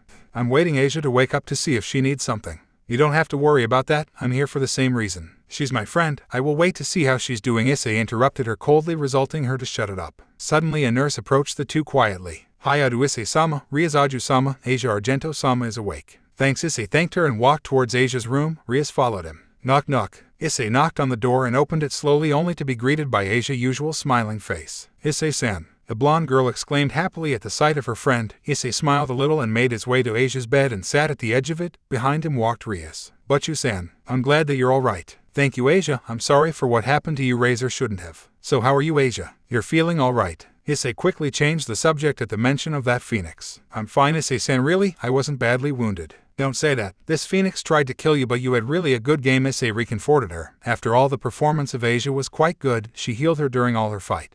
About that, I'm sorry, Butchu-san. We have. Asia's eyes showed a bit of sadness. She knew that she wasn't useless since she supported her master throughout the game, but they lost, and easily at that. While it was expected, Razer Phoenix had a full set only of skillful and experimented pieces. Don't, Asia. It's my responsibility, Rias said while looking down at her feet. Her eyes were a little bit watery. She was certainly thinking of what will happen to her from now on and how her future with Razer will be. She was defeated in a raiding game, so there's now no escape route for her. She will marry Razer. Noticing that the atmosphere was getting moody, Issei stood up from Asia's bed and said, Asia, I'm going since I have a meeting with Lucifer and a talk with Lord Phoenix. You can go first to the human realm. I will see you soon. Issei waved his hand at Asia and quickly exited the room, leaving the two girls behind. Closing the door, the boy turned his head only to see Grafia waiting quietly for him. Lucifer want to talk to me that much, huh? You should not worry yourself. Surzech-sama will not harm you or anything. He only wants to talk. Issei sighed before following Grafia. The Secretary and Grafia returned to the VIP room they were previously in, but this time, Lord Phoenix and Gremory weren't here. Only Surzech was present, seating in a chair. You can sit, Hyoudou Issei-kun, Grafia. Hearing her name, Grafia closed the door behind her. Issei narrowed slightly his eyes and rudely addressed the so-called. So, what do you want with me? Back in the game, you used a magic circle in order to perform your spell. Yes, and what's about it? It has both draconian and divine runes written on it. I'm aware that you're the Red Dragon Emperor of this generation, but it doesn't explain why your magic circle contains divine runes. What the hell? Issei thought, not expecting this question because even him didn't know that it was indeed divine runes, so he decided to ask. How are you so sure that it was divine runes? Surzech glared a little at Issei after he asked. He didn't say a word for 10 seconds before he opened his mouth again. Are you a half-god? I will not answer that kind of questions, Issei said with serious eyes, clearly indicating his refusal to answer. Surzech didn't say nothing for endless seconds after he opened his mouth again. I have a request. Yes. Can you join my sister's P? The crimson-haired Satan was interrupted suddenly by Issei, who quickly answered his so-called request that he already expected. No, I will not join your little sister's peerage. Is there something she could have done to offend you? Surzech curiously asked, much at Issei's annoyance. Offend me? Your sister tried to kill me. She didn't told you. Huh, don't give me a huh. Your sister tried to kill me in order to resurrect me against my own will. I'm sure she has her reasons. She never wanted to marry Razer-kun, so I guess she didn't have another choice than that. You know what? I'm out of here. It's really hard to deal with idiots like you, Issei said and turned around to leave. Surzech narrowed his light blue-colored eyes and said with some anger on his words, I have other questions for you. Hyoudou Issei the Kitsune stopped but didn't turn his head and said, What the hell is your problem, devils? Sacrificing someone's life is that easy. You're probably the worst kind I have never heard of. I suggest you to lower a little your tone. Hyoudou Issei. The threatening voice of the Mao wasn't enough to calm the young nine-tailed fox. You're trying to convince me that my life isn't worth shit and you want me to shut up. Diedreg advised his partner and tried to calm him a little, but it was no use. You know who you're talking to, Hyoudou Issei-kun? The Satan asked quietly, exposing a little of his menacing aura. Issei didn't even flinch and turned his head. His yellow eyes were so piercing, they gave the impression that they could affect even the soul of the person they're directed at. And you know that there's not any actual peace treaty with our respective factions, right? You want to declare war with us? If so, I'm sure that the Gregory or the Church will be glad to join forces with us in order to crush you. The last sentence of Issei Hyoudou seemed to have brought Surzech to reality. If that's all, I'm out of here, Lucifer. Issei exited the room abruptly, and a sudden silence settled itself inside the room. Surzech was looking down while Graphia's expression remained stoic, but then she suddenly spoke. Why didn't you push him a little when you asked him about his magic? Even if I did so, I guess nothing would have come out from his own mouth. I suppose you already know that Hyoudou Issei-sama's level in elemental magic isn't that far from Serafal-sama's. Yeah, I even think that he did hold back against Ruval. Maybe his control over ice is even greater than Serafal's. There's certainly something he hides or himself don't know about. What are we going to do now? Nothing, we will wait until something happens. And about Rias Aju-sama. She lost her game, so she will marry Razer. Lord Phoenix will speak to you about that. I mean, the relation between her and Hyoudou Issei-sama. Maybe letting her live in the same town as him is dangerous. I don't think so. He already knew that she tried to kill him and didn't try to do anything to her. At least she didn't report any misbehavior of him, so he's certainly not the type of guy who could do something stupid enough to launch another war. But you told Lord Phoenix and Lord Gremory that he was labeled as a. It's an excuse that I used. There's not a faction who can let a longinus possessor leave its ranks. The human world. The Gremory group gathered inside their usual clubroom that they didn't enter those last 10 days. Everyone was looking a little saddened. Rias especially looked depressed, like no one. Of course they would. Their master now will marry someone she don't like and they can't do anything about it. They delivered a good fight against Razer. But sadly, it wasn't enough. The Phoenix won by a large margin. None of them dared to utter a word until a red magic circle appeared on the corner of the room, the one they have just used in order to teleport from the underworld. Kiba and Kaneko instantly rushed towards the magic circle while Akino posted herself just in front of Rias and Asia. When a silhouette appeared on the center, Kiba summoned a sword but stopped his rush when he felt the energy signature of the person. Issei appeared from the magic circle. He opened his eyes after the light faded only to see the Gremory group in a defensive stance. What the hell are you doing? The brown-haired boy asked the devils, who just sighed heavily in response. It's not common for someone to use that magic circle besides us, Akino Hanjima answered. Issei widened his eyes a little and chuckled nervously. Sorry, your silver-haired maid used that thing to teleport me to the underworld. It's the only safe path I know who connect the two worlds. Kiba Yuudo and Kaneko Tauju sighed simultaneously and returned to sit on the couch. So Issei-san finished his talk with Mao-sama? Asia asked while drinking the tea served for her by Akino. Yeah, it was nothing. When Issei was about to finish, someone knocked on the door. Issei felt a familiar aura. Akino moved towards the door and opened it. Two girls stepped inside the room. Of course, Issei knew them.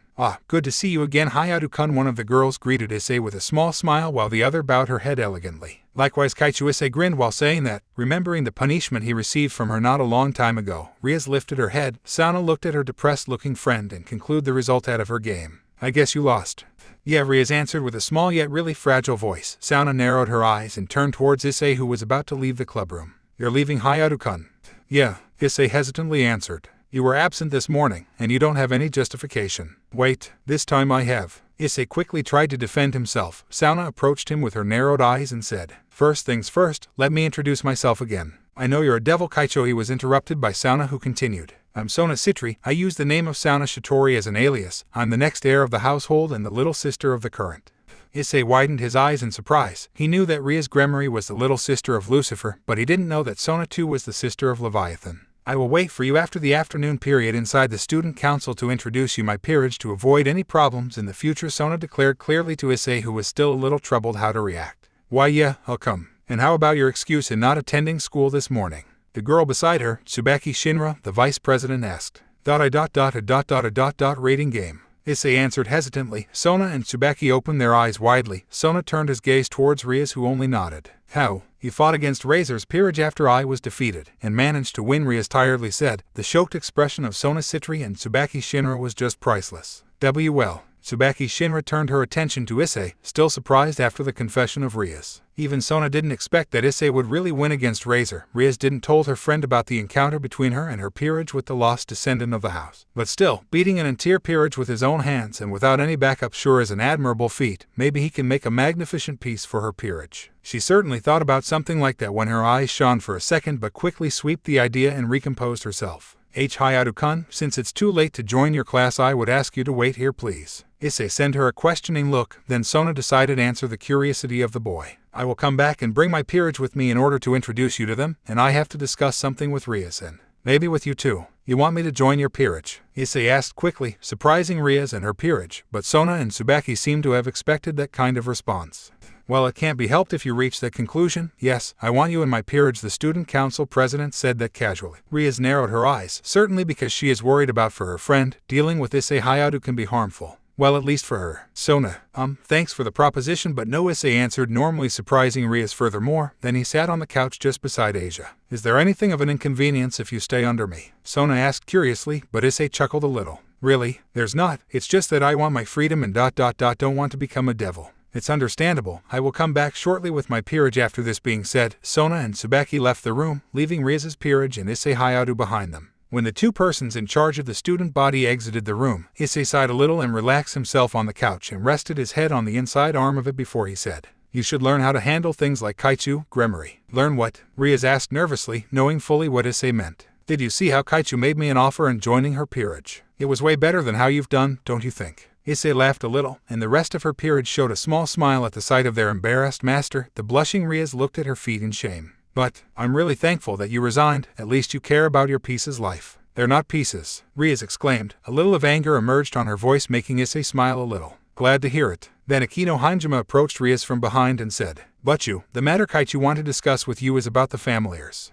"Ah, I completely forget that matter. When the full moon will happen? Next week I think, so maybe Asia-chan." "Butchu-san, Akino-san. Don't worry about it, Asia. It's just that we think it's time for you to get your own familiar." "Familiar?" asked Asia, who was drinking her tea quietly, and just when Rias was about to answer her, someone knocked on the door. Surely Sona, but obviously she wasn't alone. All the members of the student council entered inside the occult research club room. 7 girls including Sona and Tsubaki, and 1 single guy. "Everyone please introduce yourself to Hayadu-kun and Argento-san." The group stood in front of both Issei and Asia, and each one began to introduce himself individually. A young girl with black hair and blue-green eyes was the first to introduce herself. "My name is Momo Hanaki. I'm a second year at Kyoto and I'm Sona Citri-samas." The second to introduce herself was a slim girl with long brown hair with matching eyes, and she wears a blue headband. "Hello, I'm Raya Kusaka. I'm a second year too. Pleased to make your acquaintance, Argento-san, Hayadu-kun." The next to follow is reddish-brown-haired girl with brown eyes. "Hi, I'm Tomo Meguri. Nice to meet you, and I'm Kaichu's." Then a tall girl with blue eyes and hair with the basic appearance of a tomboy appeared in front of both Issei and Asia. "Hello, I'm Yuri Tsubasa and I'm looking forward to meet both of you." And the last girl composing Sona's peerage was a short, petite girl with brown hair tied in 2 long ponytails and green eyes. "Hi, I'm Maruko Nomura, Kaichu's. Nice to meet you, Argento-senpai and Hayadu-senpai." Now that all the girls of Sona's peerage introduced themselves, the single boy of her group approached Issei. He has short blonde hair and gray eyes, the sleeves of his uniform were rolled up, and he wore a look of boredom. "I'm Saji Genshiro, Kaichu's." Issei smiled politely and said, "I'm Hayadu Issei. Unlike you, I'm a 9-tailed fox. Looking forward to meet each one of you." When 9 golden-colored tails with a white spikes appeared from Issei's behind, and 2 golden fox ears appeared on top of his head as well. Everyone from Sona's peerage widened their eyes except Sona and Tsubaki, who certainly were told beforehand by Rias. "You're a kitsune." That Sokuyu Haruko Nomura said that with sparks on her eyes. "Your tails look so smooth." Yuri Tsubasa muttered that under her breath. "I thought there was a legend." Raya Kusaka said that while a small blush was visible on her face. "Girls, calm down. Hayadu-kun, I'm sorry for their behavior. It's their first time to see a yokai in flesh." Sona said that after calming her servants. Issei quietly laughed and said with a smile, "Haha, don't worry about it, Kaichu. I'm quite accustomed to this." After small laughs shared between Sona's girls and after they emptied their curiosity, Saji was emitting uncautiously some malicious aura that didn't flee from Issei, but it was a little too late. Saji turned his eyes to Issei and said, "Hemph, doggy, I think that you estimate yourself too much." "Doggy," Issei repeated quietly. Saji wore a mischievous smile and proudly declared,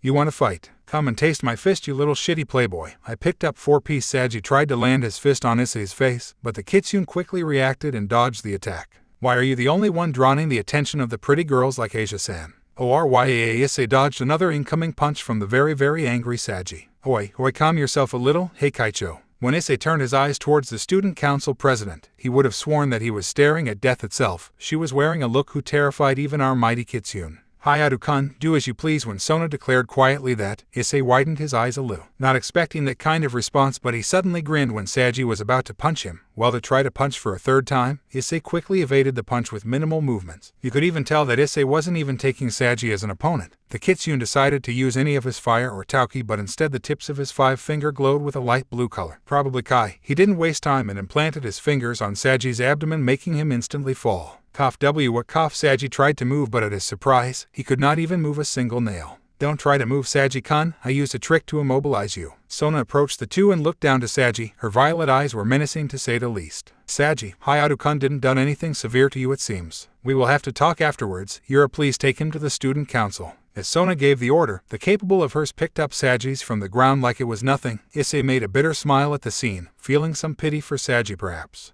Hayadu-kun, I'm sorry for what Saji did. Why yeah, but it's not normal for a human to be reincarnated using 4 pieces. What kind of potential that guy holds.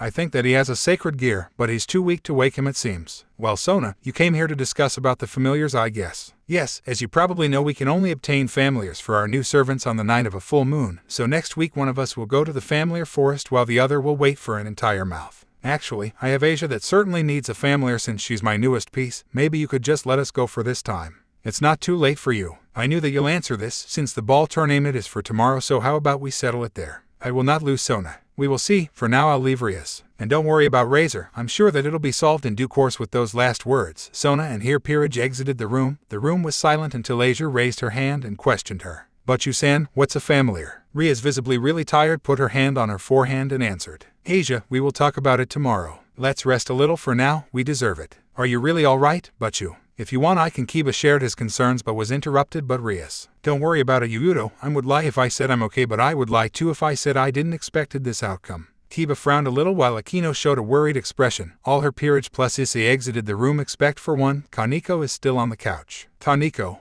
Butchu, back on the hospital, you said that you wanted to discuss with me something. Ah yes, I completely forgot about that.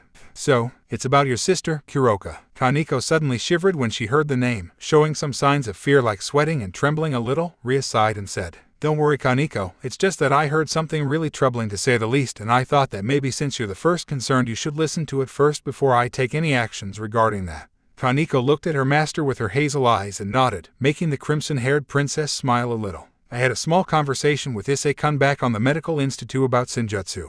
Butchu, I can't use this power, there's no way. Let me finish, Kaneko. Like I said, I had a small conversation about that with Issei-kun, who's a fairly good user of it, and he said something that really intrigues me. He said that Senjutsu cannot turn a Nekomata crazy like it was stated in the report who's given to me by Oni-sama about Kuroka. So I thought that maybe. I'm not prepared for this, Butchu. When Rias noticed the accumulated tears on the edge of the petite girl eyes, she decided to stop her for now. It's fine, Kaneko, I just wanted to share it with you, and it's totally normal to feel a little taken back by that, so don't worry and go rest, you earned it. The white-haired girl wiped a little her tears and stood up, but before leaving she heard her master. And Kaneko, thanks for the game, you did well with those last words. Kaneko exited the room while Rias summoned a red magic circle and teleported home. The next day after morning class, Asia walked towards the occult research clubroom since she was called by Rias her, but what was strange is that, why I should skip lunch and come with you. The boy who was accompanied Asia was Issei, who was sighing and complaining like a little child. Arriving at the old school building, they entered inside the clubroom only to find all the members of Rias's peerage and Rias herself, seating behind her desk, but beside her was Graphia, the silver-haired maid, and Lucifer's. Well, it wasn't a surprise for Issei. He felt her presence since she teleported to human realm. Her oppressive presence is hard to miss. Ah, Asia and Issei-kun. Good morning. Good morning, Butchu-san. Asia returned the greeting of Rias with a smile. Issei behind her pointed to the direction of the silver-haired. What the hell she's doing here? It's a pleasure to see you again, Hayadu Issei-sama, Asia Argento-sama. She came to deliver a message for you. You're called by the Phoenix household in order to settle the deeds of property and all the wretched paper concerning all the territories you've won on the game.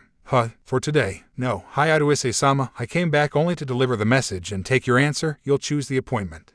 It's really too sudden, but let's say, at the end of the week, I guess, since it's the last day of school and I don't want to lose my weekend. I will address your answer to Lord Phoenix. Thank you for your time, Hayadu Issei-sama, and farewell. Saying those last words, Graphia teleported herself using her usual red magic circle. Since my business here is done, I'll leave too. I'm so hungry. Issei left the room while complaining, leaving Asia behind with her fellow devil comrades. Then Rias turned her attention to Asia. I called you today, Asia, to inform you about our battle against Sona's peerage. The winner will go to the familiar forest first. Familiars are considered as a basic requirement for devils. They could assist their masters in various tasks, be used for information gathering and relaying messages, as well as perform any other odd jobs that their masters could think of. We use it often to hand out our leaflets to the humans, Akino explained to the confused Asia. We will show you ours, Asia. When Rias said that, on Akino, Hyoudou, Kaneko and Rias' hands a small red magic circle was summoned and, for Rias, a bat the same color as her crimson hair. For Akino, a small beast looking very much like a small cute oni. Beside her, Kaneko summoned something who looks pretty much like a cat. A white cat with hazel eyes just like her master. And finally, Kiba's familiar is a small eagle with a bronze feathering and blue eyes. While Kaneko-chan's cat is so cute,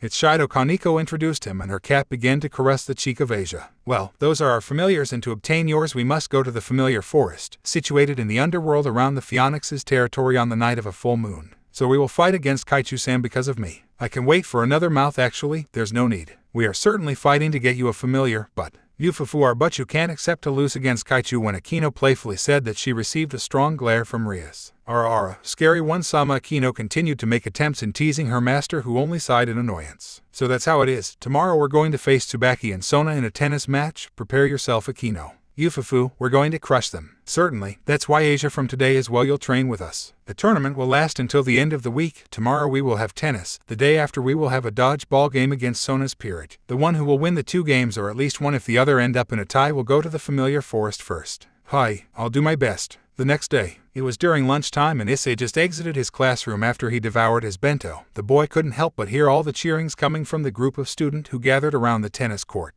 The boy approached the crowd and immediately recognized 2 girls from his class. Hi, Murayama-san, Kade-sen. Hayadu-kun. What's going on here? The crowd is too compact. I cannot see what's actually happening in the tennis court. It's a game between Rias 1-sama and Akino 1-sama versus Kaichu and Fuku Kaichu. It's very rare to see the most popular 4 girls of the high school playing a match together. By the way, what are you doing here, Hayadu-kun? Well, I left Asia with Kuryu-san in the classroom, and since I didn't have anything to do, I walked here to see what caused the formation of such a crowd. Yes, Issei met a girl who introduced herself as Eika Kiryu. She was one of the first friends Asia made after she began to study in here. The poor boy didn't expect that this girl would be so perverted, but he certainly knew that she was someone that you could count even if she's a little perverted. Oh, if it's not Hayadu-kun and the kendo girls. Issei turned to see from where the familiar voice came and was greeted much at his surprise by Kiba. Hey Kiba-kun, what's up? The boy nervously asked, and almost said something really unnecessary. When Kiba was about to answer him, Issei and the 2 girls turned their heads to see a petite girl coming from behind Kiba dragging 2 unconscious boys. The Kitsune tried to identify who the 2 were. Their faces were bruised. They were totally unrecognizable, but Issei couldn't help but think that was them. Yes, Kaneko-san, I suppose it's Madohama-kun and Matsuda-kun. Issei asked tiredly. Yes, those 2 perverts were taking pics of Butchu, Akino Fukubuchu, Kaichu and Fuku Kaichu. Disgusting. To be expected from them, I'd say. Kiba said that while smiling nervously, a little worried about the state the 2 humans were. That's a good thing you did there, Kaneko-chan. Those 2 pervs deserved worse. Kade and Murayama didn't feel any pity seeing those 2 in such condition. Then Issei felt something coming from the direction where the match between the 4 devils is held. When he turned his eyes to see what attracted his attention. Take this, Shitori-style spin ball. You're too naive. Gremory encounter. We shall win this game. So fired up Tsubaki. It was something really odd. Those hits were clearly not human. When Issei turned his head to the crowd to see how they will react at this display of power. A magical ball. Akino 1-sama. Rias 1-sama. Duyao were best. Kaichu were cheering for you. This Tsubaki, do your best. They were cheering enthusiastically, the 2 sides, much at Issei's exasperation. Kiba-kun, Kaneko-san, do you know that Gremory and Hanjima are actually using their powers? Well, Kaichu and Fuku Kaichu too? Issei silently asked the 2 devils. Kaneko nodded while Kiba made a bitter smile and replied quietly. But you and Kaichu are both rivals and friends, so it was expected that both of them would never hold back. Those devils are dumb. A monotone yet strong voice echoed through Issei's mind. It was Didraig, who's actually surprised by how the devils act. Can't disagree, Didraig, the Kitsune answered while giggling a little. Even the heavenly dragon was a little irritated seeing how reckless the direct relatives of 2 Satans are acting in front of mere humans. 15 minutes 30, the referee suddenly declared. To be expected from my rival, you're not disappointing me, Sona. Don't dare to hold back against me, Rias. Both the princesses' eyes were burning in determination. After a long match, that of course Issei didn't attend because he still has afternoon class and wasn't interested in the outcome, finished in a tie as both teams won the game. Well, it was what of the many guys reported after the match ended. They both won because both their rackets broke. In a church, endowed with a worm-eaten floor, 3 silhouettes dressed in white robes were squatted on one knee in front of an old man who has a white beard and a lot of wrinkles on his face, and his eyes were shining in a strange determination reflecting almost hate. His impressive physical build was denying his age, while he was staring intently at the stained glass just behind him representing the Virgin Mary as Queen of Heaven. Surrounded by biblical kings and prophets, he said with a strong voice who echoed through the empty church, "You 3 were chosen to retrieve the fragments of Excalibur that the angels of stars, Cockabeel, stole. The Star of God has done something unforgivable. He certainly wants to start another great war between the 3 factions. I have fought him in my younger days. He is strong. You 3 were chosen by me. You are wielder of holy swords, but even so I think that you'll lose in a direct confrontation. So, what will we do, Eminent Strata?" One of the 3 silhouettes asked the old man with a strong and serious yet young voice. "It's a major problem. The church, no, even the heaven cannot send me in a mission on a territory of the sister of Satan himself. It would be enough to start a war, so that's why you 3 were chosen by me. I know how much you're strong, but even so I wanted to say something before you leave to those eastern countries. You have to retrieve the lost Excalibur fragments, but you have to return alive.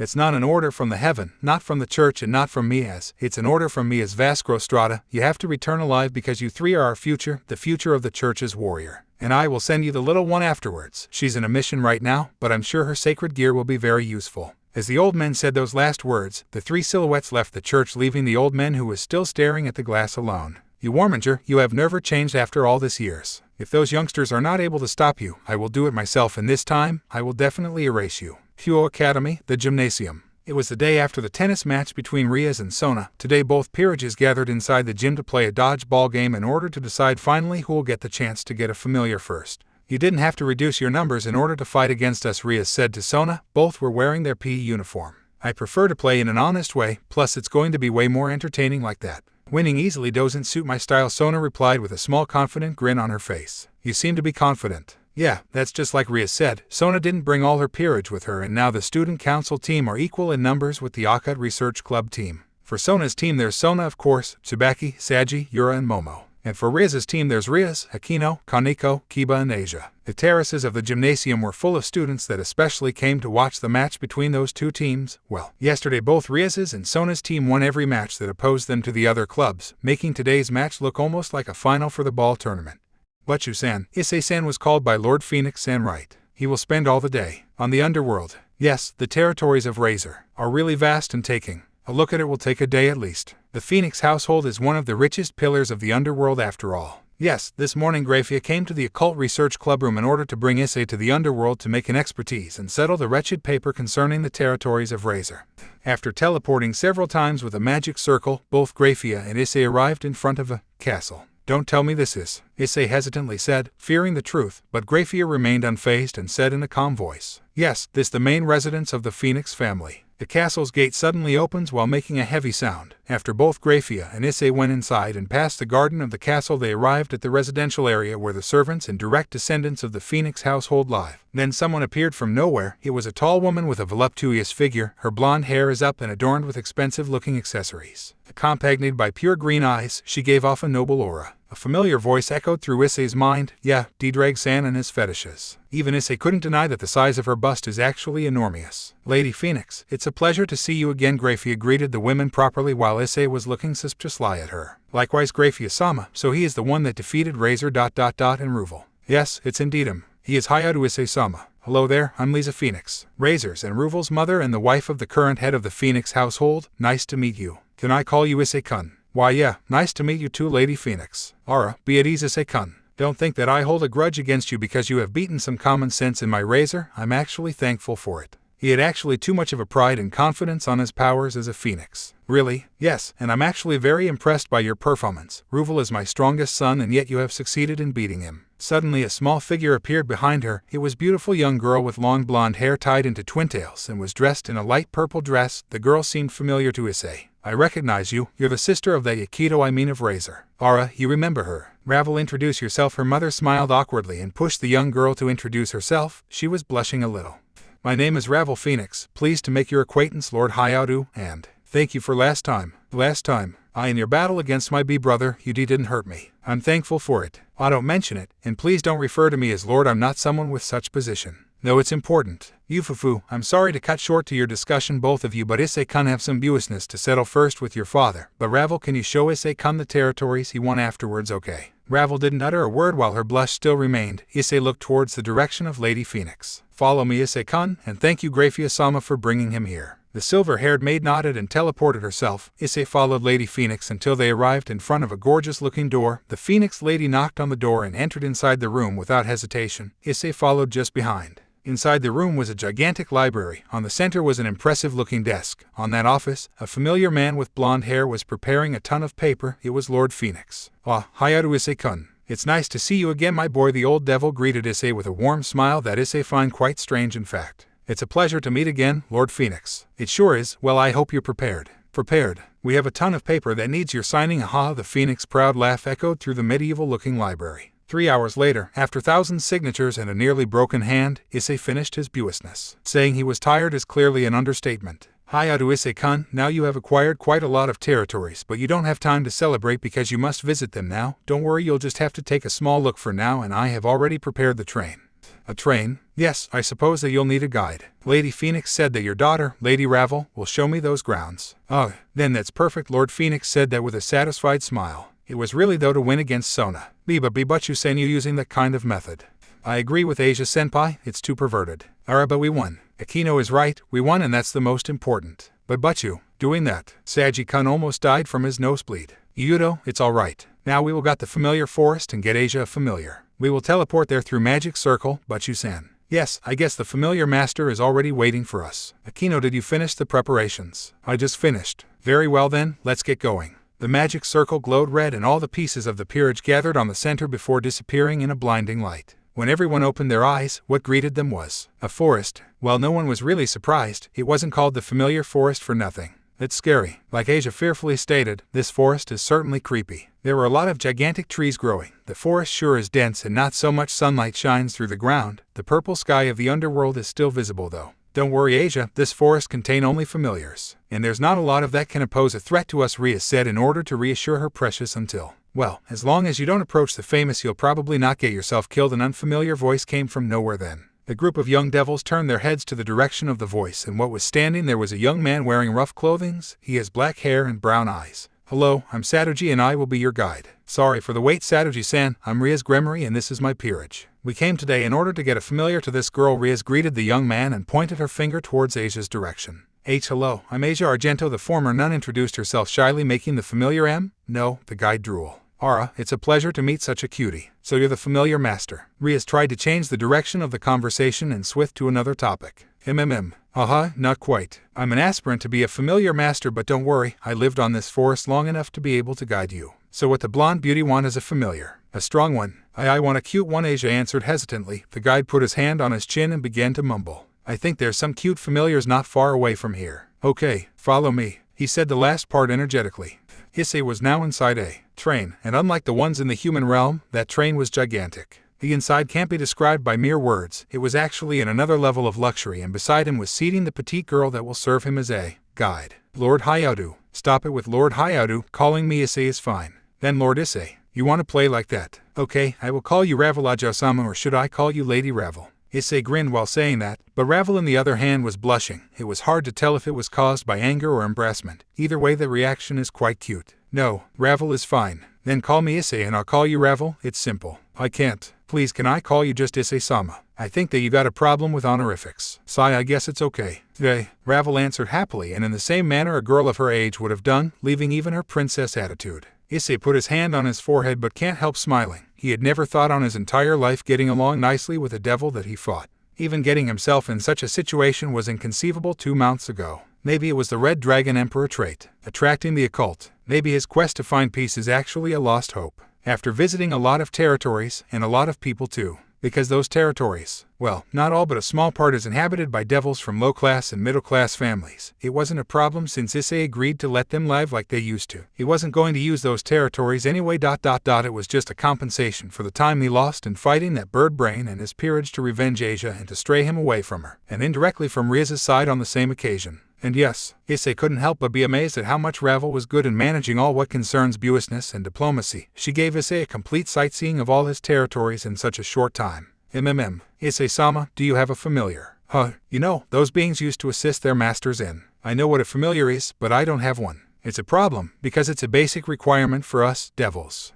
But I'm not a devil. I know, I already saw the recording of the match. Even your Kitsune, we will need to get you one. Huh, why? As I said, it's a basic requirement for devils, and since you'll be confronted to our buousness sooner or later, I think it's better to have one. Though we will need to get to that forest and all. It's too much of work, let's do it next time. Don't worry about that. To be honest, the familiar forest is located not far away from here. But we will need a guide, and it's alright. I already came here with my siblings and their servants to get familiars so I can guide us. Then I suppose that we can try. Ruval nodded confidently and called what looked like to be a butler. Please, can you tell the driver to lead us to the familiar forest? Consider it done, Aju-sama. The butler quickly walked to the driver's locomotive situated in front. By the way, Ruval, how are your two brothers doing? Ruval Nisama is doing just fine, but Razer Nisama is. Satoji-san, those undines were everything but cute. Yeah, I agree that it wasn't an adapted familiar for you. I would have never thought that the difference could be that big. In the human tales it was supposed to be cute. Hyoudou-kun, are you disappointed? Not really. But I smell a phoenix. When Kaneko suddenly said that, a petite girl around her height appeared from behind a tree. They immediately recognized her. It was the youngest and the only female descendant of the house, Ruval Phoenix. Rias-sama and her peerage, how do you do? What are you doing here, Ruval? Beside greeting the girl who is actually going to be her sister-in-law, Rias was surprised to see her here. I came here with Issei-sama in order to get him a familiar, but he somehow got lost. Issei-sama, well, never mind. Where were you when you two split? 10 minutes away since the south entrance of the forest. But you-san, let's search for him. I think that he can handle himself, Asia, don't worry. Issei-san is really bad when it comes to find his way back. How do you know about that? Rias-sama, if you want to assist me in searching for Issei-sama, then please do, otherwise I don't have much time to waste in here. Humph, we will help. D-Drag, how did I do? To get lost. Shitty old dragon. Wait, damn, useless old geezer. Well, what the hell am I supposed to do now? Issei walked for 1 hour and encountered pretty odd monster from Wild Undines until creepy 9-headed hydras. Those hydras look disgusting, even remembering it makes me shiver. Maybe I should take shelter in that cavern for the time being. The young Kitsune walked towards the cave, but judging by its looks one would say that its primary one because of all of the rocks surrounding the area of the mountain are of volcanic origin by first sight. Then as Issei approached the cavern he felt an extremely strong aura. Interesting. A dragon maybe. Hey D-Drag, still asleep I guess, great. Sigh. Issei couldn't help but sigh in exasperation. He knew that a heavenly the spirit of a heavenly dragon didn't need to sleep, and the legendary red dragon was doing it just to piss of his current wielder. I guess I have two options, run or make that thing my familiar. I will make it my familiar. Kyukuku, having a high-class dragon as a familiar would be pretty cool, I could use it to fly. When Issei decided to take a look inside the cavern, he heard a snore. Is there someone in there? After seconds he heard a groan. Issei didn't back away, instead he pushed a little further. I know someone is there. I wanted to elk. The groan he heard this time was stronger, and the aura he felt began to raise to the point where even him felt that something was off. It's not a high-class dragon. That thing is at the level of a dragon king. Hey D-Drag, wake up. Breasts. Kyukuku. Albion, you suck. White fag. Grr. What the hell do you? Do you feel that aura? What? Who the hell is this dragon? A strong roar was heard from the cavern, pushing Issei to backing a little way, and then an enormous azure blue-colored western dragon with yellow eyes appeared from the cave. D-Drag, I can't believe you came here. Hi, Tiamat, it's been along, hasn't it? Tiamat. Those are your first words after all this time. Damn you, D-Drag. Today I will finish what the God of the Bible began. Oi, don't get too carried away. Why are you always so angry at me? How? There, I will erase your spirit, damn Welsh dragon. Wait, Tiamat-sama, I came here to get a familiar, not to fight. Me a familiar, a weakling brat like you, and on top of that the host of D-Drag. Hey Tiamat, if it's me the problem, then I'm sorry. Even if I don't clearly remember why I have to apologize. You don't even remember that. D-Drag. D-Drag, I hate you. I can't use it here. It would damage this area, and we're currently in the underworld. Meh, it's your problem now. I have never understood how to handle female dragons. I will try to. Bam. A huge fist slammed Issei's body on the ground.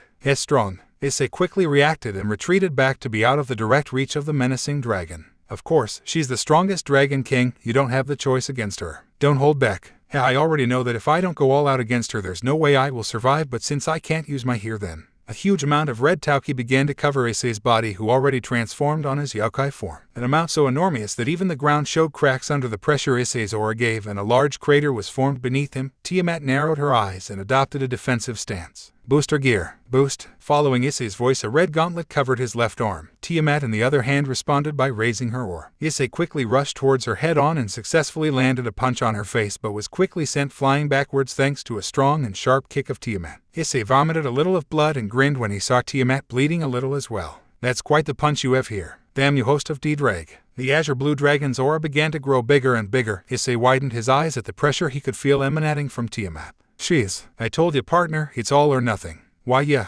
Issei's red tauki grew thicker thanks to D-Drag's power. The Kitsune covered his fists with tauki and launched himself towards Tiamat for a second time and began an extremely intense close-range fight with her. After several minutes, Issei was bleeding a lot, unlike Tiamat, who seemed to hold on, but fatigue begins to set in. The dragon tried to crash her fist on Issei, but the latter swiftly dodged and landed his uppercut on the dragon's jaw. Goo! Tiamat let a cry of pain before she suddenly flew to the sky and opened her large mouth and took a deep breath. I will end this fight here, but I didn't expect it that your current host would be that strong. D-Drag. Partner, she will put probably all her power on this breath. You should probably retreat. Huh, if I dodge that she will wipe all the forest. D-Drag said that after he felt the crushing aura coming from her. Why yeah, she's not joking. The voice of D-Drag echoed endlessly from the boost gear. Issei's tauki grew bigger, but the Kitsune began to gather all the tauki he's covered with on his left-right fist. Bring it on, Dragon King. When Issei said that with confident eyes, popping veins appeared on the blue western dragon's forehead, who gathered practically all her aura on her mouth, from where a gigantic blue blast was launched towards Issei. Take this, host of D-Drag. War. The blast was so big that it took all the field of Issei's vision. The Kitsune closed his eyes, dismissing the boosted gear, and as tauki, his hands began to glow in a white color, he directed his two hands towards the incoming blue-colored blast. I know, but I don't have any other move to counter that thing. My fire will incinerate and purify you from your sins. All things must return to ash, to skull and bone. You can't escape, you can't flee. Endless despair as far as the eye can see. Face your judgment and for all eternity remain alone. A small crimson-colored ember appeared on Issei's hands before it was launched against the gigantic blue blast thrown by Tiamat. The small ember turned into a crimson-colored blaze. BAMMM. When the two attacks collided, deafening sound was heard and it shook all the forest. When the dust slowly dispersed, the scenery was charred. The trees turned to ash literally. Staying out of this, we could see inside a large crater Issei with a burned uniform and skin, minor wounds all over his body, and maybe 2 or 3 broken ribs. Goo. I didn't expect it to be this strong. Look at your state. I told you to use your balance breaker. If you remembered why she hates you so much, I wouldn't be on this situation. You know. Can you walk? When D-Drag asked that, Issei stood up slowly and felt that all his body was aching. More or less, let's see where's Tiamat. Issei walked slowly and left the crater. He turned his head to analyze his surroundings and widened his eyes when he saw all the damage both attacks caused. BFFT, haha. And you didn't use the scale mail in fear to damage the forest. Good job, partner. Haha. Shut up, D-Drag. The injured Kitsune located Tiamat and walked towards her. The huge dragon state was pretty much the same as his, but he could see that her burns were severe. She underestimated me. I'm sure that she held back in her final attack. Me. A sudden weak voice was heard by Issei. He turned his eyes to the azure blue dragon lying on the ground. She had her eyes half open. Huh, you you can kill me if you don't. Issei closed his eyes and directed his hands, who glowed in a light blue color, towards Tiamat. Expecting to be killed, the blue female dragon closed her eyes and accepted her fate. But she widened her eyes when she felt a warm sensation. When she opened her, she saw her body covered by a light blue thin aura. What are you doing? I'm using a medical jutsu. I'm healing you. When Issei said that weakly, her burns began to disappear, making the dragon widen her eyes because of the efficiency that healing power displayed. Why, I'm sorry for what this red dragon residing in my body did to you. I know that he is an idiot but please forgive him. Issei, while panting heavily.